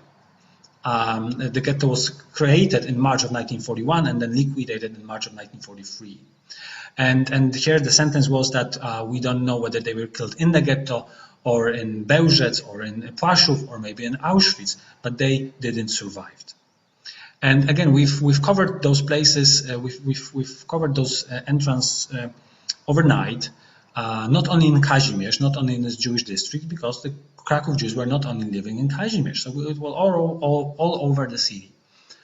And next morning, we had a photo walk. We had a group of people that would go and see the response. And this was the response. Most of those papers were torn down. Most of them would not be there, which shows you that, yes, and this is Krakow. This is, Krakow, the city where you have Jewish museums and Jewish culture festivals and Kazimierz and so on. People are fine when we talk about a Jew, when we talk about a Jewish culture, when we talk about music and good things, or sometimes even bad things. But it's different when we are coming with this story to their home, when we are uninvitedly reminding them that they are living in these post-Jewish spaces. And it's not an accusation, it's not that to show them that they responsible, that they took over, nothing. It's just to remind them that 70 years before, there were those people that lived in those particular buildings. We didn't give like a proper address, like this is Krakowska 4x8, apartment 8. But nevertheless, this was the response. Most of those were turned down within a couple of first hours of the day. Thank you, and Jakub. I think just a point that we need to shortly end this session. Yes, and this is actually the last photo of my presentation. So that was a precise timing. So I just wanted to highlight, the last sentence would be that all of what was said is true, and the positive things are definitely important and necessary, and we do it, and it's being done. But what I think is sometimes overlooked, that we can get overstuck in those positive stories, in those positive boxes of nice, funny, lovely feelings, which make it increasingly difficult to discuss the other set of emotions. And that's all from me. Thank you. Thank you, Jakub. Yes, I mean, what you said, that at the beginning, that object is a starting point to the story, is a kind of what already was said during the seminar today, but what you reminded us and said now, that actually the story doesn't have to be pleasant or it's not pleasant, that it's always not, it's impossible to actually detach from a painful history. It's also a valid point in terms of the intangible heritage. And Susan actually said that's the really good line, saying that it's post-Jewish space, not post-Shoah space. And I think that's, at least for myself, it's something that it's specific for Poland. I didn't realize before how it fits the other countries. It was more my personal reflection that I think living in Krakow and being attached, being surrounded, quite often it's too much about post-Holocaust, post-Shoah, instead of actually telling that it's post-Jewish. I mean, that it is not just about the Shoah. So, yes, I've just made my comment. Susan, you've raised your hand, please. So first, thanks for the presentation. And just yesterday, I had an online seminar with 4 Jewish intellectuals from Germany on how to deal with the Shum sites now as UNESCO World Heritage. And it was then, with them, it was somehow like a common opinion that the Jewish voices are heard far too less in these sites, and that it is a missing Jewish perspectives in many times. And so I think it's one of them said it's like an occupation of Jewish spaces, and to interpret it like it was a glorious history and all was brilliant, and there were only these small gaps of persecution and everything's fine because now we have Jewish food and we have the restaurants, etc. So I think these voices shall be heard and inserted into these debates much more, in my opinion. So this is also what you said, Jakub. So thanks for this. And I just want to underline, it's not only, as Thomas just asked, it's also a debate in Germany. It's a huge debate now because most of the Jewish museums in Germany are ruled by non-Jewish professionals. And so it's not as going as far as like in colonialism, and if you are not a people of color, you cannot speak about this, blah, blah, blah, blah. I just want to summarize it like this, but it's a debate because the Jewish population gets more self-esteem again. And this sometimes disturbs what has been done and what has been developed. So the living Jews are disturbing how museums deal with spaces without Jews. So that's a very, I think it's a European thing because it's in whole Europe. Well, yes, I fully agree. And, sometimes I think silence can be more powerful and more meaningful than the loudest festival. I mean, perhaps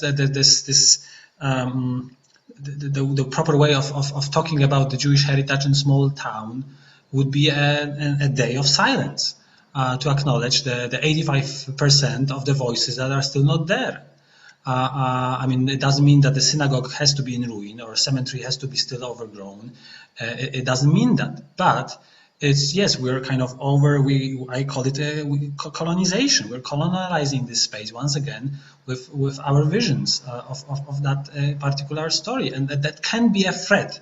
That can mean that those Jewish voices are not audible, and perhaps this can be a problem when it keeps for just too long. And I think that we are reached at that point in Poland where we've been doing those festivals in some of those places for the last 20 years, and we see that it doesn't really help in terms of if the goal is to fight anti-Semitism. Well, it's not. We see the level of anti-Semitism in Poland is not in general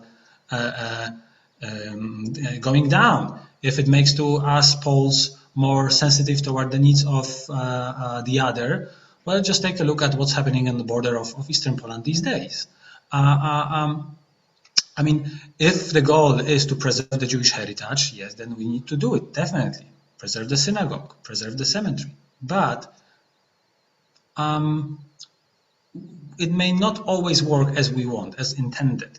In terms that some of those festivals, we're going there, we see that we get invitations. Again, these are, instead of creating like again Susan has mentioned, instead of teaching you about complicated Jewish world that includes politicians, all colors and shades of life, we still are getting the same gefilte fish, and we still get the same stereotypical 5 points program, which is preserving a fake idea rather than confronting us with real idea. And what should we do with that would be maybe another panel discussion. Thank you. Are there any further comments or questions to Jakub? I'm just asking because I'd like to close the discussion in a few minutes and ask you to invite you to the lunch break, unfortunately on your own by the screen. Okay, it's okay. So Mr. Piotr Puchta and Michael, those two voices. I'm just checking whether there is anyone else. Okay, no one shows the sign yet. Okay, so Mr. Piotr Puchta, please. Thank you, because I believe that the last discussion was something that is very important for us today and for the future. However, I beg to argue, taking into consideration that for many decades, the issue of Jewish presence on Polish soil was completely absent from Polish society. For those of us who remember Poland from before '89, I think that we all agree that there were blank pages in Polish history that we could not speak about, and we could not even discuss those issues, whether among Poles or with our partners from the Jewish world.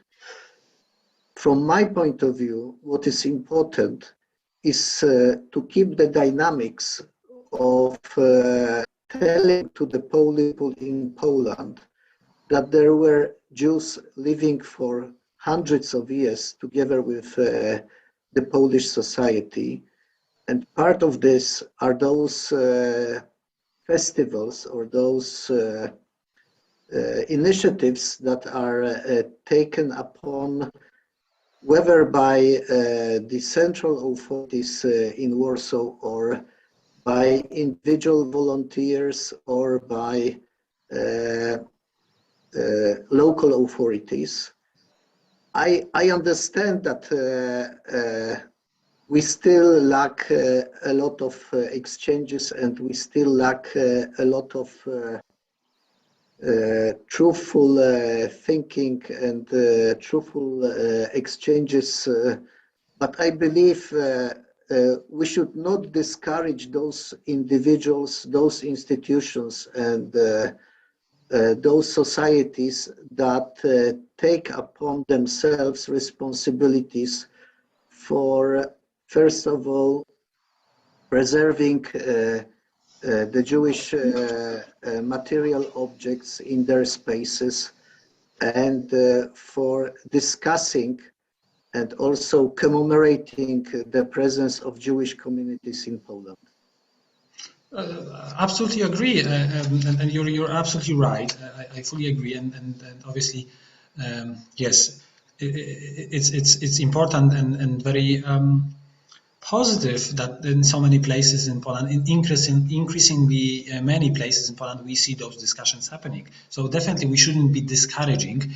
What I think we should be doing is encouraging them to look beyond this very traditional way of depicting that. That should be our role.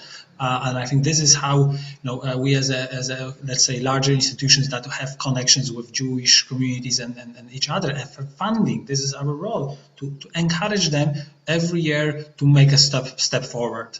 That's precisely how I think should be define our role. So here we agree. Thank you. And Michael, was the last voice before the lunch? Yeah, sort of making a similar sort of comment, because I think it's interesting. I mean, there's a big debate whether Holocaust education is leading to a diminishing of anti-Semitism. There are those who argue that it doesn't, that it's not having a material impact, and there's a big debate around that. And of course, one of the great things about for example, the Jewish cultural festivals and these types of events, often they're presented as a far better way of presenting the Jewish experience than going to how Jews were murdered. So, and Jewish festivals, obviously done well, are presenting a positive, upbeat image of the Jewish experience, which is more engaging for non-Jewish people. So obviously one thinks of particularly the Krakow Jewish Festival and the way that they're introducing, for example, contemporary Israeli music, and they're introducing a wider Polish audience into latest trends in Jewish music, etc., etc.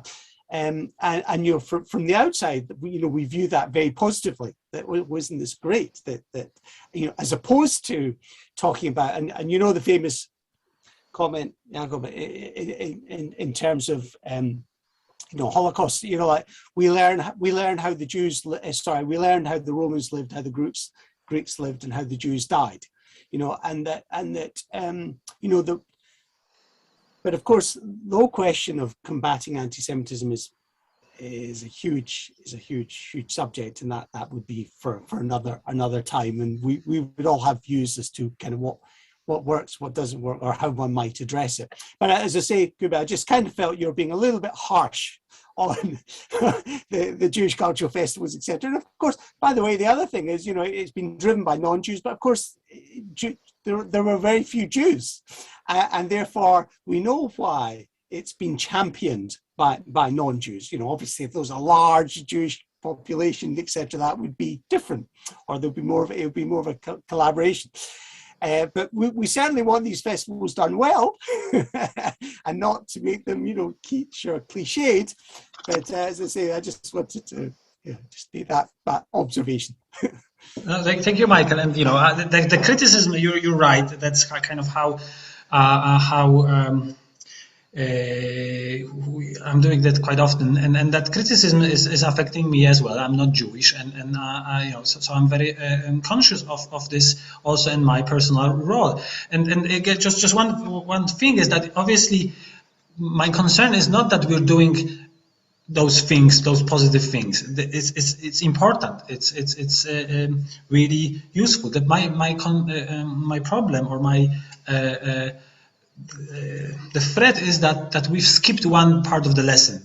We skipped few chapters of this book that is describing Polish-Jewish relations. We go to 1939, and then we just kind of picking the pages that we fit, that we like, and we're skipping those that we don't like.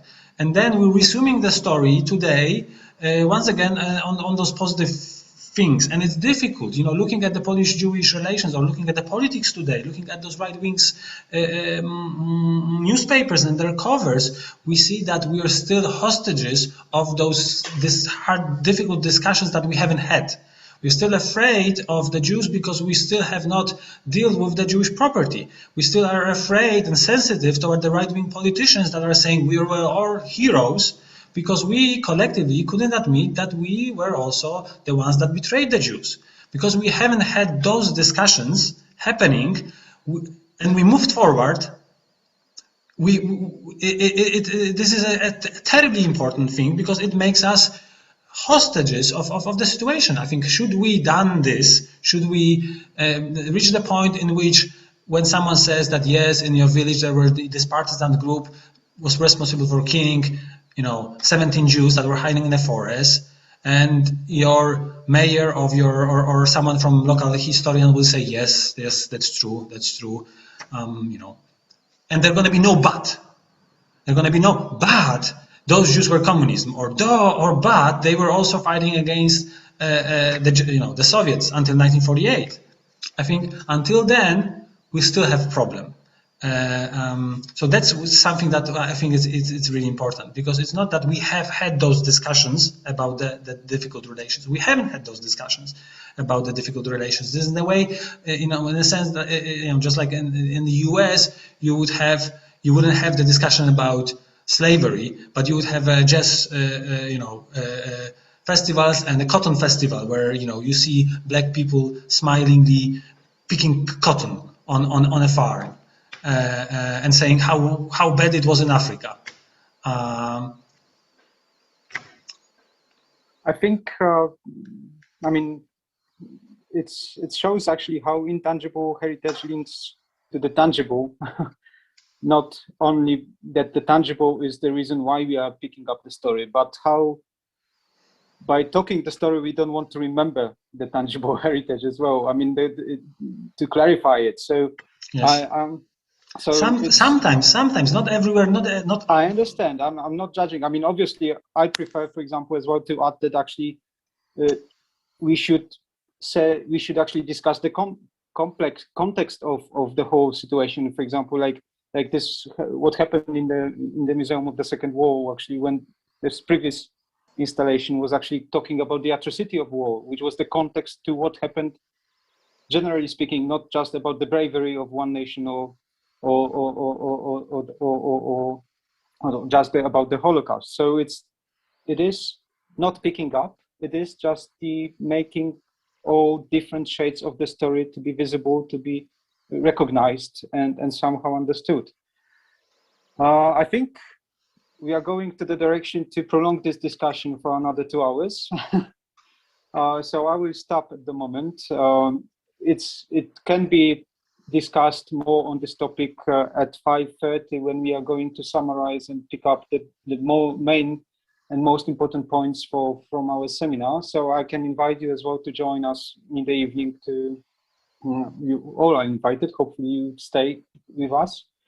But at the moment, I'd like to thank you to all panelists from this session, to to Jakub, to Dagmara Mańka-Wizor, to Anna Wenzel and Iwona Wójcik, and invite you to join us back at 2:30 for the session 3 and case studies. Thank you so much. See you then. Thank you.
We will just leave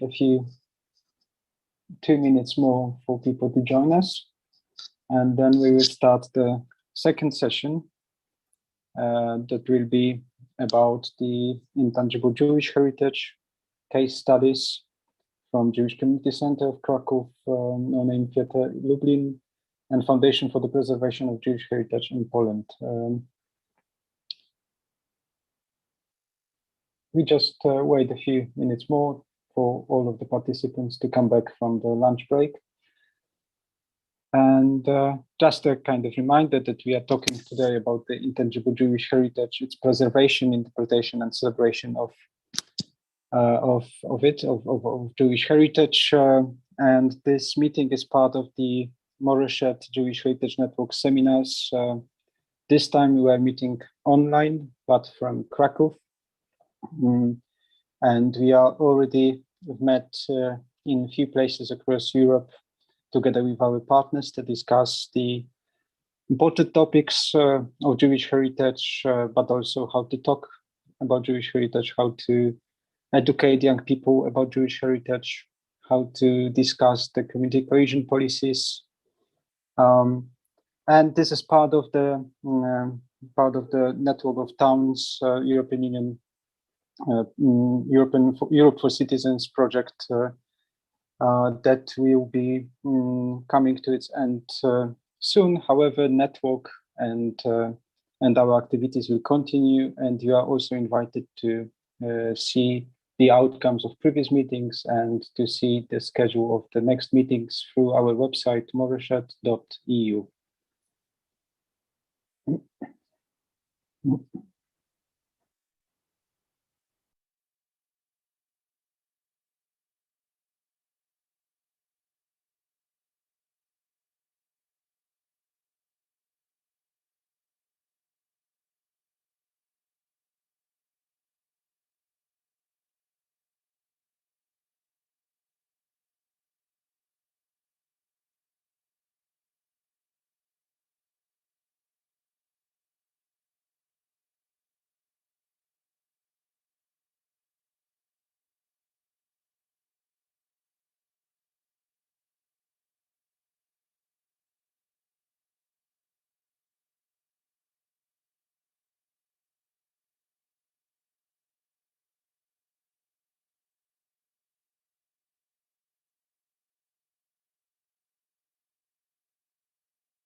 Okay, the number of participants, it's not going up at the moment, so I think no one is awaiting. Hopefully, people will join us in a few minutes. At the first session, we discussed problems, challenges, and prospects of intangible Jewish heritage. The second session was focused on the role of museums in it. However, I think we discussed a lot about challenges. This third session that will take place now until 4 p.m. Will be connected to Intangible Jewish Heritage case studies. And as a first speaker, I'd like to invite Ms. Olga Adamowska from Jewish Community Center of Krakow. And I'd like to ask Ms. Olga Adamowska to shortly present herself and present her case study. Thank you. Thank you very much. I hope so that you can hear me good. I will try to share my my screen. I hope so that you can see everything. Yes? Great. So thank you for invitation, and it's very nice to speak about our JCC, about our community. I want to talk a little bit more about the Jewish community, Jewish community of Krakow. And we, JCC Krakow, it's like the first one, JCC in Poland, established in 2008. So it was like a few years ago. And behind this story is like Prince Charles, who came a few years before to Krakow. He met Holocaust survivors and he asked them what they need. What is the most needed thing for them, and they said that they don't have a place to meet. They don't have a place to sit, to talk, to be together. So he promised that he would try to do something with this. And after some time, someone for the World Jewish Relief called to Jewish community in Krakow and said that Prince Charles told us about your community and we would try to help. And this is how it started.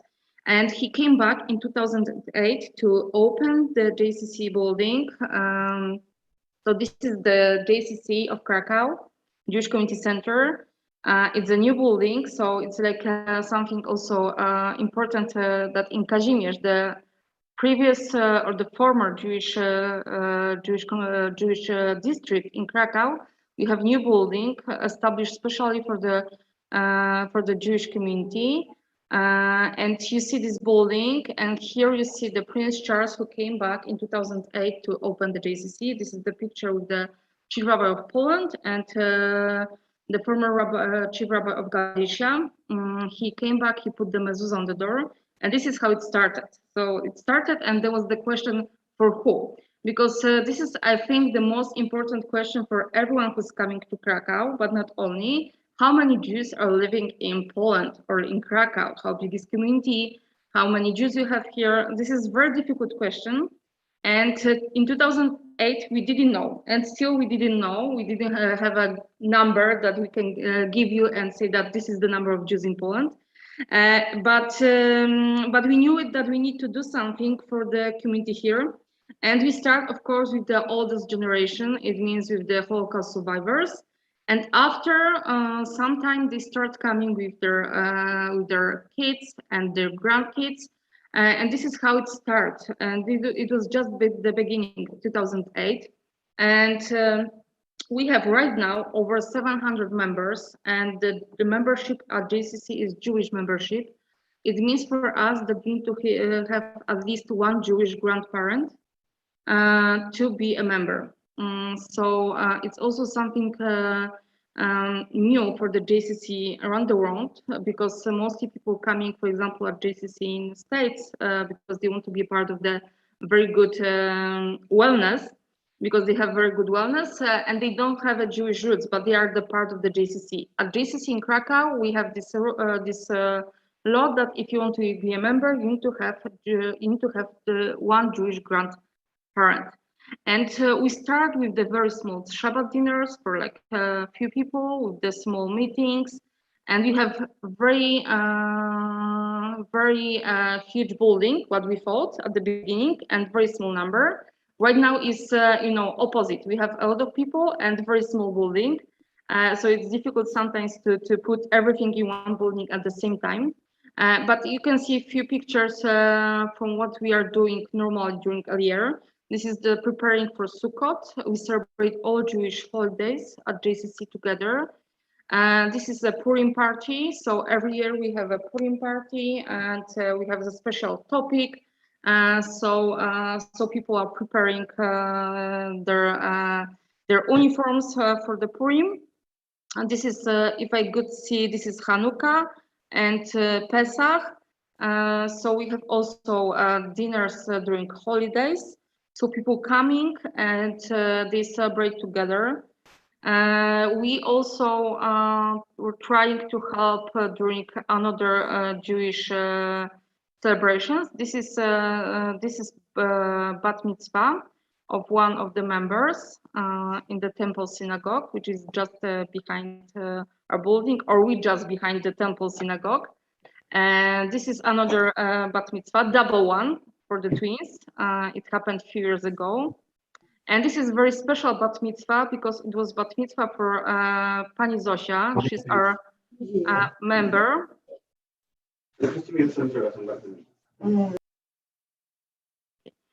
She's our member. She's the member of the senior club. She's very active. She's the part of the newspaper which we have at JCC. She's the part of the choir, but also she's the part of the association, Children of the Holocaust Association. And she had a few years ago her own bat mitzvah. She didn't have when she was 12 years old. She had here at JCC in the Temple Synagogue when she's 73 years old. And it was big celebration at Temple Synagogue, and later at JCC we had huge party for her. So it was also something special and something, you know, very very important for her and for us. And this is the picture of Pani Zosia and members of a student club, which we have here also at JCC. So mostly we are focused on our community or our members, but also we have a lot of activities for people who are interested about Jewish culture. So you can come to JCC to hear a lecture, to take a part of the language courses, to be a volunteer, to have like some workshops, like culinary workshops. So we trying to be open for everyone. Of course, the situation changed during pandemic because we are mostly focused about our members, and our activities were focused on our members. But before the pandemic, the gate was wide open and everyone could come and talk and have a visit here. So we're trying to do everything to have a connection not only between the Jews in Krakow, but also the non-Jews, because we want to be a part of the Krakow's community. So we have exhibitions, lectures, promotion of books. So this is everything what's happening at JCC. This is like also another celebration, few weddings which happened at JCC. This is exactly the wedding of our director, Jonathan Ornstein. It happened 4 years ago. This is another wedding, and Brit Milah. This is also another wedding. So you see that everything what is connected to Jewish life is happening at JCC also. And this is the Shabbat dinner, the biggest one, which we're doing the year. Every year, before the pandemic, every Friday, we had the Shabbat dinners, Shabbat meals at JCC. But during pandemic, it was like a little bit more difficult. But the biggest Shabbat dinner which we had was all the time at the end of the Jewish Culture Festival. Every year was like the number was growing up, and before the pandemic, the last big Shabbat dinner which we had was over the 700 people. So it was like absolutely huge Shabbat meal. And this is the picture of the JCC birthday, 10th birthday, which happened a few years ago.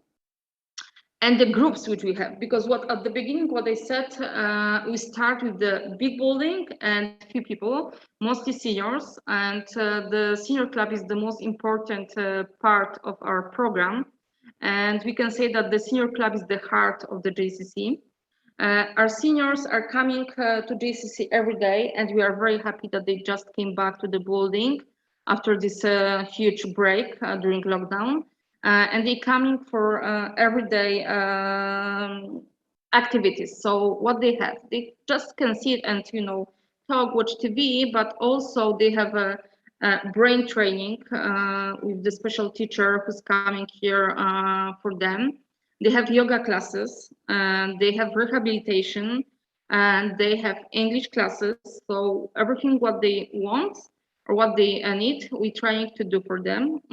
They have also like trips, not only around Krakow, but also outside of Krakow. So we're trying to keep them very active and very busy. And here we have a few pictures, one for the culinary workshop dedicated specially for them. This other picture is from the mitzvah day, which we're taking part also, and they're trying to do some Hanukkah posters, cards, sorry, which we were sending to another communities around Poland, Jewish communities. In 2015, we had a trip for them to Israel. We took our Holocaust survivors, and our Holocaust survivors, they went for 1 week to Israel. It was like the trip to see Israel, but also they went to Yad Vashem to give the testimonies about people who helped them survive the war. So it was a very emotional trip for them, very important. For some of them was the first time when they were in the airplane. So it was like for us, like the JCC staff was also very important to be with them during this experience.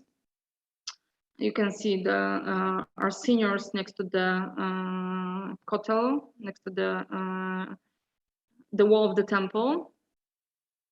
And another activity which we are very proud of, it's the Seniors University.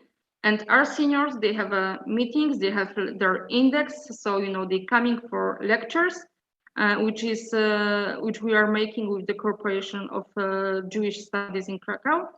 So they have lectures, they have the teacher need to sign up that they came. And after all year, they have the special meeting with the diploma. So they have the special university exactly for them, for our seniors. And here also a few pictures. And I can say that the senior club is like absolutely the most important part of JCC, and everyone who is like from this student club or for the volunteers, they coming to seniors because they are very full of life. They like to talk. This is very warm place, so everyone is going there to see them, and they all the time repeating that the being senior is just the state of mind. So it's not about the age, it's like how you feel.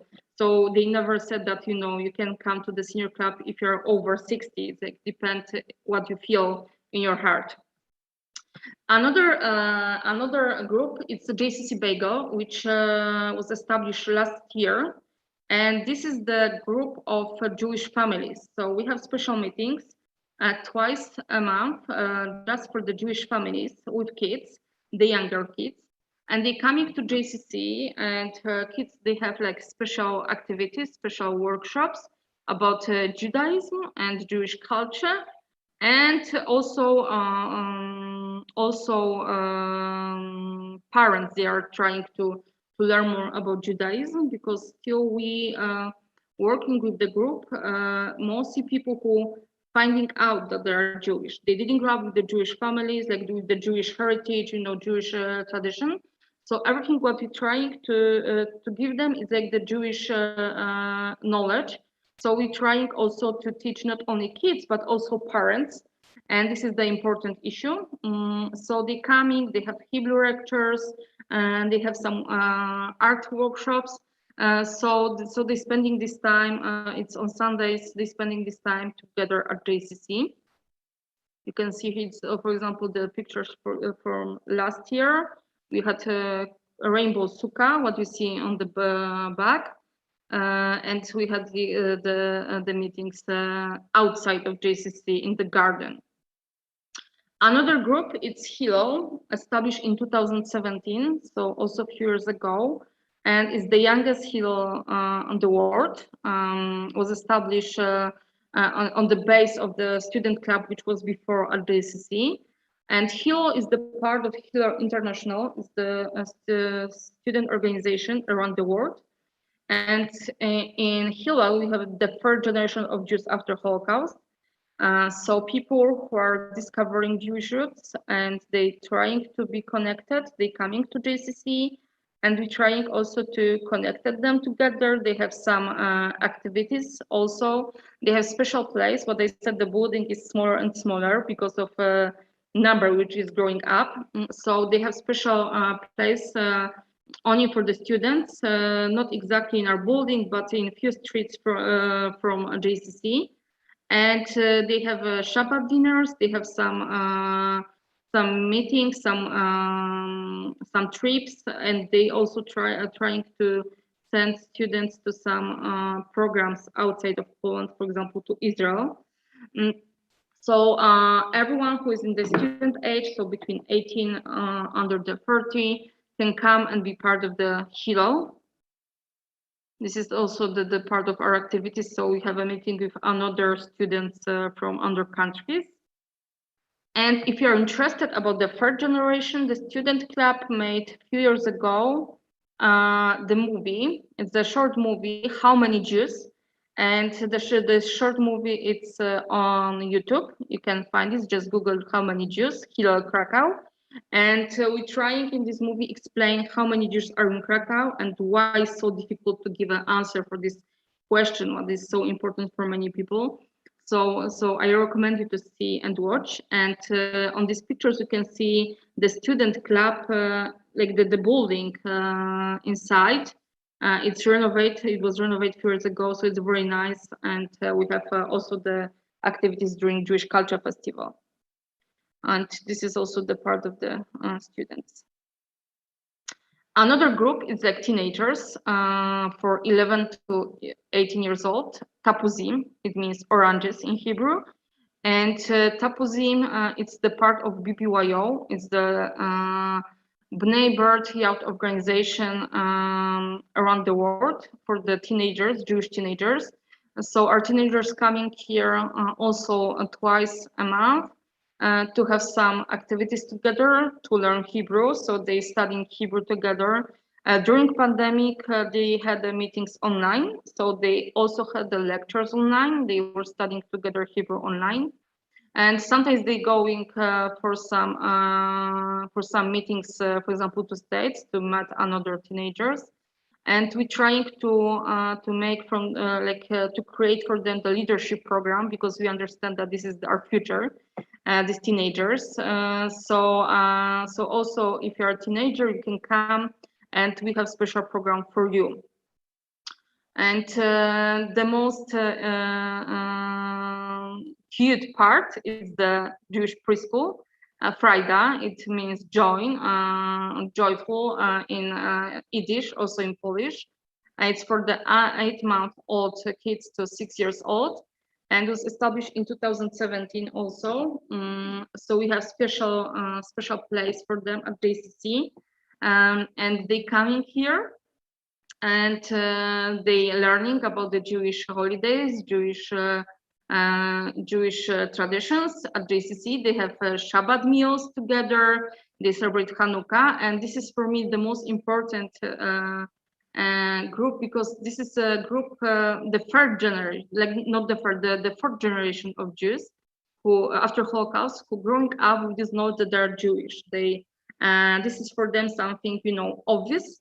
Not like for my generation when we are discovering our roots. So, so this is absolutely amazing that we have this group, and you can see them at JCC, and they coming and they celebrate together. And our Frajda project, our Frajda preschool, is the part of the official school or the preschools in Poland. So it means that they're doing everything what every preschool should do in Poland. And the extra thing is the Jewish lectures and Jewish activities inside the preschool. And they also celebrate, we have special meals for them during holidays. So they celebrate, you have picture from Hanukkah, and for Pesach, we are preparing for them special room that they can celebrate together with parents. And here you some pictures before the Shabbat meal in Frajda and the Purim. So you see a kids with the some costumes. It's for Purim party, and you can see also Rabbi who's coming there also to teach them some songs or to celebrate Shabbat with them.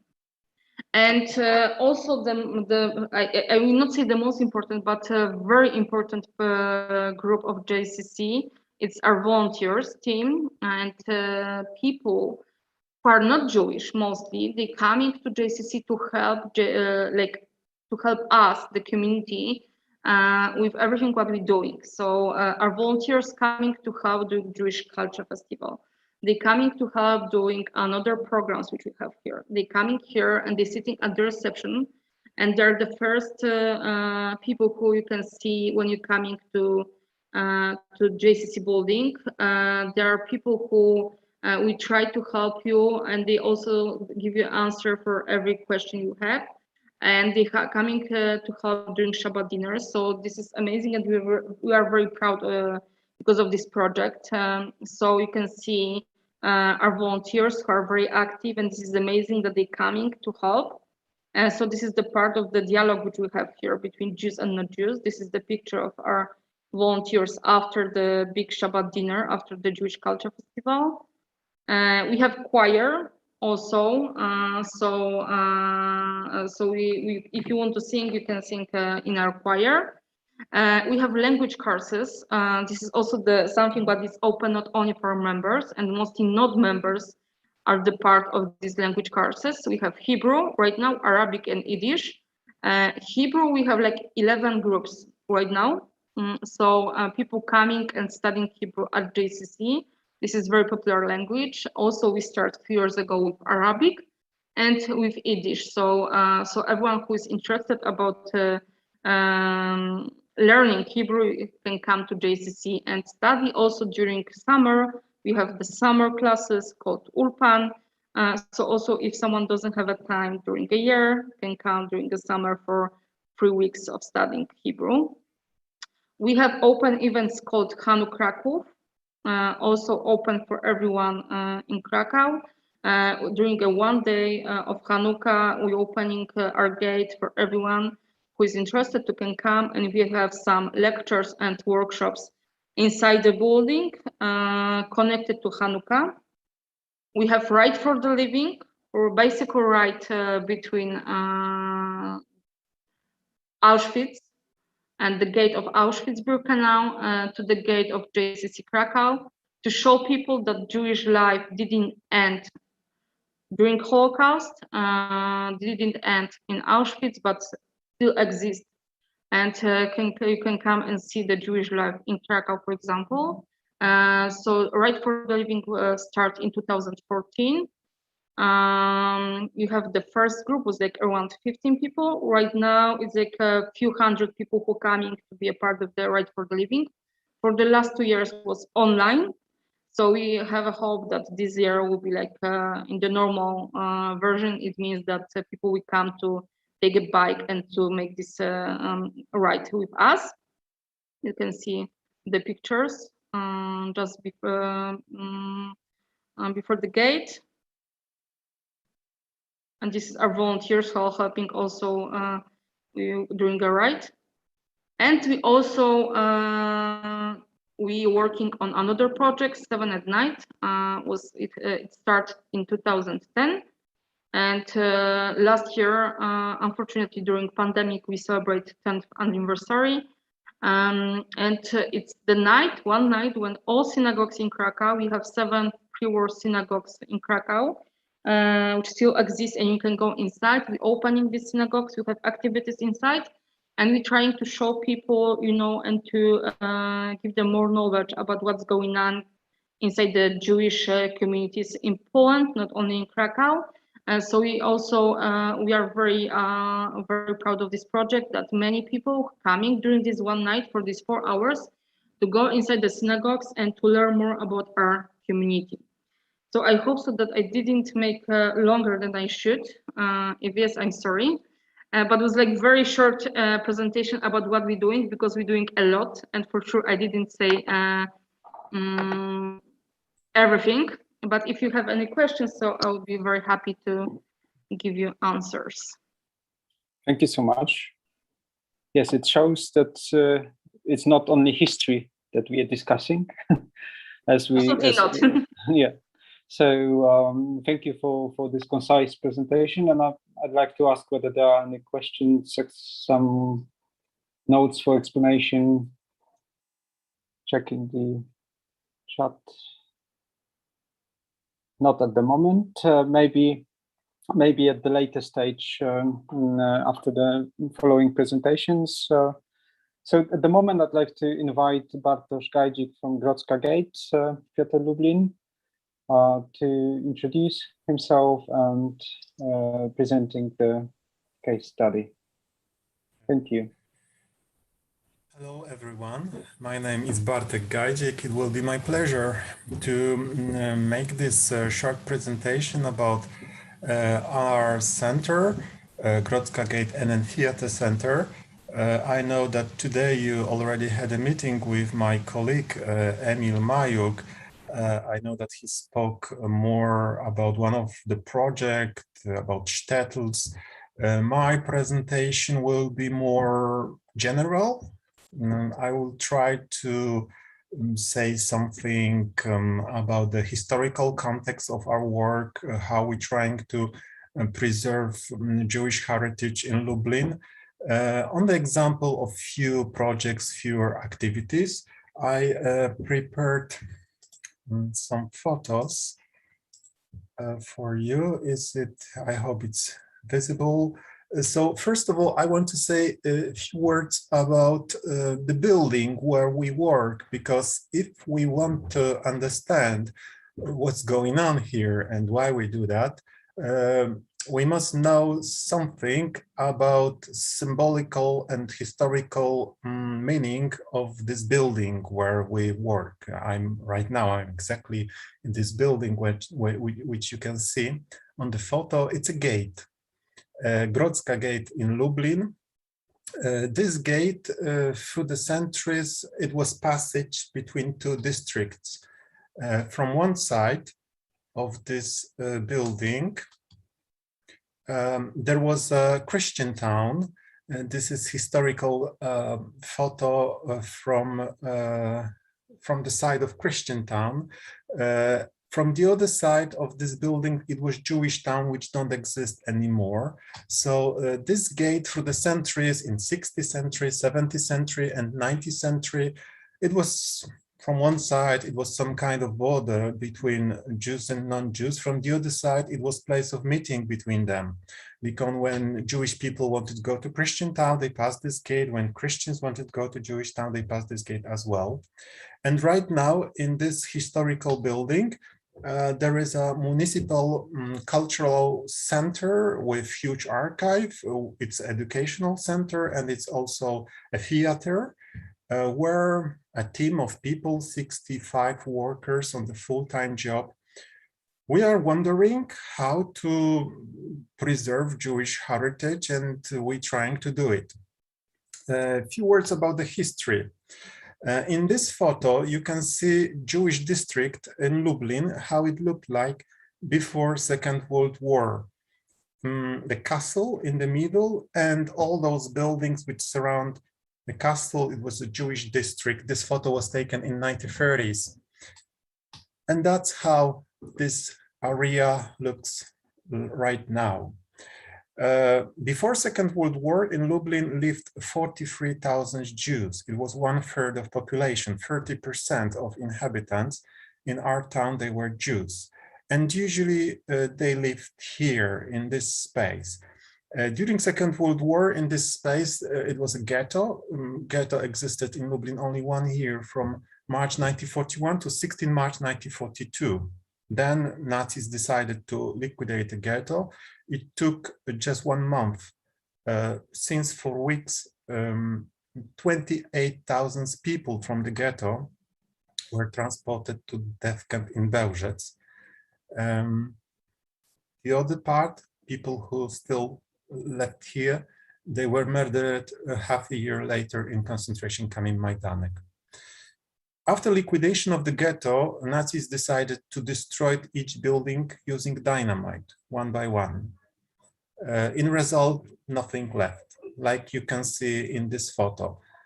Why I mention about that? Because this is very important to understand what is our goal and what is our challenge. This huge emptiness is our challenge. There are no places to show, almost no places, just few, which still exist in Lublin. Of course, there are no people. There is Jewish religious community, but really, really small. And here in our center, we decided to do something with this emptiness. People who work in our center, we are not Jews, but we know that we cannot understand history of our city without history of Jewish community. And that's why we decided to do something with this challenge. First of all, of course, we record testimonies. Oral History Project, we started this project in 1997, 24 years ago. And since 2021, we recorded 2,781 oral histories. So from both sides, Jewish survivors, but also Polish people who remember Jewish district, Jewish neighbors. So here just few photos from the recordings. In our center, there is a oral history archive that's displayed. In each folder, you can find a story, one story of one person, but we also publish all those testimonies in our website, like audio files or video files right now. The testimonies which we recorded in 1990s are usually like a text, just PDF files. In the center, there is exhibition and the archive with informations about buildings, non-existent places. So here you can see catalogs with addresses. Szeroka Street from the first building, the next one, one by one.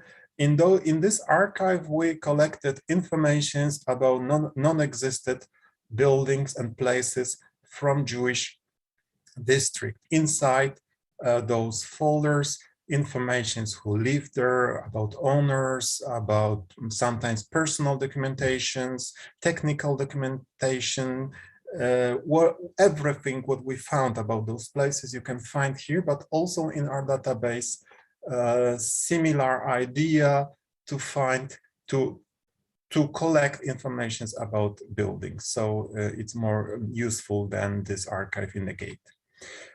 We have also third archive in our center. So first one, it was with oral histories. The second one with informations about building, and this one, it's dedicated to people. So maybe this one is the most important one and very meaningful. In this archive, we can find 43,000 files. So you remember that before Second World War in Lublin lived 43,000 Jews, and in this archive we're trying to find informations about each single person separately. Of course, it's very difficult. I have to say on the beginning that it's even impossible. Sometimes there are just short informations like just a name or just a photo. Sometimes we are able to build a full bio, but still thousands of folders of files are empty. But even if they are empty, they exist here in this archive. And onto this way, we're trying to show that in this archive, there is a place for each person. Even if we don't have informations about those people, there is a folder, which is a symbol related and dedicated to some person, and which commemorate this person. So this archive have two goals. First of all, to collect knowledge, but the second goal is to commemorate each single person separately. Lublin changed a lot during the war. This pre-war Lublin exists only in memories and in the photos, and that's why we collected also thousands of photos. Here you can see one of the most important collection which we have, the part of this collection. Those photos have totally incredible story. Just something around 10 years ago, workers who renovated one of the building in Old Town, it's like 200 meters from the place where I'm right now. During the renovation of this building, workers, they found hidden on the roof of this building 2,700 glass negatives with faces of non-existent city. Photographer, he was a Jew because he prepared some descriptions in Yiddish, and sometimes we're able to recognize who are those people, sometimes not. All those photos you can find in social media. Thanks to Facebook, we had more and more informations about people which we can find on those photos, members of family. Sometimes they send us informations that they recognized members of their families. The second important collection which we have, it's color photos taken by German soldier during Second World War, Max Kirberger. So daily life in Jewish district in 1940. This German soldier took those photos for himself, and he had this collection in his private apartment in Germany since 1980s when he died. And we got this collection from Historical Museum in Berlin. All those documents from the archive, based on those documents, we built some thematical articles in our website, like here about Jewish city in Lublin. That's the example of one of the article dedicated to Anna Langfuss, novelist who received the most important novelist. She was born in Lublin. She received one of the most important French literature award, Prix Goncourt. So that's just the example how we use those materials to build some thematical articles in our website. So it was about, that's it about the archive. Right now, I want to say something more about this institution, like an educational center, because everything what we collected in this archive, not everything, of course, but we're trying to choose some stories, to choose some documents to build educational projects. And one example of the project, in our archive, we have personal documentation of Żytomierski family. We have some letters, more than 20 photos, and in those photos we can find this boy on the left with his father on the right. The boy, his name is Henio Żytomierski, and we can find this boy when he's 1, when he's 2, during his birthday. He's in the middle, in the crown, and again with his family, with his colleague, with his mother when he's 3, with his father, with his family on the bus station, in the city center, when he's 4, when he's 5, with his grandfather, and this one is last one. It's summertime 1939. This photo was taken on Krakowskie Przedmieście Street in Lublin. We don't have more photos of Henio. We don't know exactly what was happened with him. We are sure that he was murdered during a war because his family in Israel after the war, they tried to find him. Unfortunately, they couldn't. We choose this story to build educational project. The name of this project is Letters to Henio, so letters to him. First of all, during workshops with students or educators, first of all, they're trying to explain, to show, to learn how Jewish people lived in Lublin before Second World War. Based on those documents, based on those photos, we're trying to explain and show on the example how this Jewish life looked like before Second World War. And at the end of the workshop, when students, they already know something about this family, but they don't know exactly what was the end of this story. We ask students to write letters to this Jewish boy. Why this idea to write letters to Jewish boy who was murdered during the war?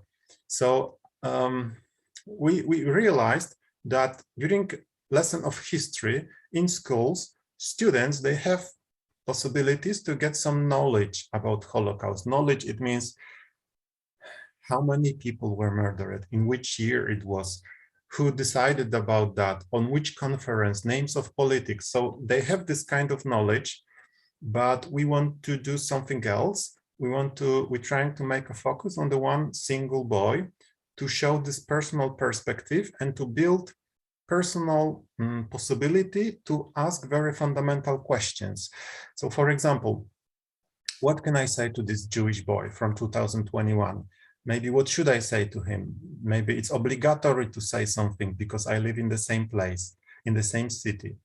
What does it mean for me? What does it mean about this city? What does it mean about human being, maybe? So we invite students to ask all those questions or to try to find some kind of answers onto those questions. And they can note it.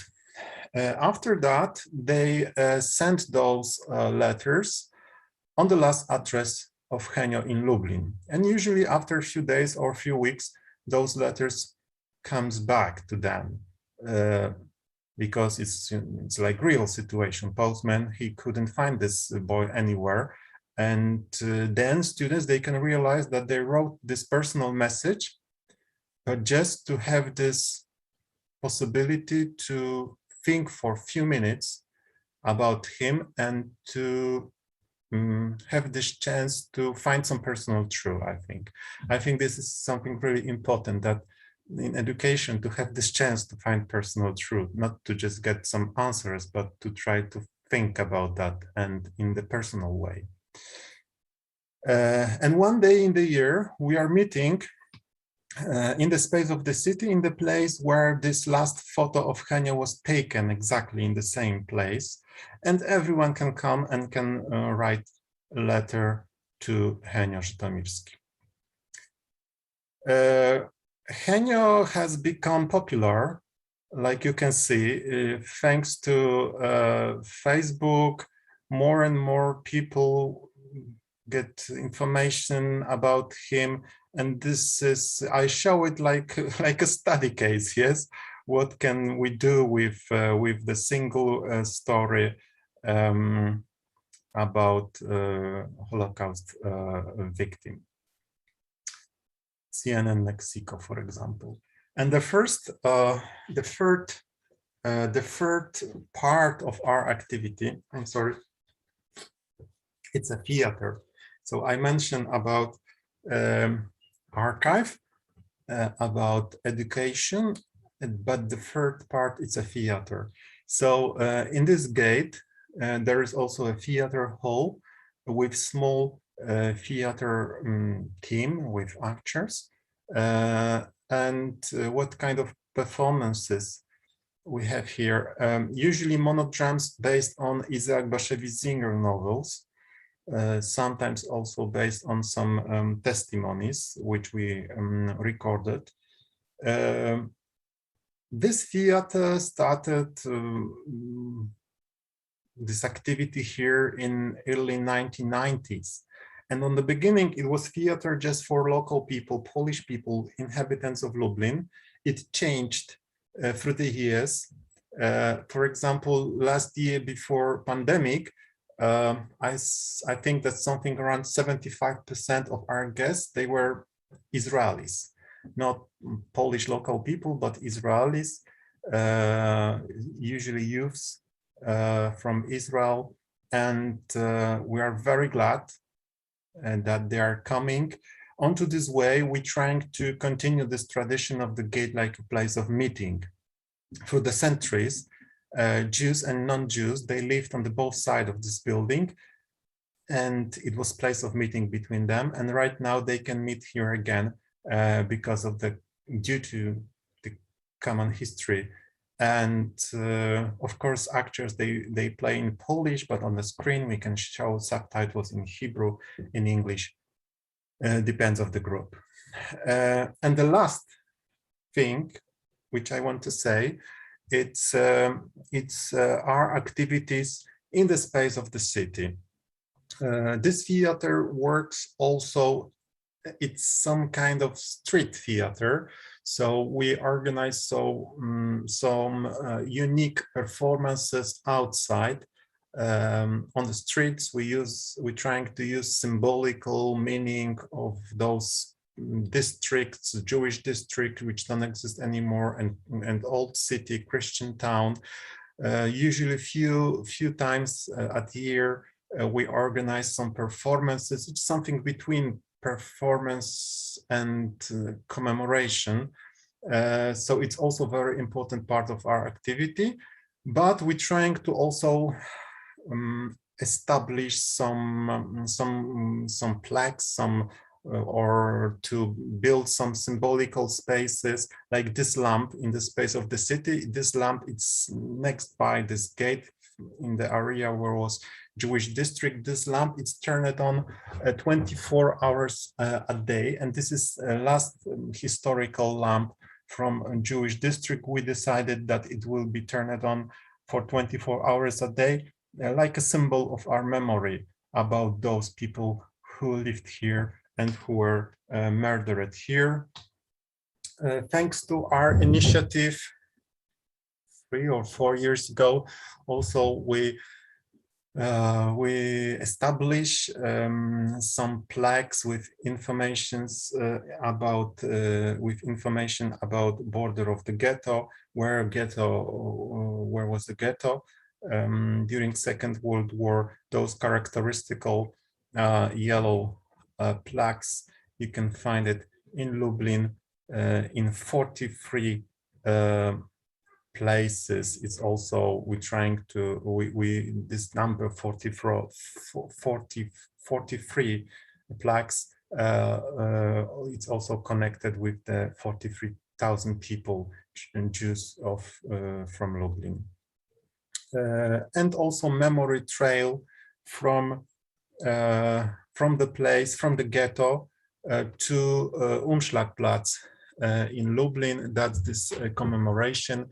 So the train line and the square, from the square, Jews were transported to death camp in Bełżec during liquidation of the ghetto. So we also established this trail 3 or 4 years ago.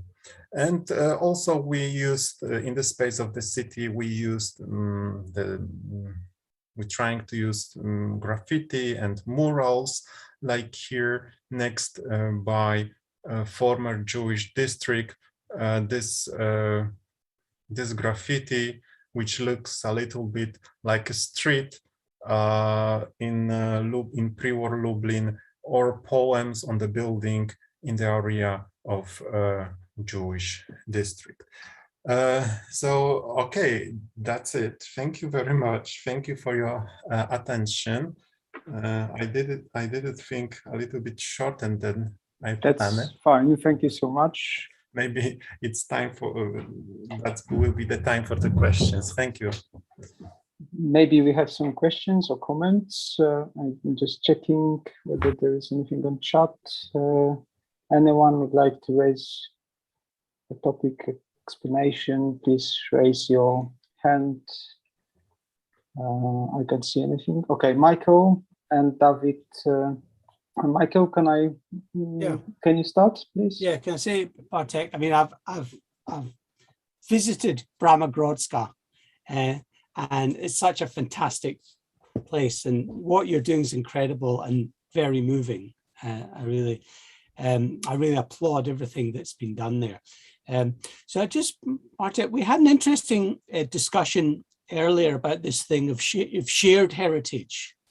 And I'm just kind of wondering if you'd comment on your approach to this, the thing of, is this Lublin exploring an exotic past of a particular community that remains the other, or do you feel that it is, a study in the story of the town and a particular community of that town, and kind of it's with the young people that you're working with, is it their story? Do they feel it's their story and the story of their past, as well as the story of the community, of the Jewish community?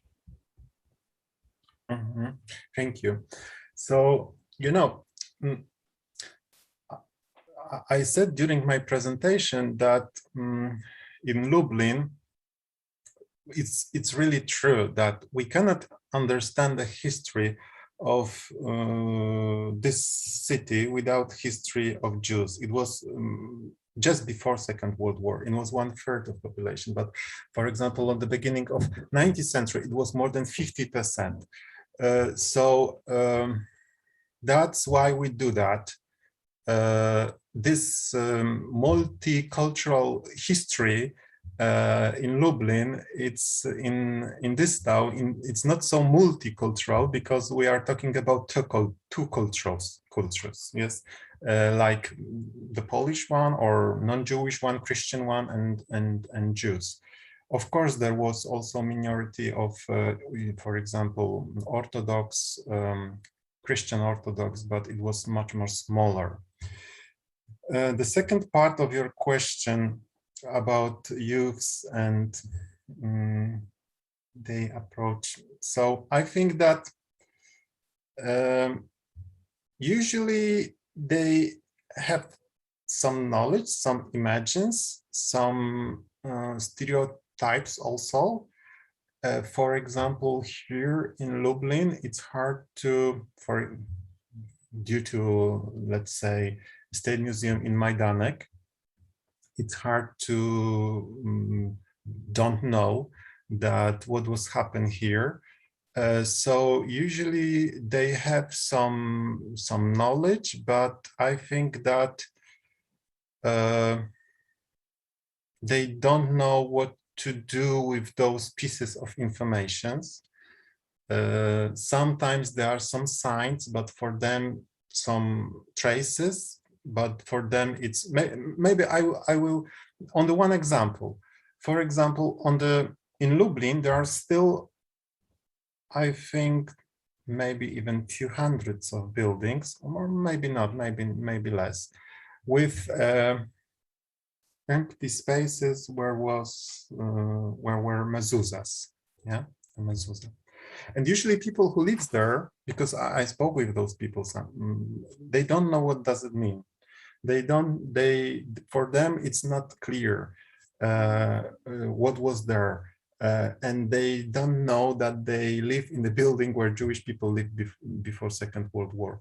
And why for me, why it's so meaningful?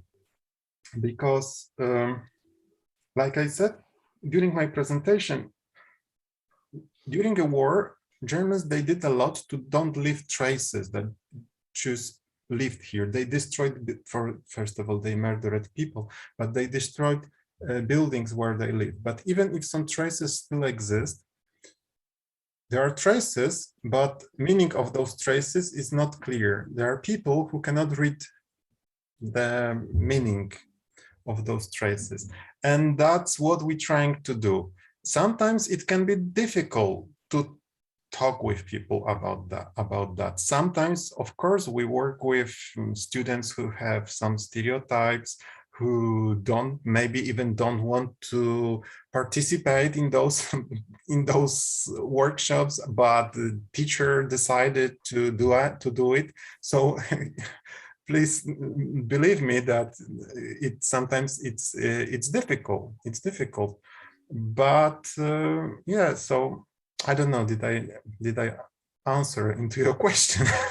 I think it can be concluded at some point that it's not as clear as it was discussed before, isn't it? That someone said that actually, okay, so I see this as a part of my, like in Dąbrowa Tarnowska, that's the example you gave, Michael, isn't it? That someone actually perceived the history, the topic as the part of the history of the city. And I understand that it could be difficult, as Bartosz said. But I'd like to ask David for his voice. I had a similar question as Michael. I want to say that to thank very much Bartek for his intervention, because really it is a kind of work that we are searching for. We are looking for to have it in other places too, because it's clear that he's telling about his work, and the population most of the population doesn't know what he is doing, and it is normal. It is normal in every field. But it's important that it exists, that there is somebody, and I hope the institutions that insist about it, because it is really fundamental to the identity of the people, of the place. Mm-hmm. Some of them will use it, some of them will not use it. It's strange because I was born in Israel, grew in Israel, but I live in Italy, so for many years. For me, Lublin is one of the cities that I know better because it's part of my culture, although I was never there. So it is, I would like very much to see a kind of exchange of this knowledge, because I know Lublin because of the Jewish life that was there. Thank you, David.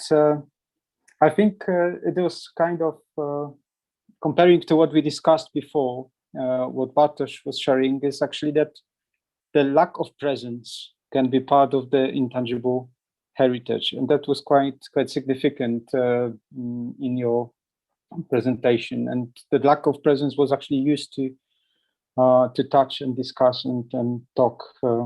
Obviously, we can discuss more a little bit on how to include, how to share the information, as even David said that he knows more about Lublin, although he never was there. Okay, I'm just checking whether there are any other comments.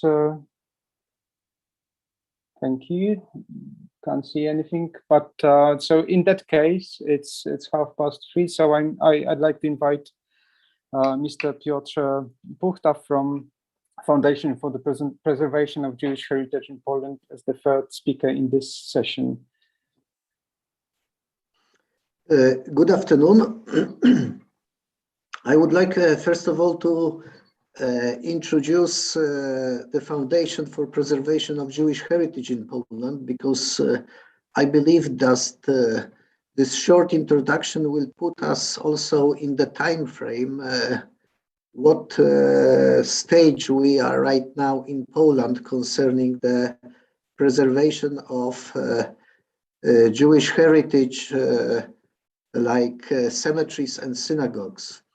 So the law that creates basis for the foundation was adopted in 1997, and this is the law regulating relations between the state and the Jewish communities in Poland. Based on this law, the Jewish communities obtained possibility to start to apply for restitution of communal Jewish properties, meaning all properties that before the Holocaust used to belong to the Jewish communities in Poland. And based on this, the so-called regulatory process was established in a form of applications that were presented to the Ministry of Interior and Administration between the years 1997 and 2002. In 2002, the process of applying for return of the properties came to an end, and then the regulatory process started, which right now takes already more than 19 years. And we have not yet reached half of the applications being processed. Now, based on this law, in 2002, the Union of Jewish Communities in Poland and World Jewish Restitution Organization established Foundation for Preservation of Jewish Heritage, which has a role of owner of all the properties that are being returned to the Jewish world, where there are no at present Jewish communities, namely outside of the 10 major big cities in Poland. In those 10 big cities, there are Jewish communities, and in areas where there are no Jewish communities, the role of the owner is fulfilled by the foundation. Today, foundation is responsible for more than 150 Jewish cemeteries all over Poland, and for 20 former synagogues and other ritual buildings. So this is the role of the foundation, except being responsible for the ownership. The foundation also supports the restitution process, in which the Jewish side is represented by the Union of Jewish Communities.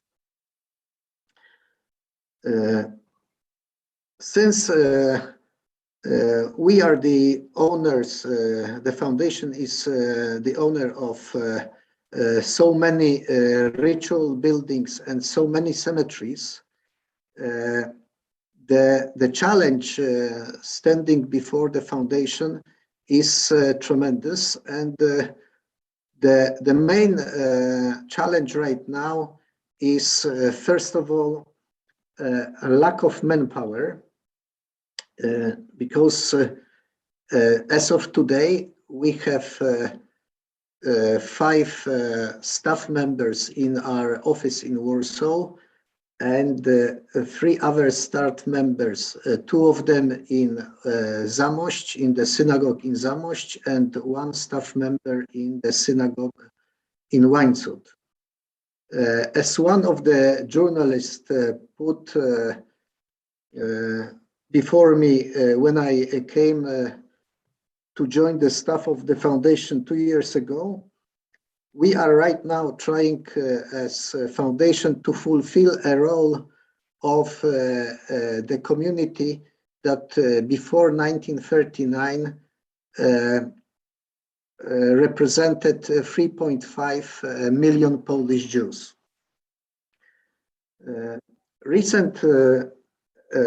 What is the foundation taking upon itself is to establish some kind of new communication that we are trying to present before all the partners with whom we are right now in touch concerning the preservation of Jewish heritage in Poland. And the most recent project that we have managed to initiate this year is the virtual connection to material Jewish heritage in Poland through the so-called virtual tours in synagogues and also cemeteries. And I would like to use this opportunity to show you some two links that are dealing with this project. One of those links will lead you directly to virtual models and tours of historical monuments of Jewish heritage, such as synagogues, pre-funeral house, Beit Midrash, and cemeteries. And the other link will lead you directly to a series of webinars that FODS, together with other partners, is planning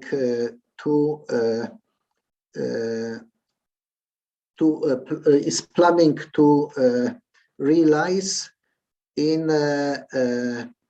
November and December of this year.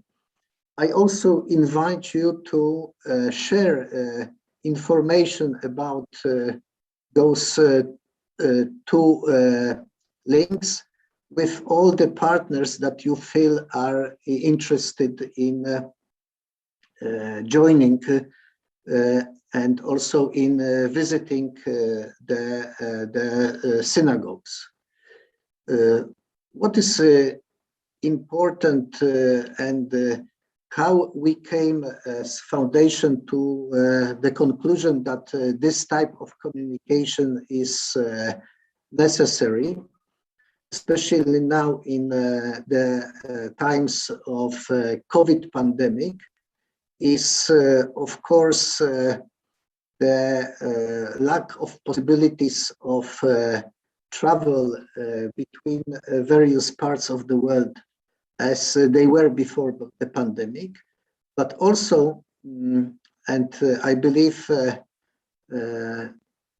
last but not least, is to show to those partners, those individuals, those communities that do not plan or do not travel to Poland very often, or even if they come to Poland, they only visit the major cities. What is the condition of those historical sites that foundation is trying to preserve? I will stop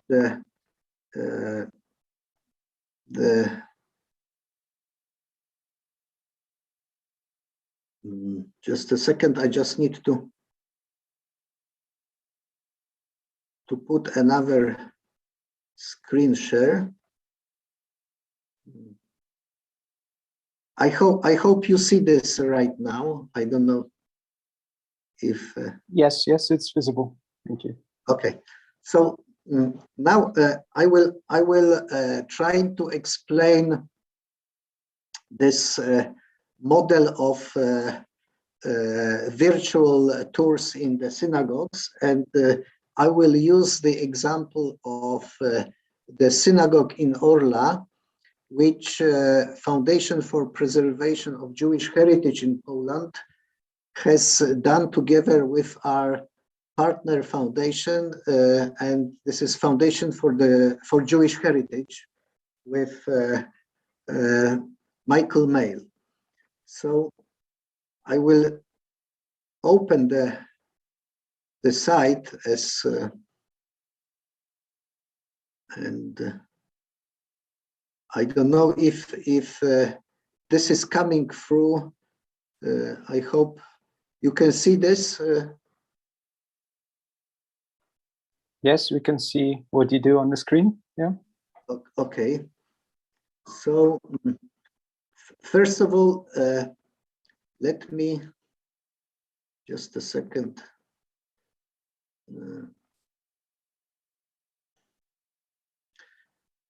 Let me show to you what we are speaking about.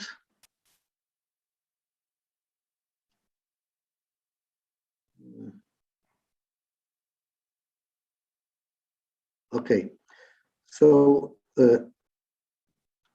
on the screen you see the synagogues that we have and other ritual objects that we have managed to put into this project this year, and the text is both in English and in Polish, and we are also trying to add also Hebrew translation. This is still in the process of being translated. Now, if I will show you the synagogue that we are now speaking about, This is inside Orla Synagogue, and if you will see, there is a lot of different points of interest. So a person who is not in Orla and who is interested in learning what is happening there and how this building is being used right now, for what purposes, and in what condition it is in, such a person can enter through the internet and look herself or himself what are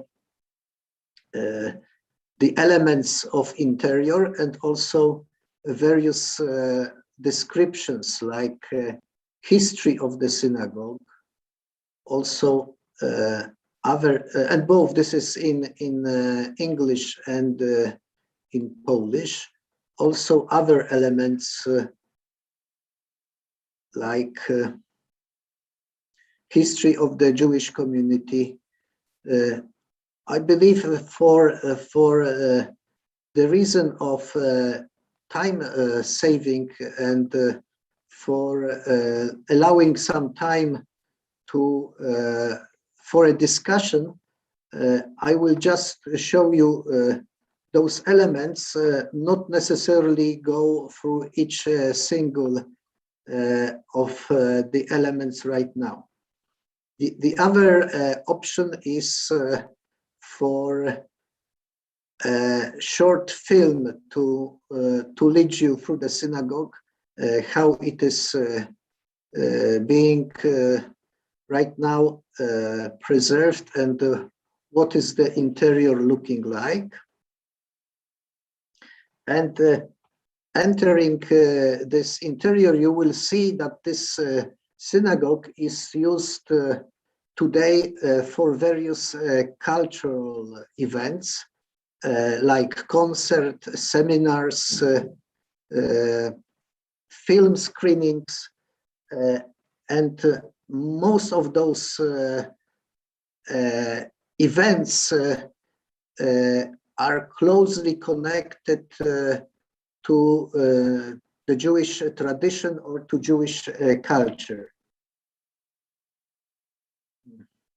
Of course, you may enter other areas also of the synagogue. You can also see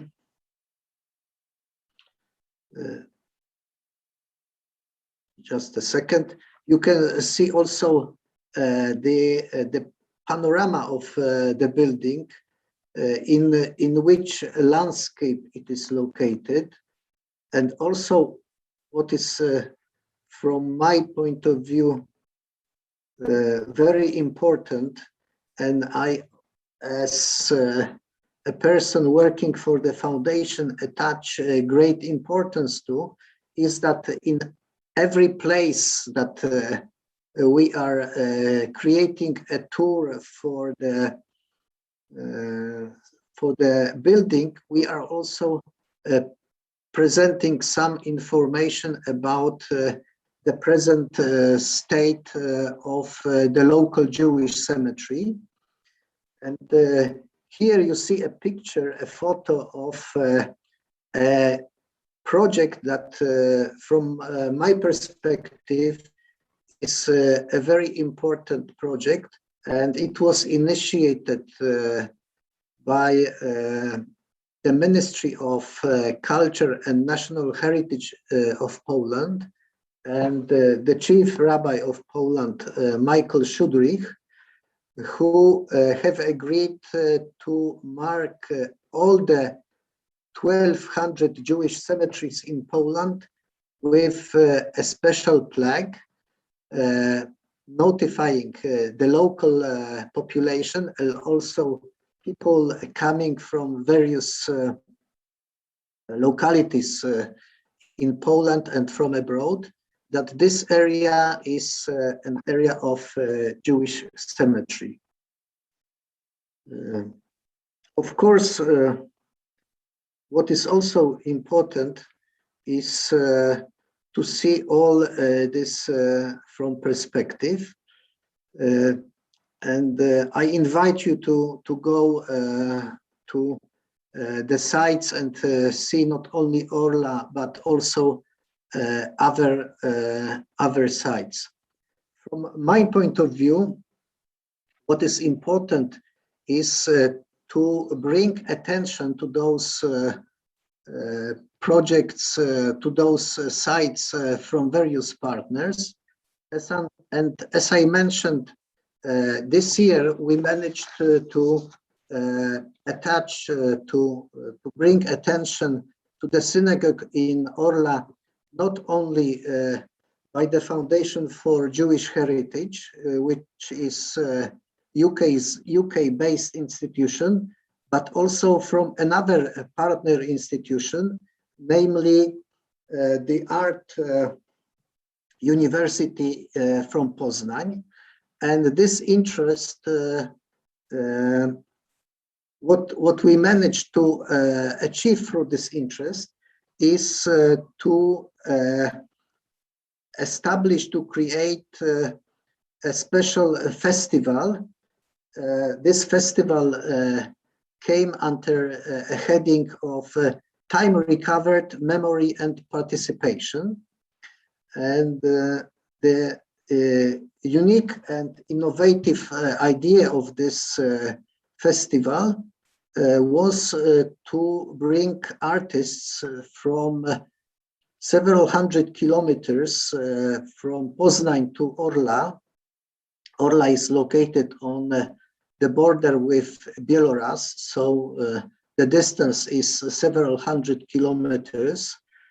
And to have for 5 days various events taking place, which allowed us and our partner institutions, namely the Foundation for Jewish Heritage and the Arts University in Poznań, as well as the local authorities and local volunteers, to establish interest in order to start looking and considering the synagogue as a place that might be used for cultural events more broadly, more widely than until today. I will finish with this because I believe that what is important is also to give some time for exchanges of thoughts, and maybe if you have any questions, I will be happy to answer those. Thank you. Thank you very much for your presentation, and I'd like to open floor for questions and any notes of explanation. Please raise your hand if you wish to comment.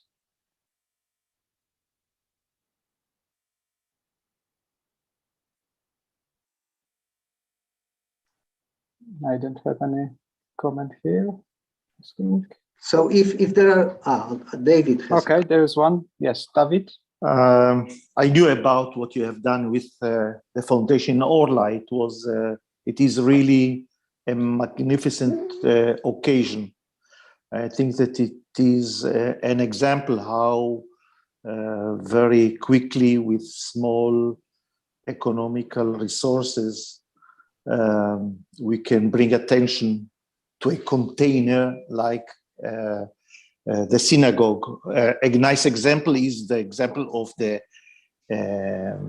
Galicia Museum, because it is a container that was not a synagogue, but it is a natural container. And unfortunately, Orla became a kind of a neutral container too. So it is a very good example.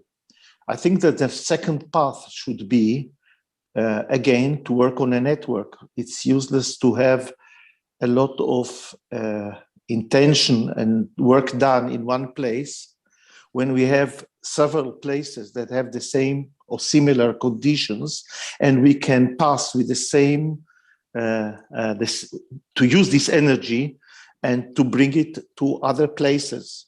It means to create a network between such places. It's true also that we cannot transform all the synagogues in museums or in Kunsthalle. It's insane, it's impossible.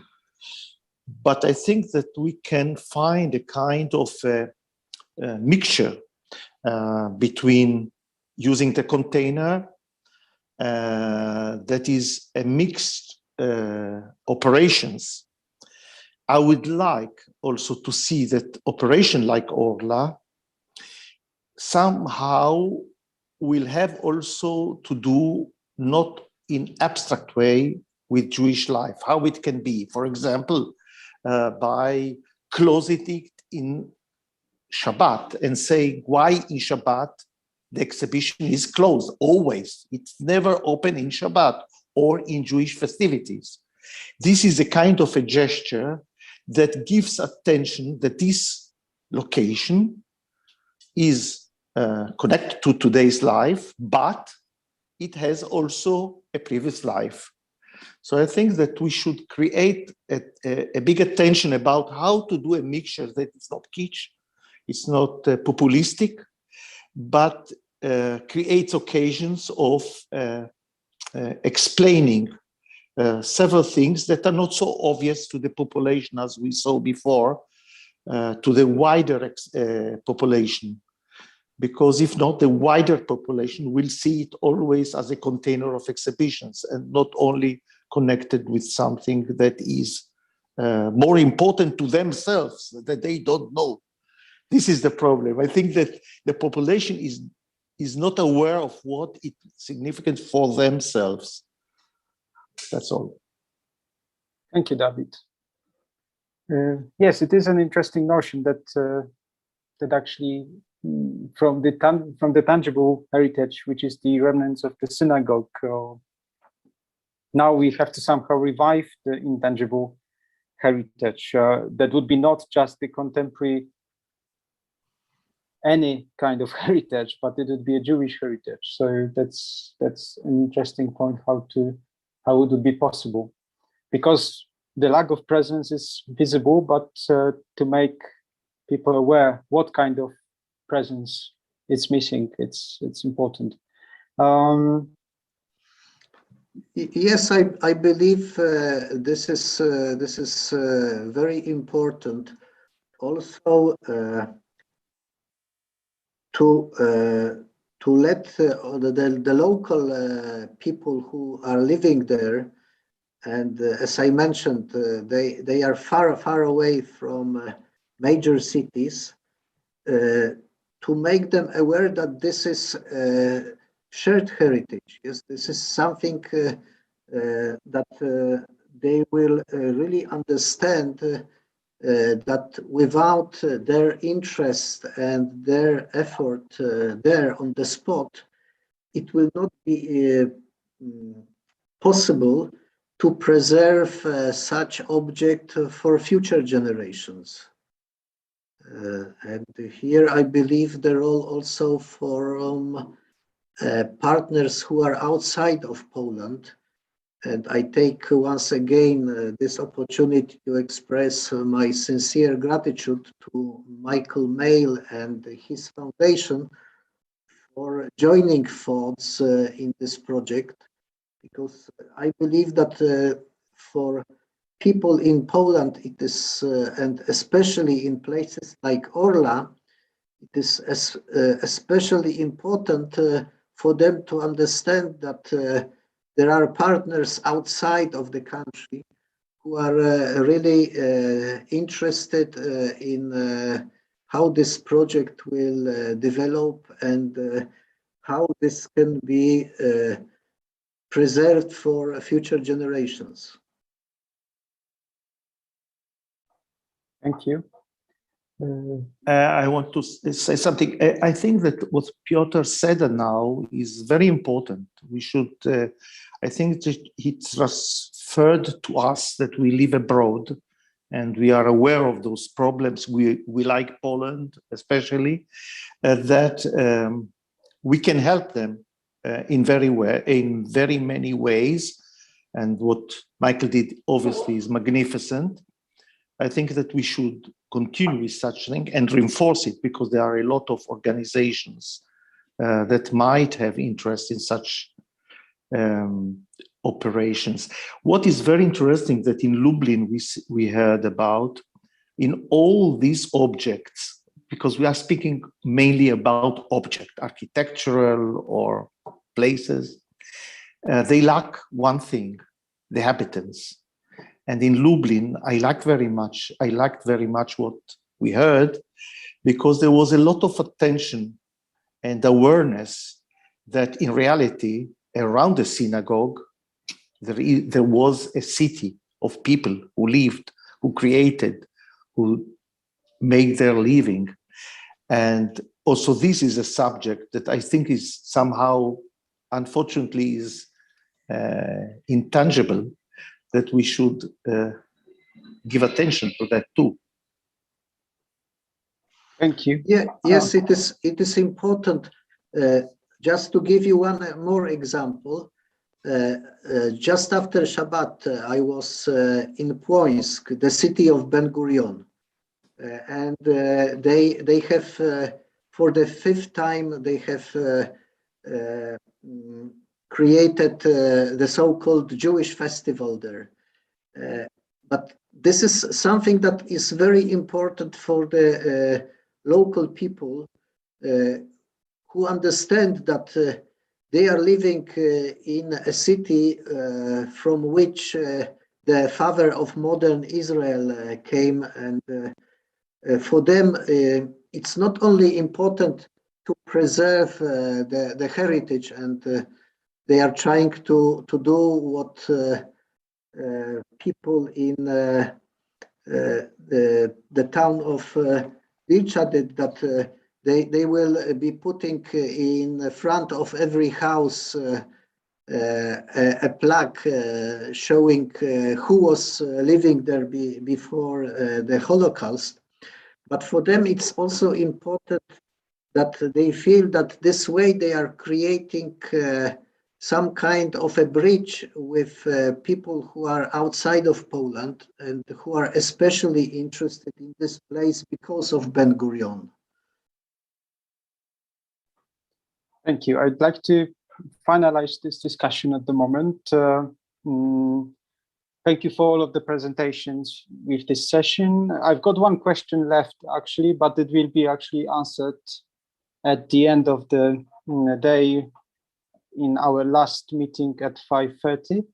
The question was whether Jewish heritage presented in the internet is intangible by definition. You can think about this, and maybe we can answer during our last discussion and summary of the day. At the moment, I'd like to announce the short break, coffee break, until 4:20. And at 4:20, we are meeting with Janusz Makuch, who will be talking about the Jewish Culture Festival in Krakow. So please come back in 17 minutes. Thank you.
Krakow. The session 4 will be for about an hour and 10 minutes about the Jewish Culture Festival. And then for about an hour, we will have a final discussion, debate, conclusion session, and we will finish by 6:30. I'm just checking whether we all come back after the coffee break. Okay, I think we can. Yes, Michael, thank you. I'm glad to see you back. And I'd like to pass the voice to Janusz Makuch to introduce us to the Jewish Culture Festival in Krakow.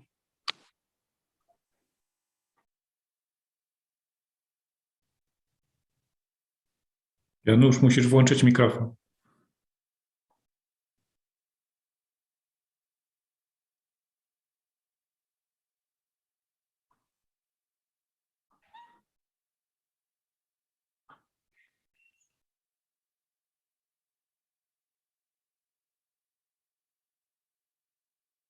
All right, I think I'm success.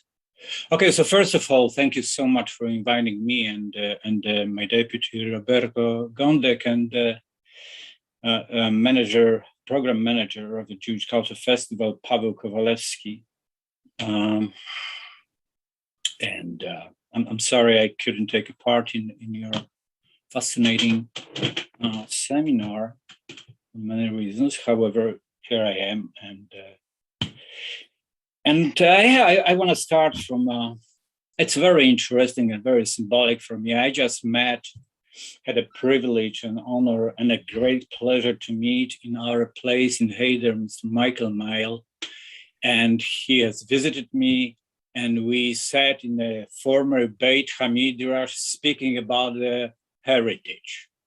And suddenly, I was born in a Catholic family. I can recognize the place where you are sitting right now. Are you in the church? Something happened? No, I can't hear you. Yeah, I'll tell you, no, this is a synagogue. David will be able to talk about this. This is a synagogue. Casala, yes. It's a place called Casala Monferrato. This is a Sephardic. Okay. I understand, guys. Anyway, it's a very, very good start, actually, very good point. Because honestly speaking, when I read the invitation and I recognized that I should speak, and I'm gonna speak about the so-called intangible heritage, so I thought myself, okay, what does it mean actually?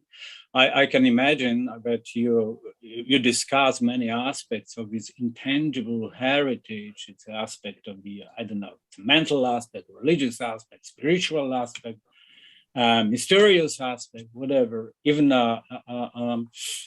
emotional one. But what honestly speaking doesn't for us, for people who've been, especially I have been running this Jewish Culture Festival from 33 years. It's a long time. So to understand a little bit better what I have in my mind when I think about the intangible heritage, I have to come back. I have to return myself to the so-called beginning. I don't know who among us has experienced Kazimierz, which honestly speaking has a little different name, but I will tell it later. Who experienced Kazimierz at the beginning of 80s? And I came to Krakow in 1980. And I was lucky enough to walk through the streets, very narrow and very dark streets of Kazimierz, right at the beginning of the, it was my first encounter with the city, at the beginning of Shabbat. And I was shocked because honestly speaking, I could see only buildings. I was looking for the synagogues. Finally, I found a synagogue. So I was surrounded by the empty Jewish heritage, this visible empty Jewish heritage. with people who replaced, after the Second World War, Jews who lived in this city since the beginning, actually, since the very end of the 15th century till 1940. So I even couldn't imagine, absolutely, but not so many years after I came to Krakow, we will be able to witness so-called the process of revival, of awareness of the Jewish heritage in Krakow. The way how this process is developing is the other story, of course. But I'm not gonna speak about the entire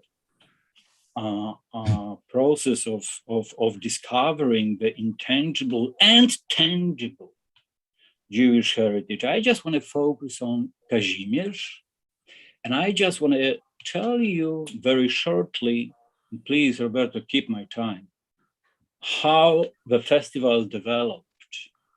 The beginning was 1988, and I can recognize one of the faces that more of you were in the kindergarten, or maybe you were just in a time before you were born. So 1988 was a very interesting time.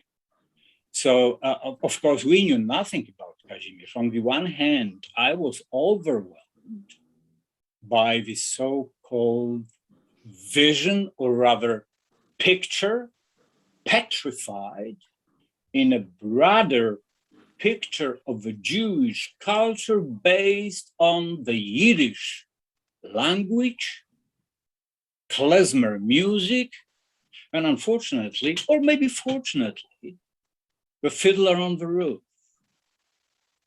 But I was also lucky enough when I heard at the beginning of the 80s that there are so-called lost Jews in Warsaw who decided to initiate the Jewish life. I want to emphasize that Jewish life, not Jewish culture specifically.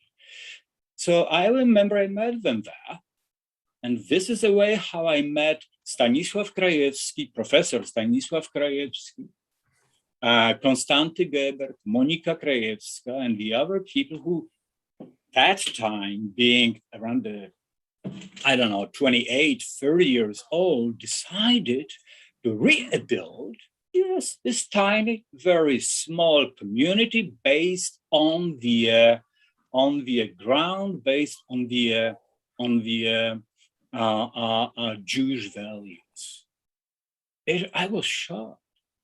However, you have to also know that they called themselves that time the last Jews.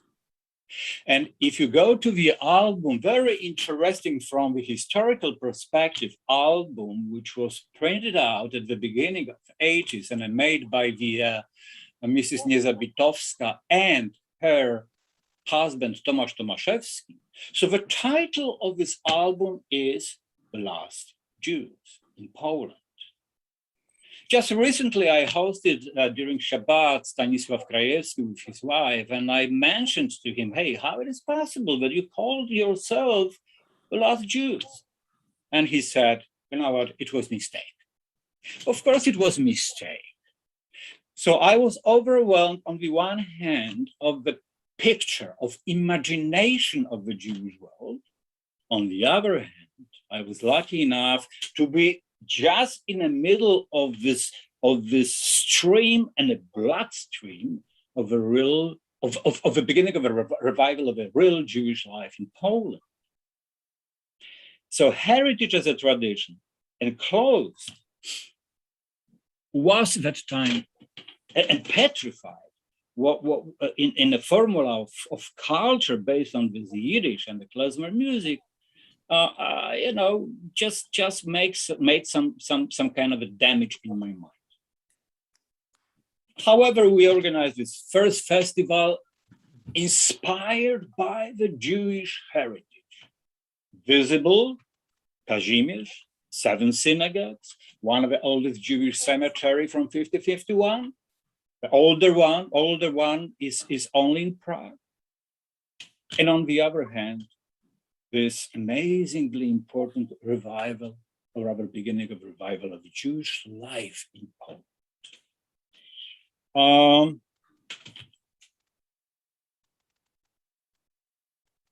I think that it was like a contradiction. We organized a festival. The first festival took place in 1988, and a lot of people came to the very small theater called Nomen Micro. It was over 100 people. And I remember perfectly when I close my eyes, I see among the audience, the younger and older people who wore kippah, yarmulkes. In 1988, it was a visible sign on invisible, intangible kingdom, Jewish kingdom, that, hey, we are Jews, we are not afraid to be Jewish. Moreover, we are proud to be Jewish. And this is only my interpretation. We want to thank the Goyim, like we, that you organize this festival, and thanks to the festival, we could manifestate our Jewishness. Oh, it was such important that time. 1988.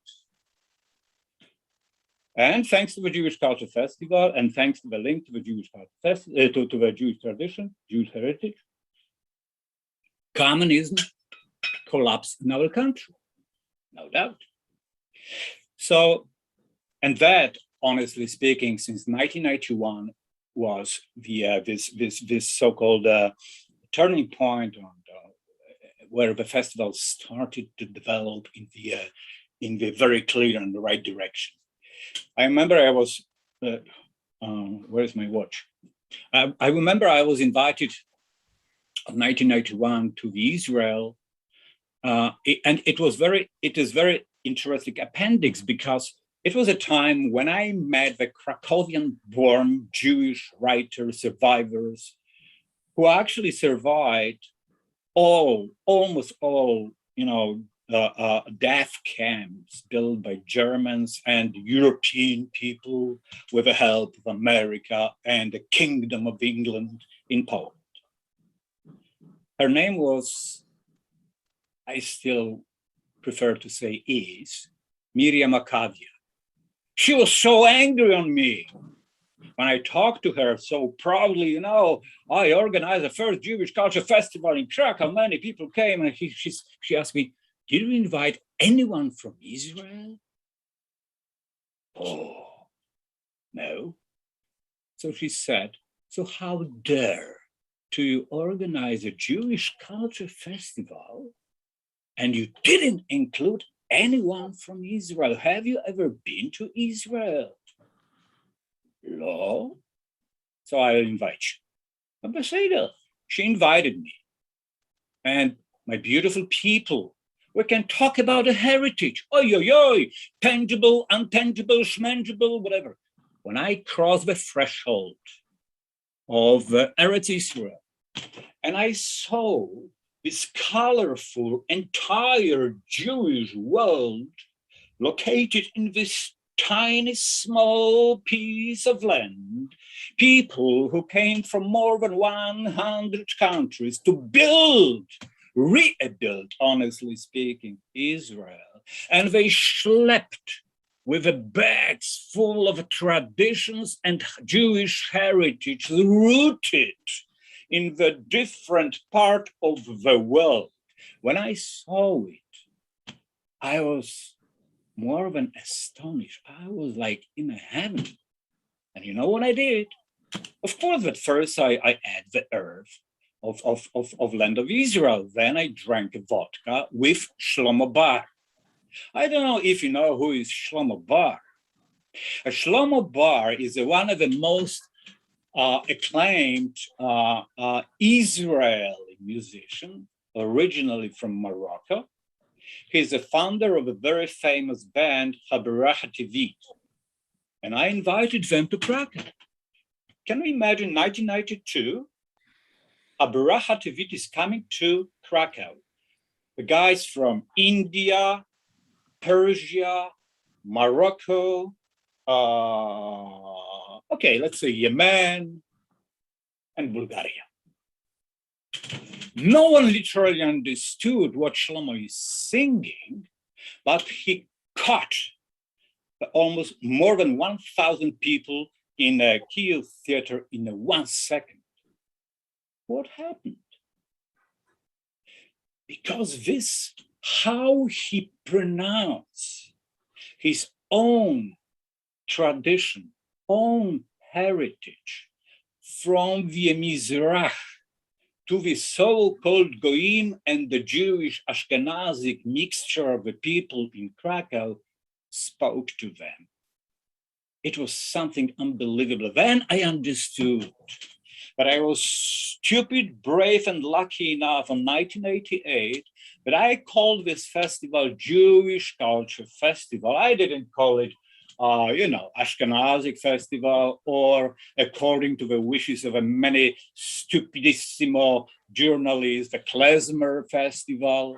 No, I call it Jewish Culture Festival because something told me that we should speak about the heritage, understood as a whole, the biggest picture. We are not the bards of ruins.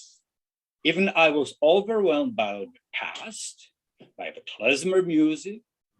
I suddenly opened the door to the completely new world.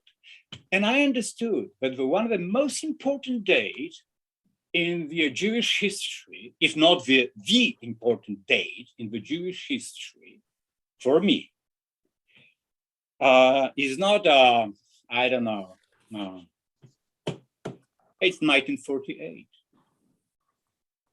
where the state of Israel was established.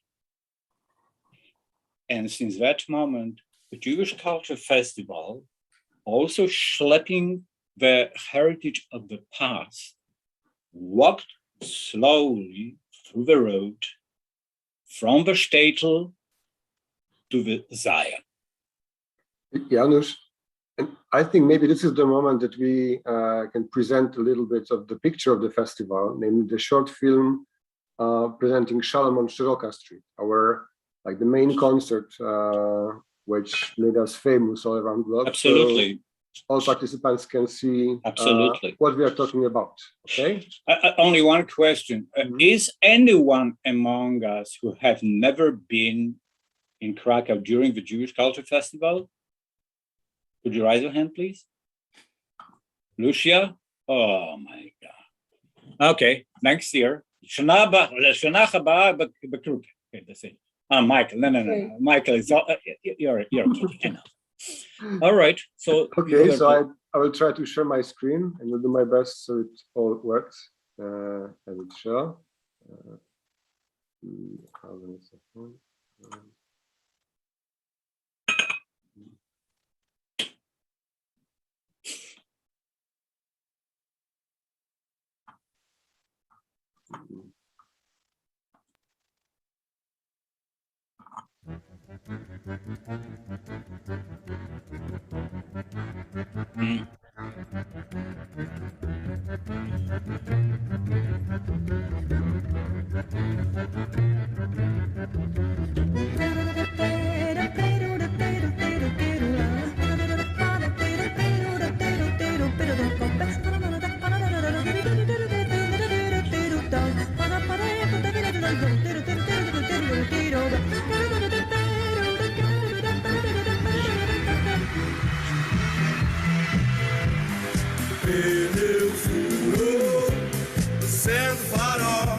Se alguém ligou, sente farol, se alguém ligou, minha senhora, se alguém lhe amou, foi-se embora, pneu furou, sente farol. farol. Se alguém ligou, ser farol, ser farol. Se alguém ligou, minha senhora. Can I continue? Can I continue? Yeah. But please keep my time. So it's a very good example. You know, the shadow of Auschwitz-Birkenau, by the way, the Holocaust is also heritage of humanity. And it tells us that Jewish people, that Jewish people were not born to die. The Jewish people were born to give light to the world. And this light, metaphorically speaking, is my heritage. So forgive me, my beautiful friends from Europe, that for many years I took a look at on Europe as the largest Jewish cemetery, and without a sign of a Jewish life, especially Poland. Everything has been changed. And that time I thought that the Europe is sad, completely destroyed, that life is over, and the real life is in the American diaspora, and of course in Israel.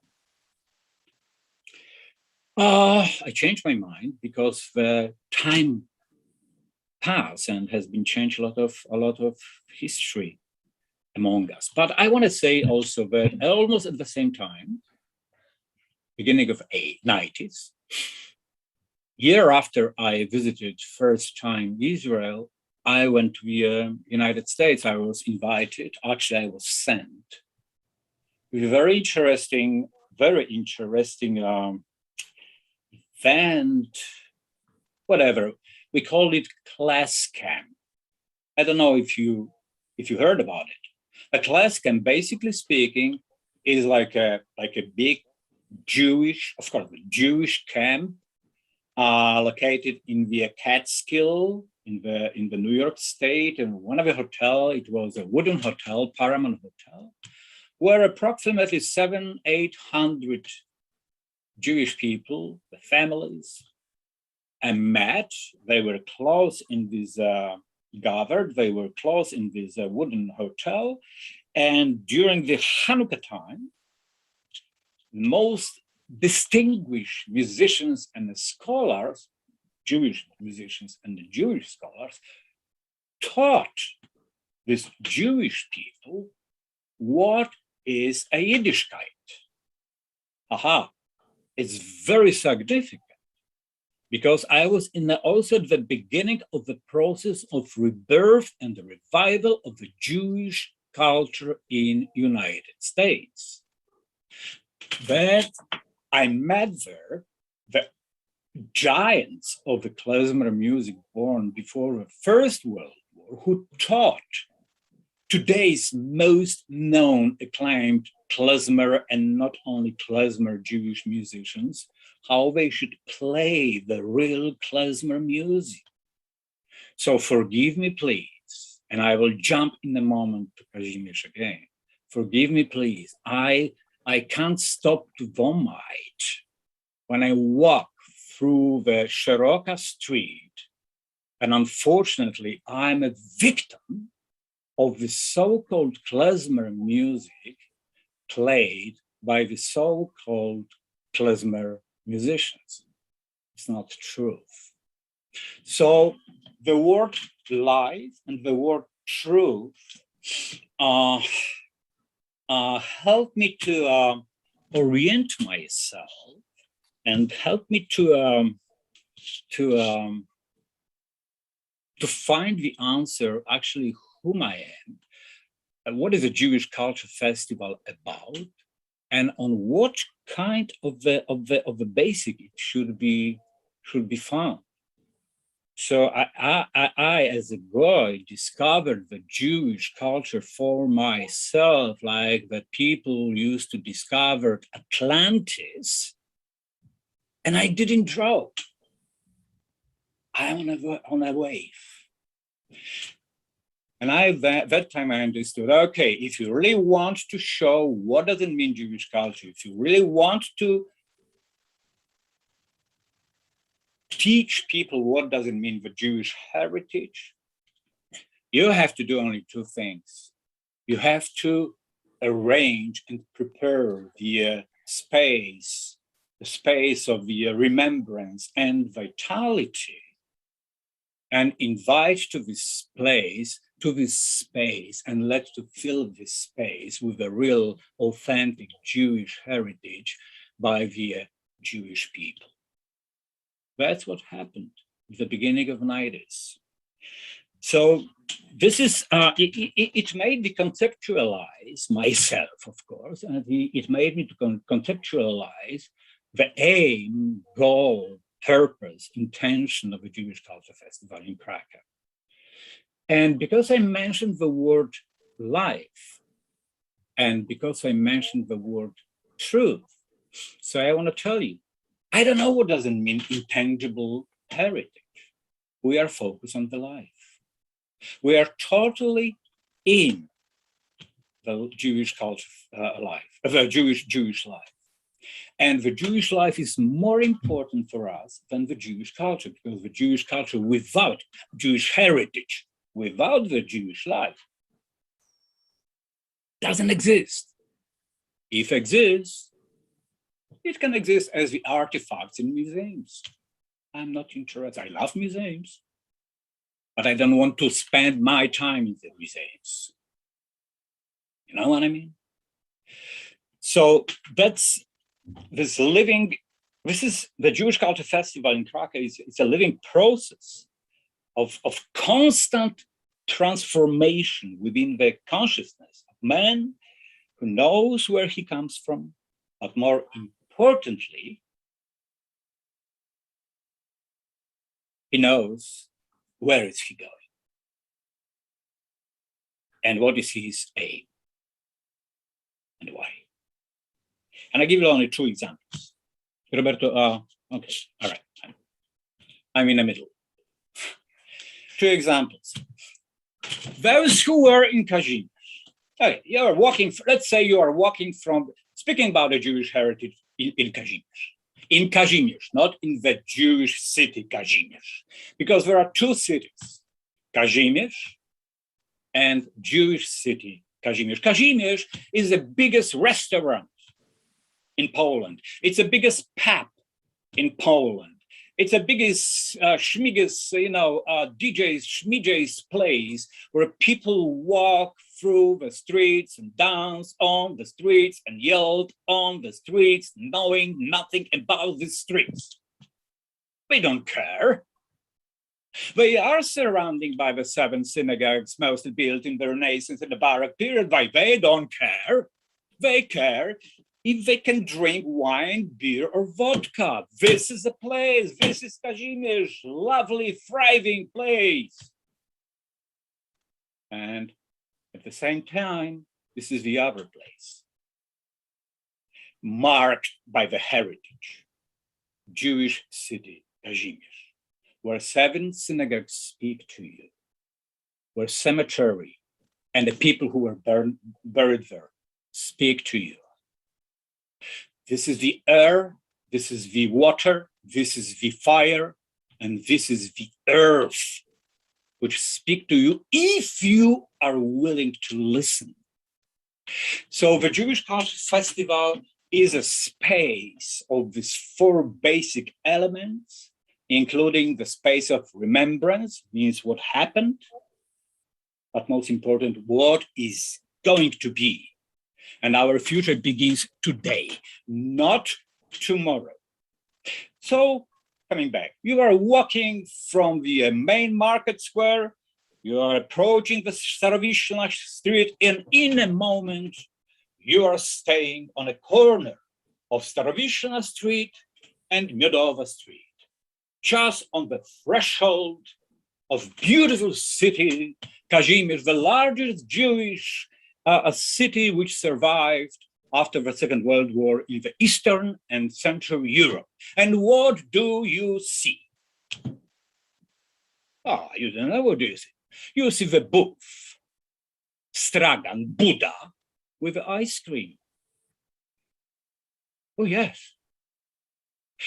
And behind it, if you are wise enough, you see the pink building, which is a 16th century building of mikvah. But the first what you see is the ice cream booth, is the food truck, egly composed. Is that the heritage? Oh, Nahon, of course, this is the heritage of Kazimierz, but this is not the heritage of the Jewish city Kazimierz.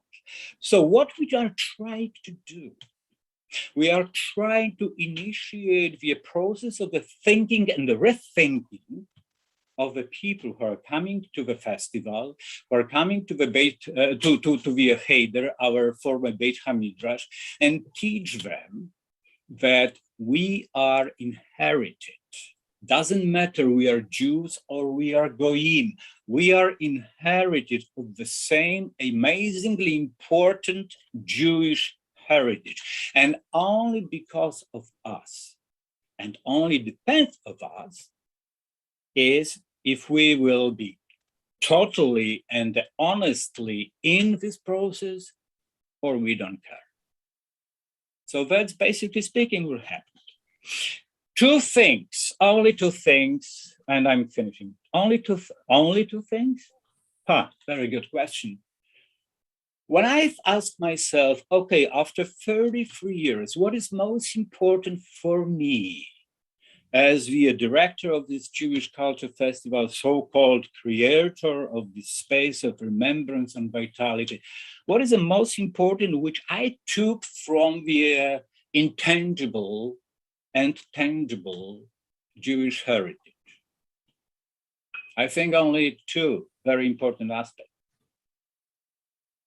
First, it's responsibility. We are responsible. Doesn't matter we are Poles, Jews, Ukrainian, whoever. We are responsible for a piece of land where we were born, and we are responsible for this heritage which we inherited. It's a gift. You can quit it, no problem. It's your choice. I chosen. It's eternal choice. And the second aspect of a Jewish Culture Festival is, even we are dancing, we are drinking, we have a lot of meetings, it's morality. It's something which lacks in our today's world. We have no responsibility for ourselves and for the other people, and we have no morality in the process of the shaping of the states, of the relationships, or whatever. Unfortunately, we are the victims of the politicians, and in a moment, speaking about the Jewish heritage, we will be victims of the artificial intelligence. I'm just wondering. I'm just trying to figure out how our seminar will look like in the 50 years. All right, so I think that slowly I will finish my chaotic but very important for me a message. This is our challenge. That's what I wrote to myself. We must take Jewish past and Jewish heritage as seriously as we take our life daily. So what we are doing has to be accordance. Absolutely. And it keeps me afloat. But believe me, I am not on the wave. I am the wave. Here is our message to the world. Message of a Jewish Culture Festival in Krakow. Message taken from the Intangible and Tangible Jewish Heritage. Take your past and take your heritage genuinely, genuinely, genuinely. But it's hard to say, but deluge. The deluge is coming. I don't want the Jewish heritage to be the Atlantis in the awareness of the people who live in this country. Thank you. Thank you very much. I think, yes, please do. There's the question from one of the participants. Yes, I wanted to highlight this. Yeah, David, maybe you can ask your questions. Yourself. Where is the? Well, I'm 19th century man. Well, I don't know where we can find this question. Okay. I think no. Good evening. I think that the festival, and my question was to you, obviously, if you don't think that the festival is a kind of musealization of the Jewish, in every festival, but in this particular, of a Jewish heritage, as you see it. Is what? Musealization. You transform it in a kind of, musealization. it is a museum. It is the same as to put in a showcase objects. You are putting music or other things. And what I don't like in this way of showing things is not, it's a fantastic example of popular involvement, but it is as putting in the museum, in the show vitrine of the museum, things that are fake. That you show them because you want to show a piece, a thing of the Jewish tradition, but that is not true. Because it's not a real one, it's a copy. I think that we cannot bring to life things that doesn't exist. If the Jewish festival wants to put attention on the Jewish past presence in Krakow, it's okay.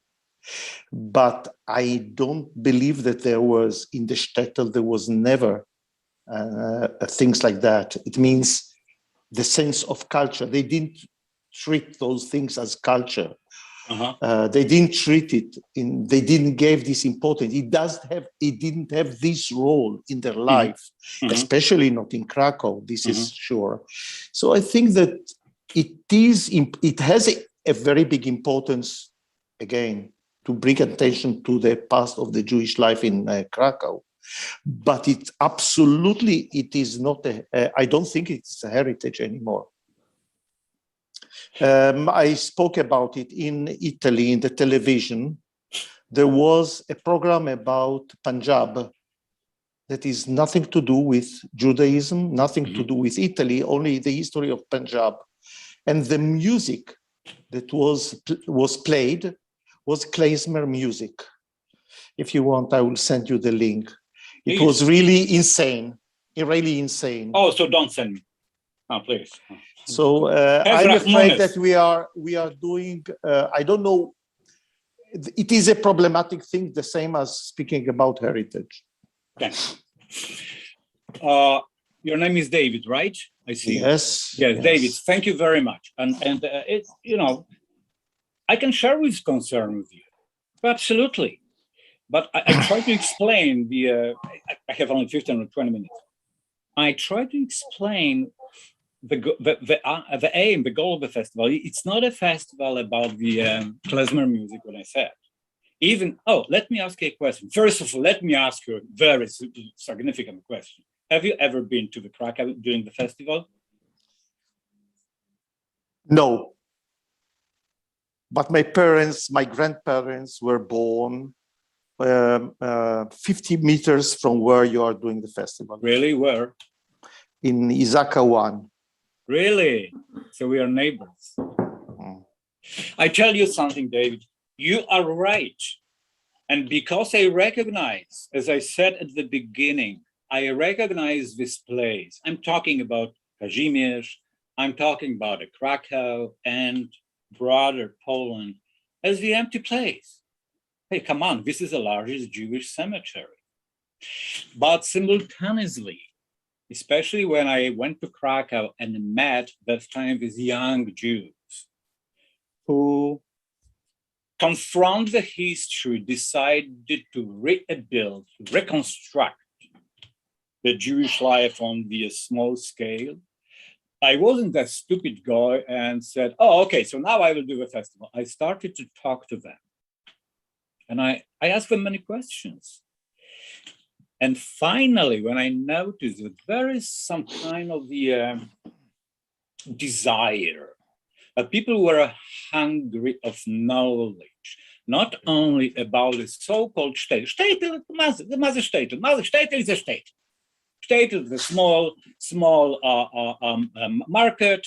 It's of buildings and the water and the mikvah and the cemetery and the shul and this and that. No, we are talking about the entire Jewish world. Yes, we have ambition to speak about the entire Jewish world, especially after I made my two so-called aliyahs, first to Israel and then to the States. And when I saw the same, this desire of especially young people who just wanted to know where do they come from, and especially from in the United States. So it's not a fake, I think. It's not a musealization. I'm the last one who would allow to initiate this process, because what we are trying to do, we are trying to just transform the knowledge of the contemporary Jewish life and the culture creating nowadays in diaspora in America, and the most important in Israel, being only the guarders of the space. This is it. And believe me, I've never ever invited, except one, people who try to create the fake of a Jewish culture. I don't know. You're a Sephardi man, right? You're Ashkenazi? No, David. If I am from Isaac. Oh, I'm sorry. You look so familiar, like a man from Persia, and suddenly you are from Krakow. From Krakow, unfortunately. I'm sorry. Unfortunately. Look what's going on. So, but now you live in Italy. Yes. By the way, my daughter is in Italy right now. So one of the first person whom I invited in 1992 was, of course, Shlomo Bar from Israel, but also very important, Flori Yagoda. And I'm more than sure that you know who Flori Yagoda was, but also the brave old world, the new Mel klezmer band who brought the real klezmer music, but they transformed it using the contemporary language of music. And I also, as a first man, mentioned about the Mordechai Gebirtik. It's not a musealization. No, it's a living space. I just want to emphasize, I don't care about museums. I told that very clearly.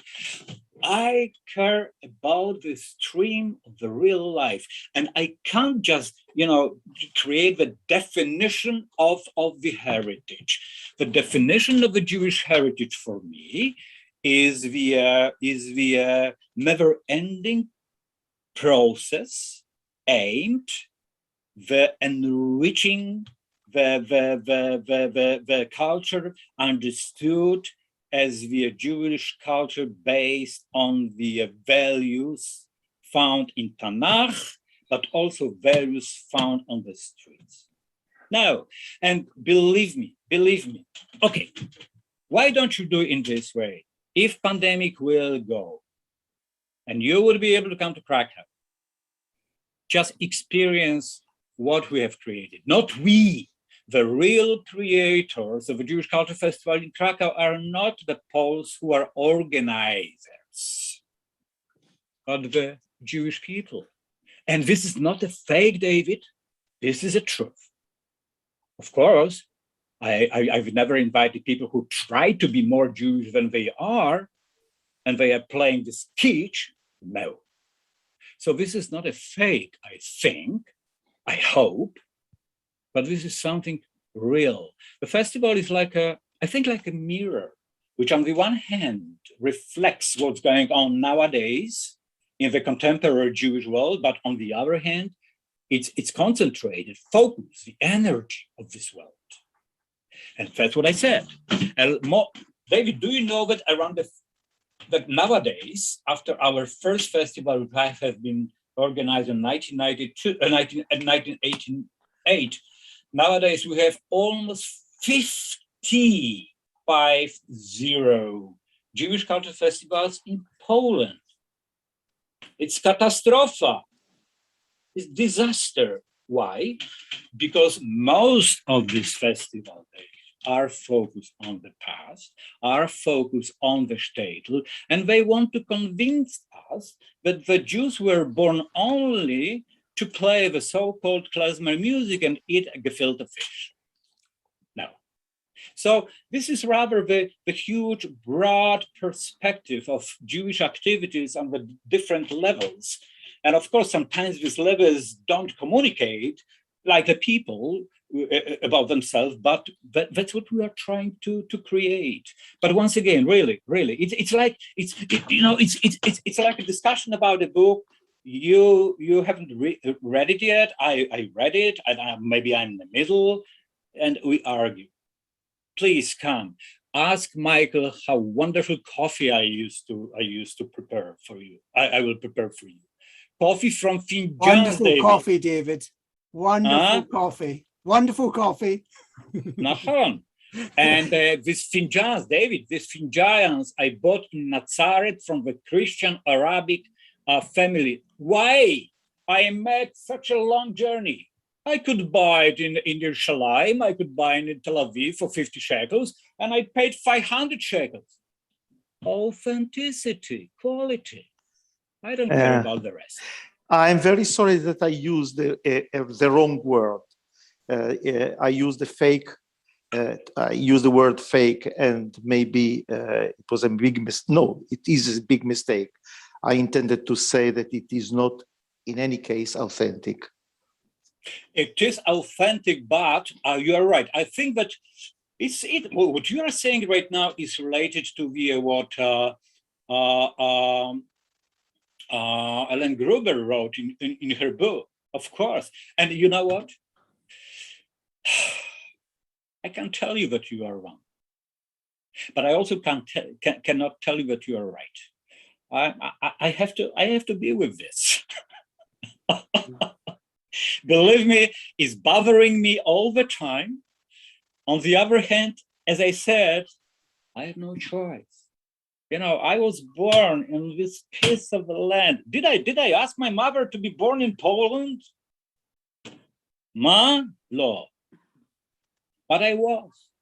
So, because our life is actually, you know, it's a spark. It's a very short period of time. So we have to do something good. And if we conceptualize ourselves and transform our goodwill to something which is bigger and really good, that it delivers to you someday with even more good than you expected.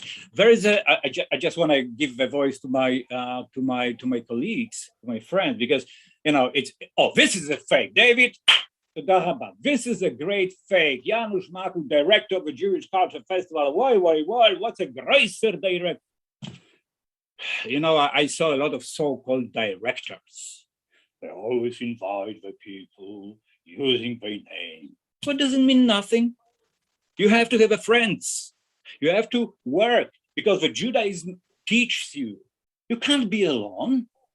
Even when Noah decided to save the world, because as we remember at the Bereshit book, the God wanted to destroy the world, Lama, because the bodies, he didn't say people, the bodies were bad, but the only righteous was Noah. So Noah took all these animals and food and the people and this, and he survived. He actually saved the world. And when I said the deluge is coming, I said the truth. Many years ago, I said openly, the fascism is knocking to the Polish houses right now. The fascism is in our country right now, like in whole Europe. So don't tell me never again. This is a fake. Teach people, be with them for good and bad. Never. What does it mean, never again? It means only never again. So we have to go down like this Hasidic people, like this, broken vessels suddenly, and we have to find the sparks and teach people from the ground. Yes, about the bait, Aleph, bait, etc., etc. Boy, it's a long discussion, I think. The festival is not just for the joy. Every idiot who has the money can make it. I'm not idiot, and I have no money. But I'm still trying to do it. Anyway, okay. David, I would love to continue this discussion with you. Yalla, Roberto. Forgive me, everybody, for taking so long. Thank you. Because we have 8 minutes left for this part of the session, maybe I'd like to pass voice, as Janusz Makov suggested, to Robert and Pavel. Give them more time. Have rahunes. Yeah, it can be negotiated. That's fine. I think that you all are aware how that we are facing, me and Pavel, now Mission Impossible, because speaking after Janusz is always, very problematic. But if I may start, maybe, Pavel, referring also a little bit to what David asked or said. I would agree with what Janusz said in his, the last part of his expose, which was that that David is partially right, and I think that you are looking at the festival through Kazimierz, whereas Kazimierz, we are completely different than the entire district. I agree that when you walk the streets of Kazimierz, you see a lot of fake Jewish culture. You see a lot of pretending, visualization. You see galleries which are not real galleries. You see Jewish restaurants which are not Jewish restaurants, Jewish bookstores which are not Jewish bookstores, and here Jewish music which is no Jewish music. And our festival from the very beginning was really against that. And what we are trying to do and what we are doing is that we are fighting with this commercialism of Kazimierz and fighting for its identity. And that's why, if I may speak a little bit about my field, which is like promotion of the festival. In fact, this is not a promotion of the festival as an event. When we promote the festival, we promote Jewish culture. And we are trying to go out to the streets to make them more authentically Jewish. It was not like that, of course, from the very beginning, but for past like 12 years, more or less, we are doing a lot of things outdoors. Just we are going out to encounter with people, so people do not have to go into some venues. What we did at the very beginning was to prepare two murals showing or proving the Jewish identity of Kazimierz. They were painted by Israeli artists, Phil Pellet and also Broken Fingers group. And it was not promotion of the festival. It was just to mark Jewishness of this neighborhood. Then we also started to make more and more projects that were involving also people like randomly on the streets, a lot of site-specific projects. And among them, one which was really spectacular and was launched last year, it was called Kumsitz. And Pavel was one of the curators of this international project. And I think that this would be also a perfect example of how we promote festival Jewish culture and how we care about being real, authentic, and to keep the Jewishness of Kazimierz. So Pavel, if you could say something more about Kumsitz, and we also can, if we still have time, we can show you a little, like 4 minutes video presenting this project, so you can really see how was it and how it looked like. So Pavel, over to you. Yeah, good afternoon, everyone. Try to be very quick, as we don't have much time, and also because I'm not such a storyteller as Janusz. So I'll focus on some details of this project that Robert mentioned. We did in 2021, like this year, and also not really answering the comment that was just added in the chat, because it's another long discussion subject, I believe. But from my just personal point of view, what's authentic and how you can make sure that what you do as a curator or a cultural manager is authentic. That's the example of Kumsitz project. It was a collaboration between Israeli and European, more precisely German artists, German-based Jewish artists, curated by curators from Jerusalem, Berlin, and myself from Krakow. And it was a program of 8 artistic interventions in a public space in Kazimierz, spread around the whole district within the 10 days of the festival. And in this project, we have both important points that Janusz mentioned at the beginning. We have Israel as the source of contemporary and authentic and fresh cultural, artistic, and intellectual new creations inspired by Jewish heritage. And we have Kazimierz as the space. And I think that our festival in general, not only this project, is very site specific. And Kazimierz is what makes us special. It's a gift both, and a challenge and responsibility, and a source of endless inspiration. And the same was in the case of Kumsitz project. So from one hand, we have the space of this district, and from another hand, we have the idea. And the idea is hidden in the title. Title is Kumsitz. It's a word from Yiddish, which directly means come and sit, kum, sits. But in modern Hebrew, it's a word describing a gathering around campfire where people share stories, share time, sing together, eat together. Basically, it's like the word describing a community around the fire. So we invited 4 artists from Jerusalem, 4 artists based in Berlin, to interpret in many ways these 2 elements: the space, because it was a site-specific project, and the idea of community. And we got 8 different projects spread around. All of them were participatory, where audience were invited to take actively part. And I maybe give you a few examples how artists that we invited to this project, to this like a platform of meeting and new creation for our festival, interpreted both the Kazimierz and Kumsitz. So there was a project called 64,000 Stones by Rachel Stein-Wexler. It's a queer Jewish artist originally from the States, now living and working in Berlin. And 64,000, it's a number that refers to the amount of Jewish inhabitants of Krakow living here before the war. She made this installation based on memory of Jewish heritage, but also touristification of Kazimierz that Janusz was talking about before. And she painted 64,000 small stones.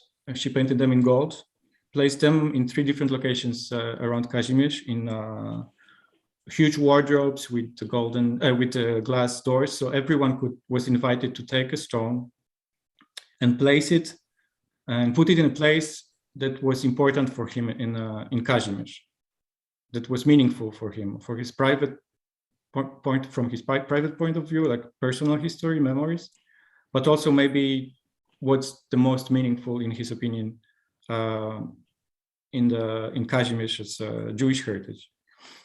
And another project was by an Orthodox female artist from Jerusalem. Her name is Yael Sedlin. The project was called Hamapa, it means a tablecloth. And she took symbols from Jewish tombstones, from Jewish cemeteries in Poland. She drew them on little pieces of material and invited people, the audience, to embroider them. So everyone could choose her own symbol and embroider them together. Then we saw all of those little pieces together, and we got a huge tablecloth with all the symbols from Jewish cemeteries. Then we had a project by also Jerusalem-based artist Maja Muchawski-Parnas. She's of Polish origins. Her great-grandfather had a candle and soap manufacturer in pre-war Poland, in Piaseczno. So inspired by this memory from her family, she created a temporary wax dipping workshop where people were invited to bring two things that mark some important events from their life. They connect them with a thread and dip them in a wax, and then put as part of the installation based on the memory of participants. And all of this took place in a building owned by the Jewish family, building in Kazimierz. They live in Israel and they collaborate also with the festival on many other aspects. But we entered again an empty apartment in these buildings, and there were 5 more other projects. We don't have much time to talk about all of them. However, this project happened at the festival, so in late June, the beginning of July this year. But now people can still see some of these works in Jerusalem, in a place called Hamifal. It's like a contemporary art center run by a young crew of Israeli artists based in Jerusalem. And we moved the Kumsitz over there. We have also a short video that maybe we can show if we have a moment. I don't know, Robert, what do you think? Okay, let's try. Actually, we could open the new discussion, because I just read the posts, and I don't know your first name, Urban. What's your first name? I don't know. It's a comment from Susan Urban, and I will start the discussion in a few seconds. Maybe we just can shortly see the video, and then we pass to the discussion. If we have time, of course. But yeah, we have a discussion because we have a fantastic. Okay, great. Time for discussion to close the day until 6:30, and I think the outcomes of. Sorry, I've just switched off my video. The outcomes of this session are also kind of referring as well to the whole day discussion that we had, and I'd like to point out a few questions myself. So please, if you can show the video, and I would just come back to the chat and the questions passed through the chat. Okay, Thank you. I'm ready with the video, so we'll play it.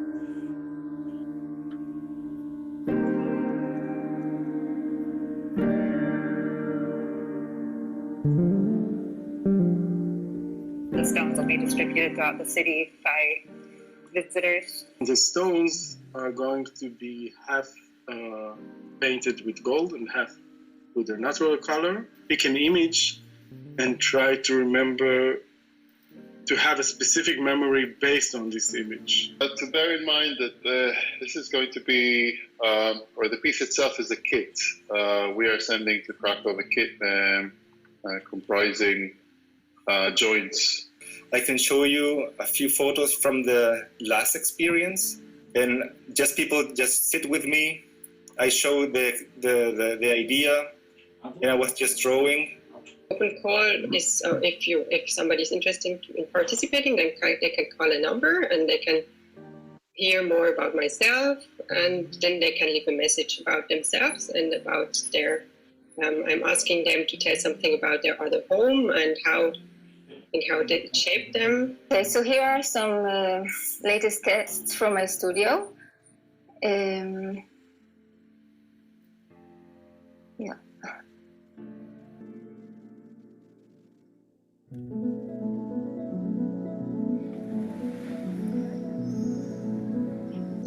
I suppose Kunzitz means coming together, which then also implies parting. Our Zooms with 9 women in 3 different countries became this moment where we came together. I wszystkie, którzy i które pędzą przed siebie w nasz wspólny namiot spotkań.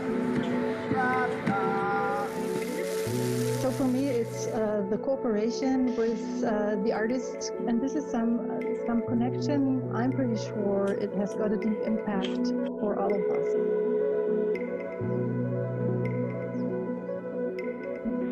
Cześć, tu Agnieszka. I see this carved rock pot. My connection to Kumsitz, my interest there is my love of working in projects that are combined with both the public and working with other artists. I still have the feeling of a connection now to Krakow and to Kazimierz that I didn't have to before. And it also was an opportunity to let my work continue to exist even without me, even though I'm really far away.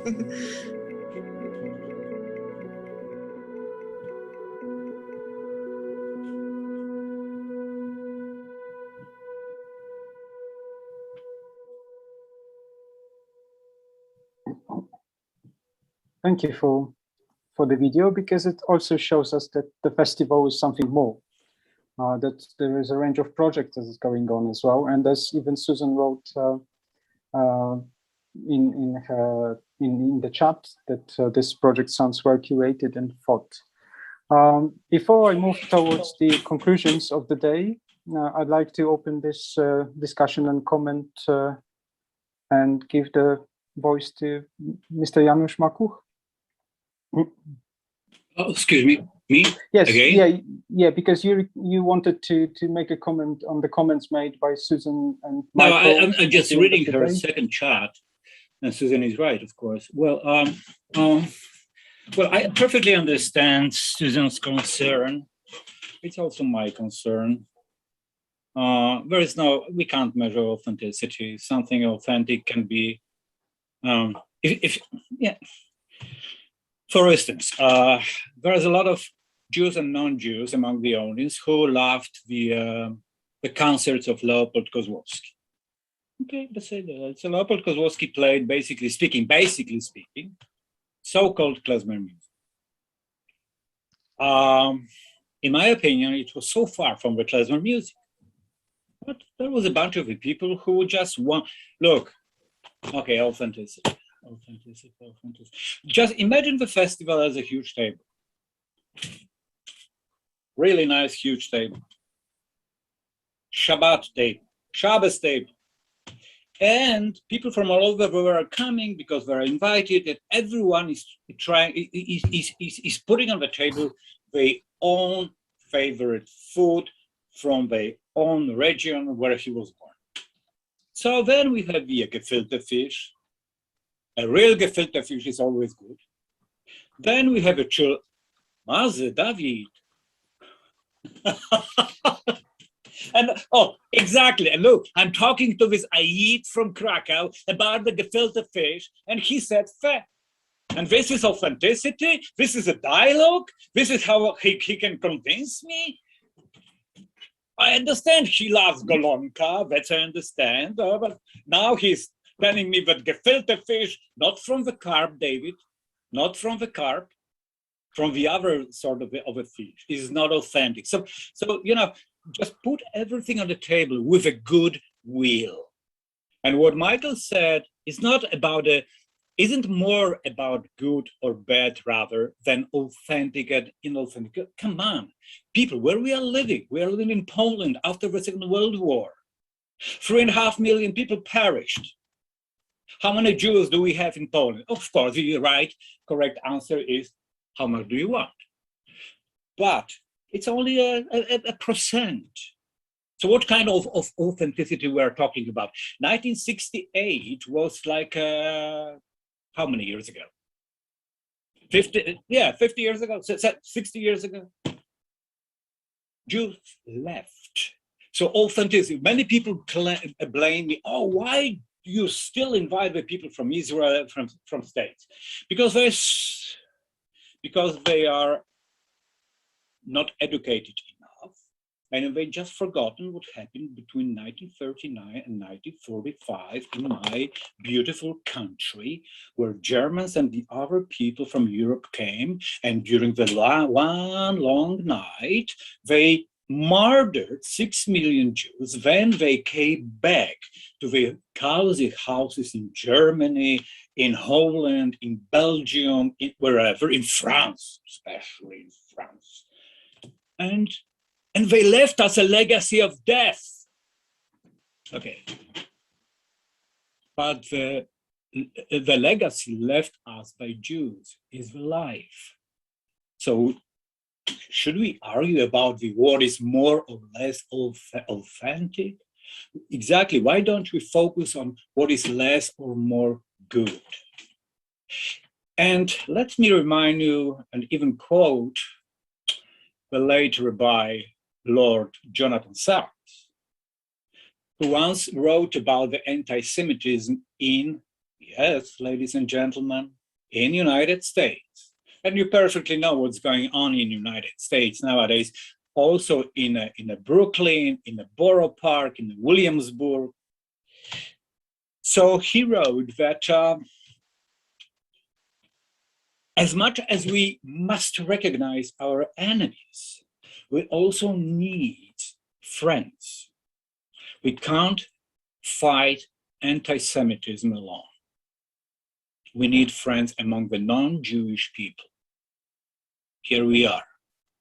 I've been running this Jewish Culture Festival from 33 years with my friends, not because I want to dance on the street, but because I found this crazy idea in my mind many years ago that maybe, I'm not guaranteed, but maybe this is a way how, through the constant teaching the people the basic, about the basic, the construction of the Jewish house, we would be able to also fight with the anti-Semitism, through the fighting with the stereotypes, prejudice, hatred, etc., etc., etc. Hatred which starts with the Jews has never ended with the Jews. Fascism is right now in my country. Don't tell me about the authenticity or maybe not authenticity. Tell me about something good, because life is too short. I'm telling you, life is too short to argue, especially that I think that you are not in 120% right, because most of the people, over 90% of the people who are coming here are Jewish people. Do you think that they are coming because we are paying them a lot of money? Thank God we have a Toby Foundation. That's Toby, who was born in Krakow. We have a Koret Foundation. We have the Irene Pletka. We have a Michael Steinman. A lot of people, Schefter's family, they are giving us the money because they believe that we, through the living Jewish culture, can fight with the anti-Semitism also. So that's what we are doing. And you're right, Michael, I absolutely agree. At the end of the day, it's not the end of my days, of course, but I understood. Forget about the rest. Everything what we put to the program serves to the education. So the festival is never-ending educational process. Okay, what can we achieve? Are we positively guaranteed that if we do something, so the kingdom will belong to us? No. if we are guaranteed, so we are guaranteed only in the negative way. What does it mean? That if we do not do it, we will not get it. We have to take a risk. And we're just taking a risk every day. So that's my comments, actually. Fight back, fight back, never be afraid, and be together. Thank you very much for the whole presentation, for the views and voice about the festival. I'm moving towards the conclusion of the day, and I will open the floor to everyone present. Maybe I just start with somewhat reflection on what was actually from my perspective today discussed, and it is a question maybe, but it's also sharing, because we discussed today, we came out from the point of view of the historical intangible heritage, and we kind of ended up in the kind of opposition, Jewish heritage from the history and Jewish life, good or bad, or authenticity, inauthenticity of what is being done about the Jewish culture, Jewish heritage. And I don't think that there is a one or the other way of doing this, because we actually heard from Galicia, from JCC, from Poland, what they do about the Jewish history, how they want to talk about the past as well. Obviously, they are less and less talking about life. They are explaining about they want to connect the tangible heritage that is still present, sometimes in ruins, with the intangible heritage, which is the life that has happened there, or happened there. But about the festival, I understand, is the attempt to show the life that is now, not precisely that actually that happened. Me personally, I'm not quite sure how this is possible to be done in Krakow, in place that is actually somehow filled with history and the context. But I understand it doesn't have to be very much divided in one way or the other. No. I'd like to ask our Moreshet partners as well to join the discussion. How do you feel the day, and to share your comments on the topics discussed? And I'm checking the... David?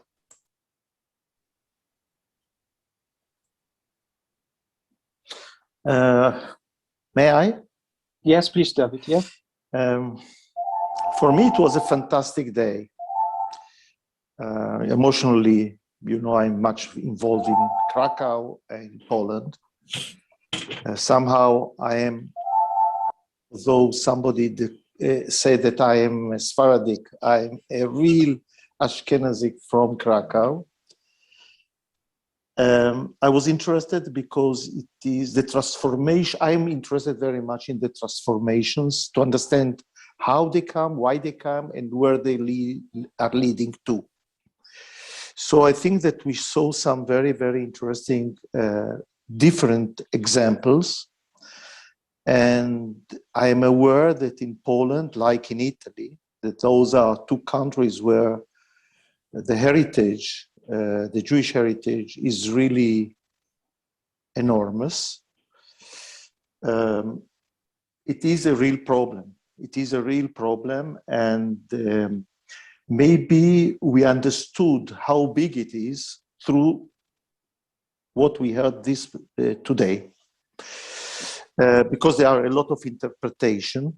I didn't wanted to understand that I don't respect the festival of Krakow. Absolutely not. What I said is that we have to distinguish between what is authentic and what is really important to leave to the future generations. And it doesn't mean that we don't have to do a lot of other things that are part of it. But we have to know to separate. I think that today a festival is a thing that is, we have too many festivals on too many things. And nothing is really connected with real Polish or Krakower heritage in the festival. It is a festival. It's a very important meeting point for a lot of people. Most of them are not interested in the Jewish heritage at all. And they don't see it a connection to the Jewish heritage. And it's welcome in the same way. I'm not criticizing it. What I think that this is a very important operation. I hope that there will be others like that in different places. We have one very important in Florence, for example, Balagan Cafe, that is really a big success because it involved the city in Jewish culture. And in Florence, it's not so easy because it's a city where we have the Uffizi and we have the Bargello. We have really some gems of the European culture. So it is important because we are very few, and the attention to our past presence is only through such events, or mainly through such events. But on the contrary, we have a lot of heritage that we heard today from Mr. Ambassador Purta, and we have a big responsibility. It's not singing, it's not playing, it's something very, very concrete that we have to understand what to do with that. And what we are going to do with that has to have a sense.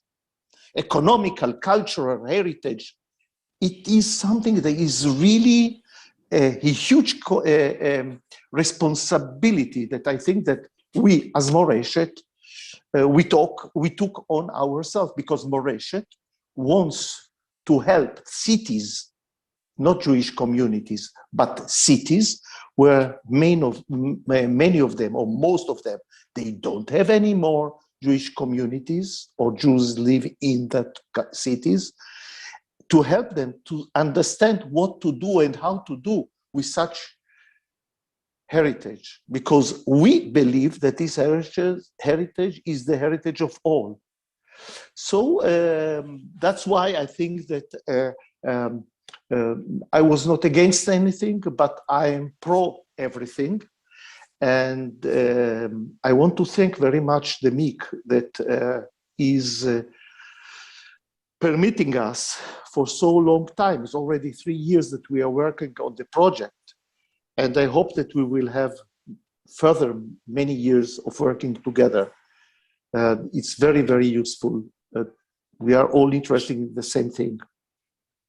Can I say something, Tom? Can I pick up to continue the discussion? Obviously, so David, when you say they're not interested, they come along to the Jewish festival, but you're saying they're not interested in Jewish culture, but they, right? So Dave, do you agree? Where have you gone, David? Dave, do you agree that you're still there? Good. Dave, you agree that obviously Jewish music is an expression of Jewish culture, right? So if I go along to listen to Indian music, I'm interested in Indian culture, am I not? Yes, but so you know, why do you say that people who turn up at the Jewish Culture Festival are not interested? No. What I said is that the most of the people who are present in such a festival, they are present because it is a festival. It could be an Indian festival. It could be a Indian. But they've chosen, David. They've chosen. No, because this is an event. If I go to a Sikh festival, right? I'm interested in Sikh culture. Am I not? I can do other things. I can watch television. I can go for a walk, right? I've made a choice. I've gone to a Sikh festival.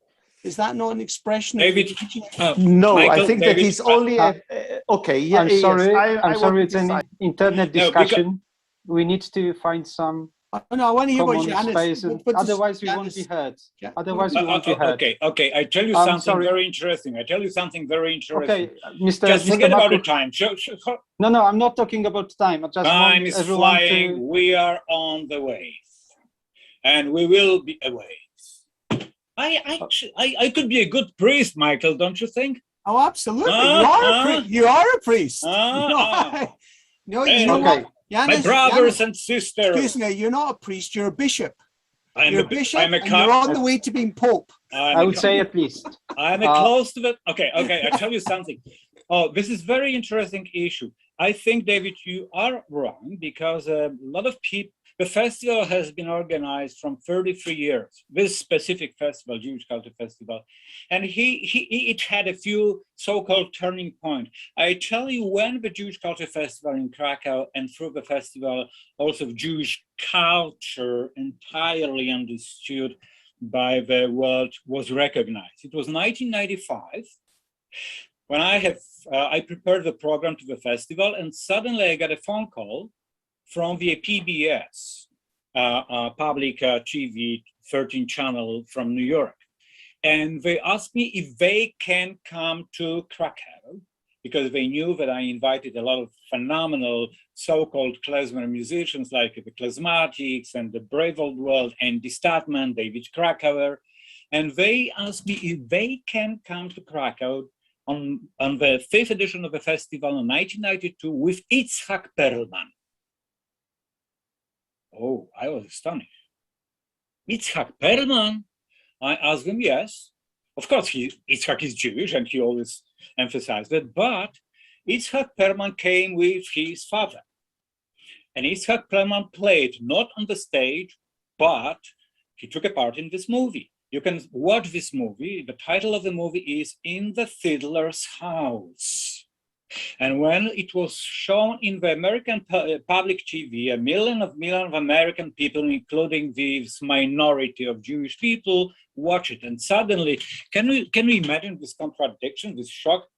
Itzhak Perlman, this violin player who played Mozart, Bruch, Schubert, Beethoven, Bach, suddenly starts to play the klezmer music. We're in Krakow, in shadow of Auschwitz-Birkenau. Not Makuk. I am a very good player, but I'm very expensive. But Itzhak Perlman decided to come here and play here as an homage to the people who lived here and as an homage to the people who now creating the living Jewish culture. And it was a first turning point where festival has been discovered and recognized by the people from all over the world. So what I'm gonna say, people are coming to Krakow knowing exactly what is a Jewish culture festival about. It's about the Jewish life. Thank you. And I'd like to pass the voice now to Suzanne, then Enrico Fink and Joanna Orlik. Lucia first. Lucia first. Lucia was first. Joanna, Sorry. then Enrico, and Sorry. then I come. I I'm apologize. the last one. Lucia. It's okay. I haven't noticed that. No, Thank you. not a problem. Not a problem. Let's have some Sephardic representation here as well. Finally. So Januk is happy about it. So good evening and thank you for today. It's been a very interesting and inspiring day with many ideas that I still have to process. But I just want to mention one thought regarding the issue of connecting intangible Jewish heritage with the site. This idea about being a site specific when organizing cultural programs in places and how it relates later to the other topic, which is the authenticity of what we do. I recall, I think, from some of the sessions this morning, that it was the idea brought to the Zoom was about using something else than the Jewish holidays and the Jewish festivities, because if intangible Jewish heritage is about that, these actually are generalities, but not site-specific. Shabbat is Shabbat everywhere.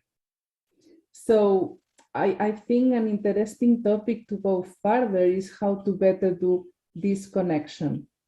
Because some of the proposals that we've heard is about this evening present this idea of Jewish life or Jewish art today, but for example, Israeli art. But how is Israeli art authentic in Poland, or how it would be in Spain, right? But if in Spain I have to present a folk music festival on Sephardic music because it's in Spain, then I am getting into the stereotypes and topics. Again, you understand? I mean, I know it's confusing because I still have to process the idea, but how to balance what is a generality and what is site-specific regarding intangible heritage? Because for tangible heritage, it looks easy, but how do we do when we have to present this culture to an alien audience in a post-Jewish space? I love this concept, by the way. How to balance these two things? What is specific with what is interesting for today's society? Because I don't see yet how to do it, right? Just a reflection that still needs more development. Thank you. In that case, was it Joanna that you were first, or Enrico? Enrico, okay, Enrico, please come. Absolutely, whatever. If Joanna wants to go. That's fine. Okay, first of all, thank you to Moreshet for letting us have this wonderful day of very interesting discussions. And I think that we have reached, in the end, a very stimulating and, albeit, if you want, very old discussion that has been on for a long, long time. I remember it was in the 90s. I invited a very famous, one of those very famous classical musicians that would go to Krakow and play at Janusz Marquez's festival. And at the time, we were very, very, probably we were in a craze in Italy about, there was a sort of Italian revival of Jewish interest in Jewish culture. But the theme of memory was very, very much present, and the relationship between heritage and active memory and what we were doing, performance and heritage, performance and history. It was a very, very hot topic at the time. I remember he was very, I would say, tranchant about this, and in this, similar to what Janusz was saying, he was saying, I perform for living Jews, not for dead Jews. I don't care about dead Jews. I perform for people who are alive. And that is a very interesting and very true and very significant position. But what I believe is that what Lucia was saying just a minute ago is that it is difficult and yet important for us Europeans, to find a balance. We are in a very special position, in a special situation in Europe. We share in very different things an enormous heritage, an enormous history, an enormous baggage which we carry on our shoulders. And we carry a potentiality for future. One thing is that is not often realized is that festivals and events that do not deal, for example, with too much with heritage, but are projected towards the future, or to what is good, as Janusz said. What they also do is create space, create Jewish space, create interest. This is extremely interesting. What came out as something in the 90s in Europe as a kind of naive interest in Yiddish culture and Yiddish language that was given out to non-Jews, became a strong movement. And now in Germany, for example, there is an enormous movement, and Yiddish has gained a level of interest and new popularity that was not true 20 years ago. And this would not happen without some form of art, of events, of culture that is able to relate to everybody in the society. But of this we have been discussing the whole day, because this is the point. When we manage to do something that is relevant not to Jews as seen as a small exotic minority or a small isolated part of the society, but when we are able to relate our history in terms that make it relevant to the whole of society, this is the point. And this has to be done not only in historical terms, but also in contemporary terms. Because if there is one thing that Jewish culture teaches us, is that, for example, minhag is something that is continuously recreated and transformed. And what was not traditional, what was not traditional 20 years ago may become traditional tomorrow. And so tradition is a live thing.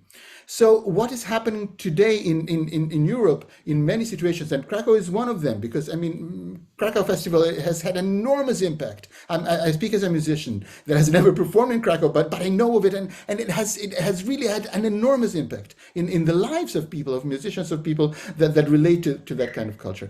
So at the same time, we need to find a balance. That when David was speaking about Florence, I will not go into this now because I mean I don't want to hog the microphone, but it is true. We in some instances, and I think that as Europeans we have the responsibility to work on this. We must find the balance between a culture that is made in respect and with the will to transmit a lore and a baggage of memories that has come from before, that can balance towards live communities, growing communities, changing communities, and the new and future life for Judaism in Europe. I think it is our responsibility and our possibility, and both kinds of things.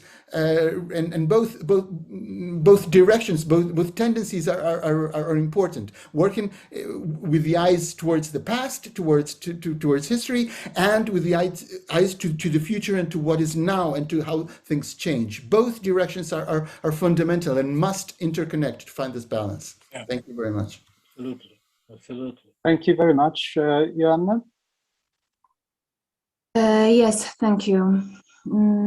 I have two thoughts to share with you, I think. First of all, I need to react to this remark that Jewish Culture Festival is like another else. I mean, they can be a lot of different festivals in Krakow, and they are. And they can be interesting, and they are. But this one is important. And I can't explain really what is the difference, but as a Krakow citizen, I can tell there is one. And it's not the matter of the impact, it's not the matter of the number of participants, if rather probably the relationship of the neighborhood of Polish people and Jewish people. I go for that direction, but for sure it's not like any other festival. That's for sure. And another thought, I'm very happy about what we've witnessed during this day. So variety of cases actually, sophisticated ones and simple ones, deep ones, and long ones, quick ones, and short ones, a lot of. But I can't stop thinking about the questions. One of the questions Lucia Piekarska asked this morning: what makes us to have right to speak? Actually, what gives us the power, this powerful position to create the narration about the heritage? And I don't think we have the actual answer right now, because it looks like they can be a lot of reasons, like political reasons, money reasons, position reasons, of course. I wouldn't say that there is anybody who can stop me from saying what I want to say, but who can give and what kind of circumstances can give me the power to create the right narration? And like that, I would like to come back to what Enrico just said. What's the balance? Because maybe there is a balanced situation, the right balanced situation with this equality of voices,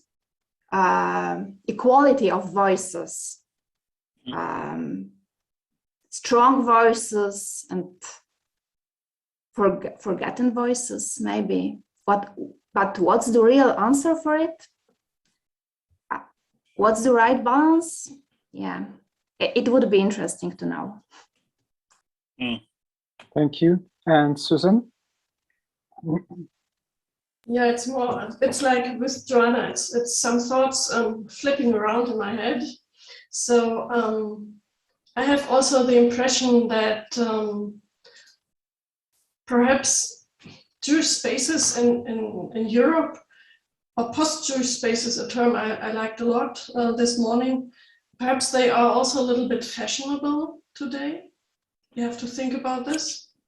Fashionable to use for politics, for reconciliation, based on whatever motivation, getting to terms with the past sometimes, or showing the new good side of a country, a city, population. So I think first we have to talk about what is the motivation of doing something.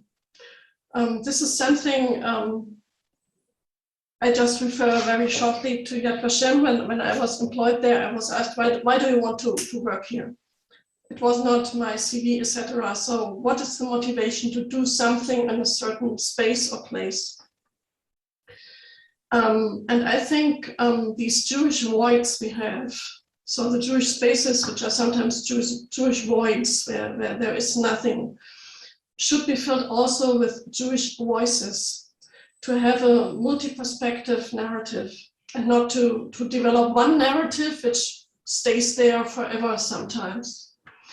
I think we are perhaps at a stage in Europe to get a little bit like less excited, but more getting or stepping back one step, and to start to reflect on what we are doing, why we are doing this, what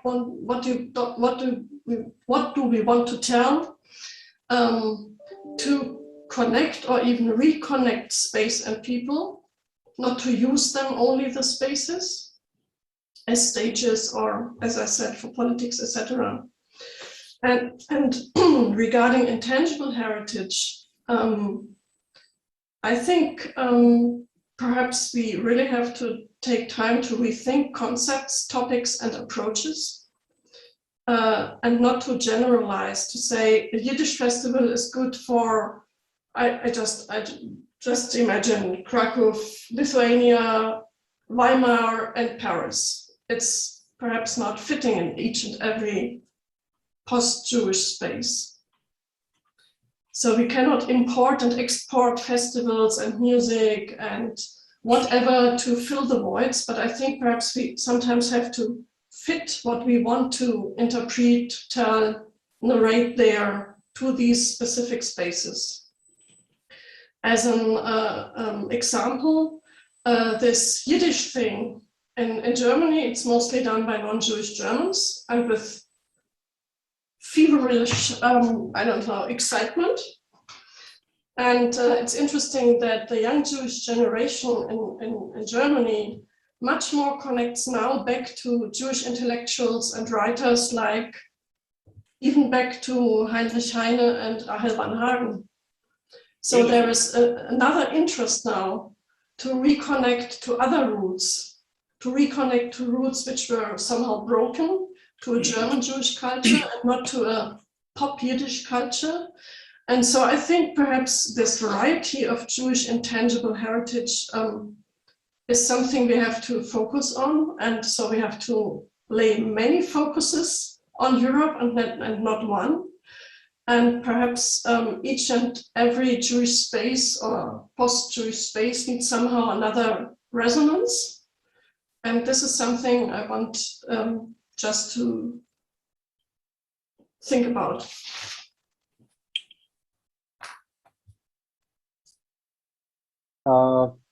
Mr. Janusz Makuch, Yeah, isn't it? I know that I talked to Michael. Do you want to say something right now? Okay, I can hear you. Yeah, because well, I tell you, I was writing down just a few, my kind of just summary points here. First of all, by the way, can I just take us back to the museums discussion? Something I was thinking, by the way, about this whole thing of the museums that are presenting the Jewish narrative in Poland through the timeline, which then obviously comes to the cliff edge during the war. And I was just thinking when I was listening to the museum, how's that pronounced? Was it Biech? That I was thinking about how there's another approach to museums, which is based on themes rather than the timeline. And I was thinking Poland is a great example where actually what we should do is work around themes, thematics, community, faith, etc., rather than the timeline, which then presents a dead end. And this way, it can help to stimulate the notion of this thing of shared heritage and also shared values, which the lady, I forget her name, Tomasz, who was Biech? Who was the lady who presented on Biech? Anna Wenzel? Ivona? No, it was the other woman. Ivona. Was it Ivona? Who, by the way, I thought was fascinating. It looks beautiful, and I'd certainly look to visit. But I was thinking that could be a way because when we got into that discussion around shared heritage and about how this is not seen as the other, and she, I was asking her for examples of that, and she was talking about, well, we can talk about values, for example, family or community.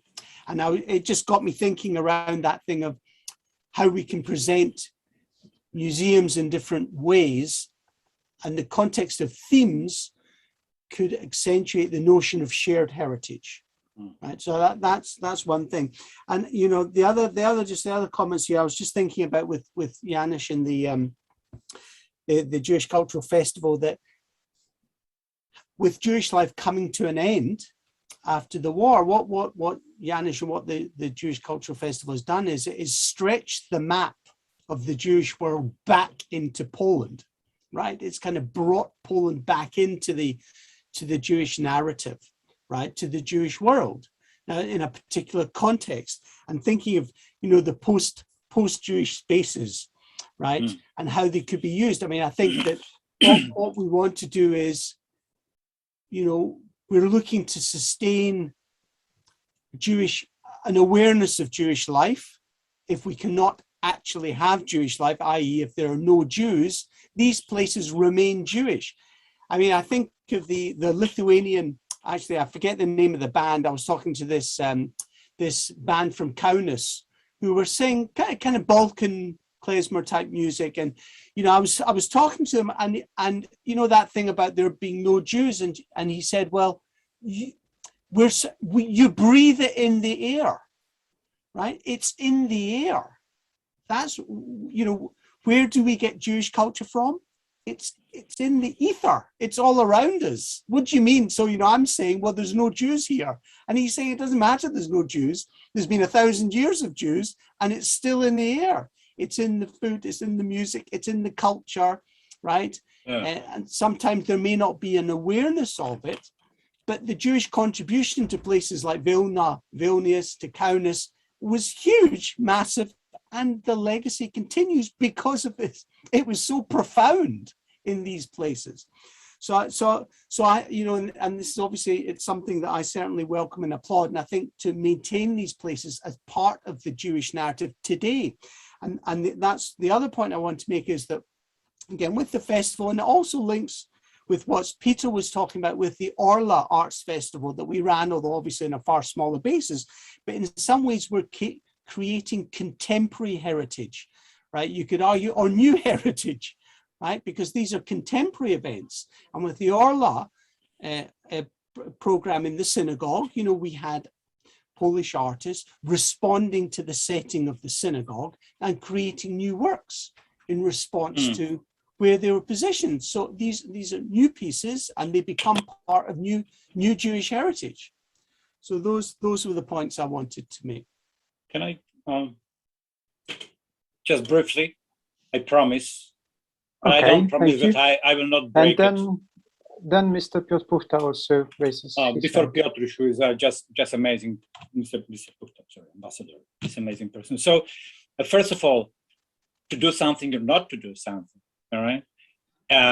Should we fill this emptiness, or should we just let this emptiness flourish? If we don't organize a festival, doesn't matter on what kind of level, authentic, less authentic, 25% authentic, 120%, we will give a posthumous victory to Hitler. This is my first message. Second, we are talking about a tangible and intangible heritage. Every kind of heritage created by the Jews and also given to the non-Jews should be connected to the one of the most important eternal threat we are facing right now in Poland, in Europe, and in all the world, how the anti-Semitism is rising. We are facing the threat of anti-Semitism and anti-Zionism. So what I would love to say is, whatever we try to create or recreate during this or in this space, it is always related to the Jewish life, which is once again after jeopardy right now, after jeopardy. And you know that. And my third, I've never, you know, right now my daughter, I will finish with my very, very personal story. My daughter, who was just a young girl when we went first time to Israel, now she's a 35 years old woman. She worked to the Toby Foundation in Warsaw, the center. And of course, I can admit she is a victim of her father, because when she was the 1, 2, 3, 4, 5 days, her father made her to listen Shlomo Karlebach. And maybe because of that, she's more Jewish than I could even imagine. So what I want to say, forget about the Jews, non-Jews. Just remember one very important thing. Midor ledor, from generation to generation. I was 28 years old guy when I have started to do the festival, and I'm a 61-year-old alte Kacke right now, full of power, of course. So just don't think that we are organizing the festival. I don't care the festival. I care about my life, which I express through the festival. So from generation to generation, anti-Semitism and anti-Zionism, we have to fight together and don't give this Hitler, Stalin, and other murderers with posthumous victory doing nothing. Thank you. And Mr. Piotr Puchta? Thank you. I would like to address a couple of issues. First of all, taking into consideration the timeline, I believe Poland, it's not maybe the unique case, but one of several cases where the issue of Jewish heritage preservation gained momentum once we became a sovereign state. This is something that was striking for me for the first time when, after serving for a year and a half in Israel in the Polish representative office, I entered a bus in Warsaw, and I saw somebody reading Jewish almanac while riding public transport. This was a sign of time of change. And all the time we are experiencing different changes. I agree that for partners who are preparing and implementing Jewish festivals, that there might be different reasons. I personally do not take into consideration what is the reason. I really am more attached to what are the results. When I see that in the city of David Ben-Gurion, the mayor decided to put in front of every house that used to belong to a Jewish family a plaque informing the local population who was living there and who was the rightful owner until the Holocaust took place, I believe that this is the outcome that we need to see. The outcome that the mayor himself is taking responsibility for the Jewish cemetery in Płońsk, in bringing back the monument that was somehow stolen, and the local police could not identify who took it out of the cemetery and where it was placed for a couple of years. And now the mayor is bringing it back to its original place. I believe this is something that we need to see. Of course, the reasons might be different, but we are always able to identify the reason and understand what is the motive behind this initiative. And of course, when I was 2 days ago in Płońsk, and I saw a local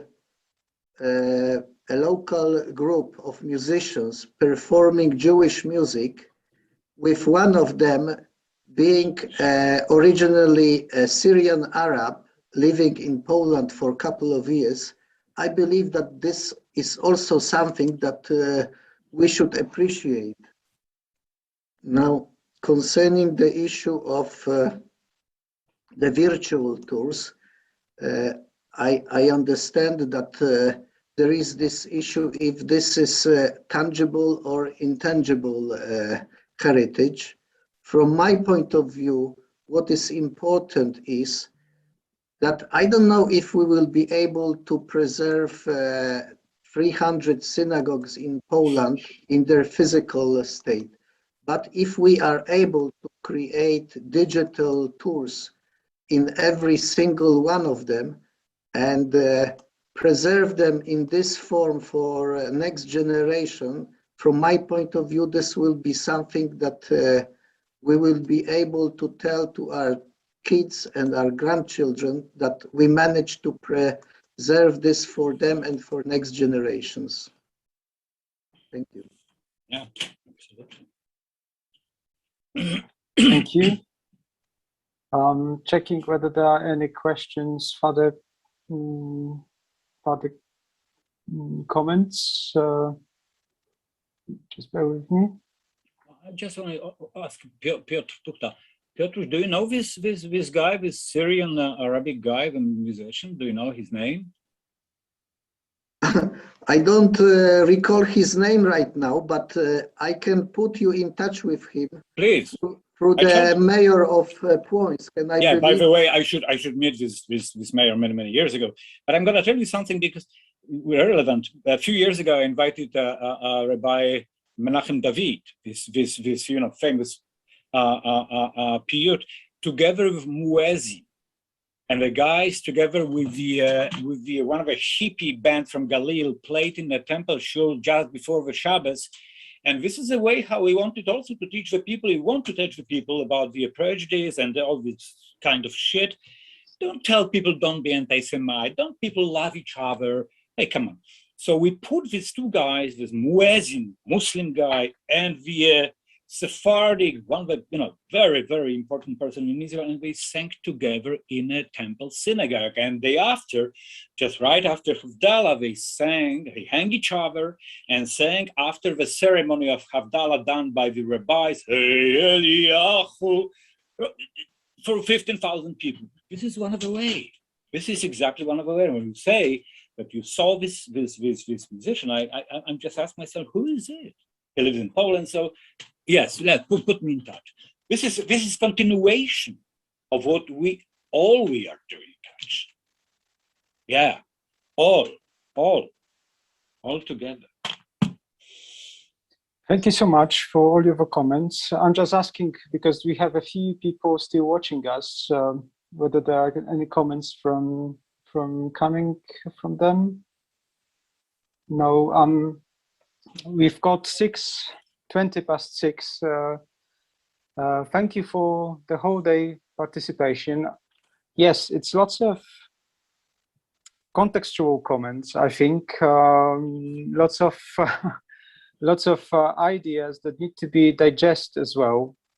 Lots of, I mean, I like the comment that actually was made at the beginning about the intangible heritage, which is a narrative or narration that is actually being somehow a kind of response, like a communication, that it has to have two ends. It's not just the story told about one side, but it has to be a response. It has to be some kind of an active decision, an active reflection. And from the whole day today, I can see that it is an active reflection on the past, on something that actually is discovered and is being told to the people that are not knowledgeable in the places when they just discovered that there are some traces of memory.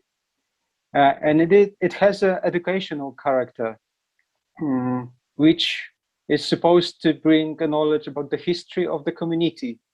I'm not talking only about the history of life, because I like the notion that we are supposed not to talk only about the history of the objects, but about the values as well. And somehow there is something tempting to discuss and to talk about the intangible heritage as not the history, but about life, which I think we need to consider as well, that it's not just about the commemoration of the history, but it's also about bringing the generation and transfer the knowledge, the experience from generation to generation. So I suppose that using all of those tools that we discussed today, in respect to the context that we are actually working in,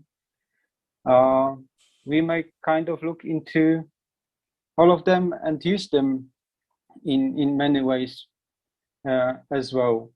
I'm not quite sure whether we resolve the conflict between authenticity and not, but hopefully we can grab this into our heads, into our minds, and reflect on this as well.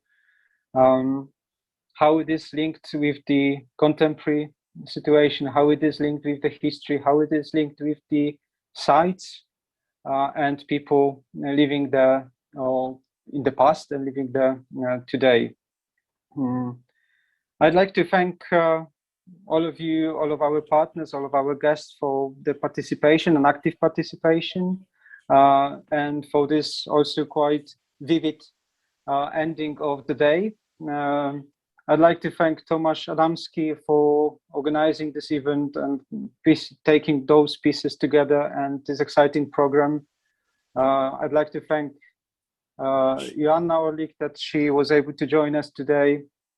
and take part in our discussions. And I'd like to thank our technical team, Janek, helping us to stream this meeting online. And I'm actually very much excited for the meeting almost in a month time, isn't it? It's month time and then a few days more, where we would be discussing topic of tourism, which I feel it's somehow connected as well a little bit to what we discussed today, especially in the evening, how this links with the representation of the Jewish narrative being used in tourism. Okay, at this point, I'd like to end the meeting. Wishes you all the good evening as well, and see you soon at the Moreshet Jewish Heritage Network meetings. Thank you so much. Thank you. Great to see everyone. All Thank you. Bye-bye. Bye-bye. Bye-bye. All the best. Gracias.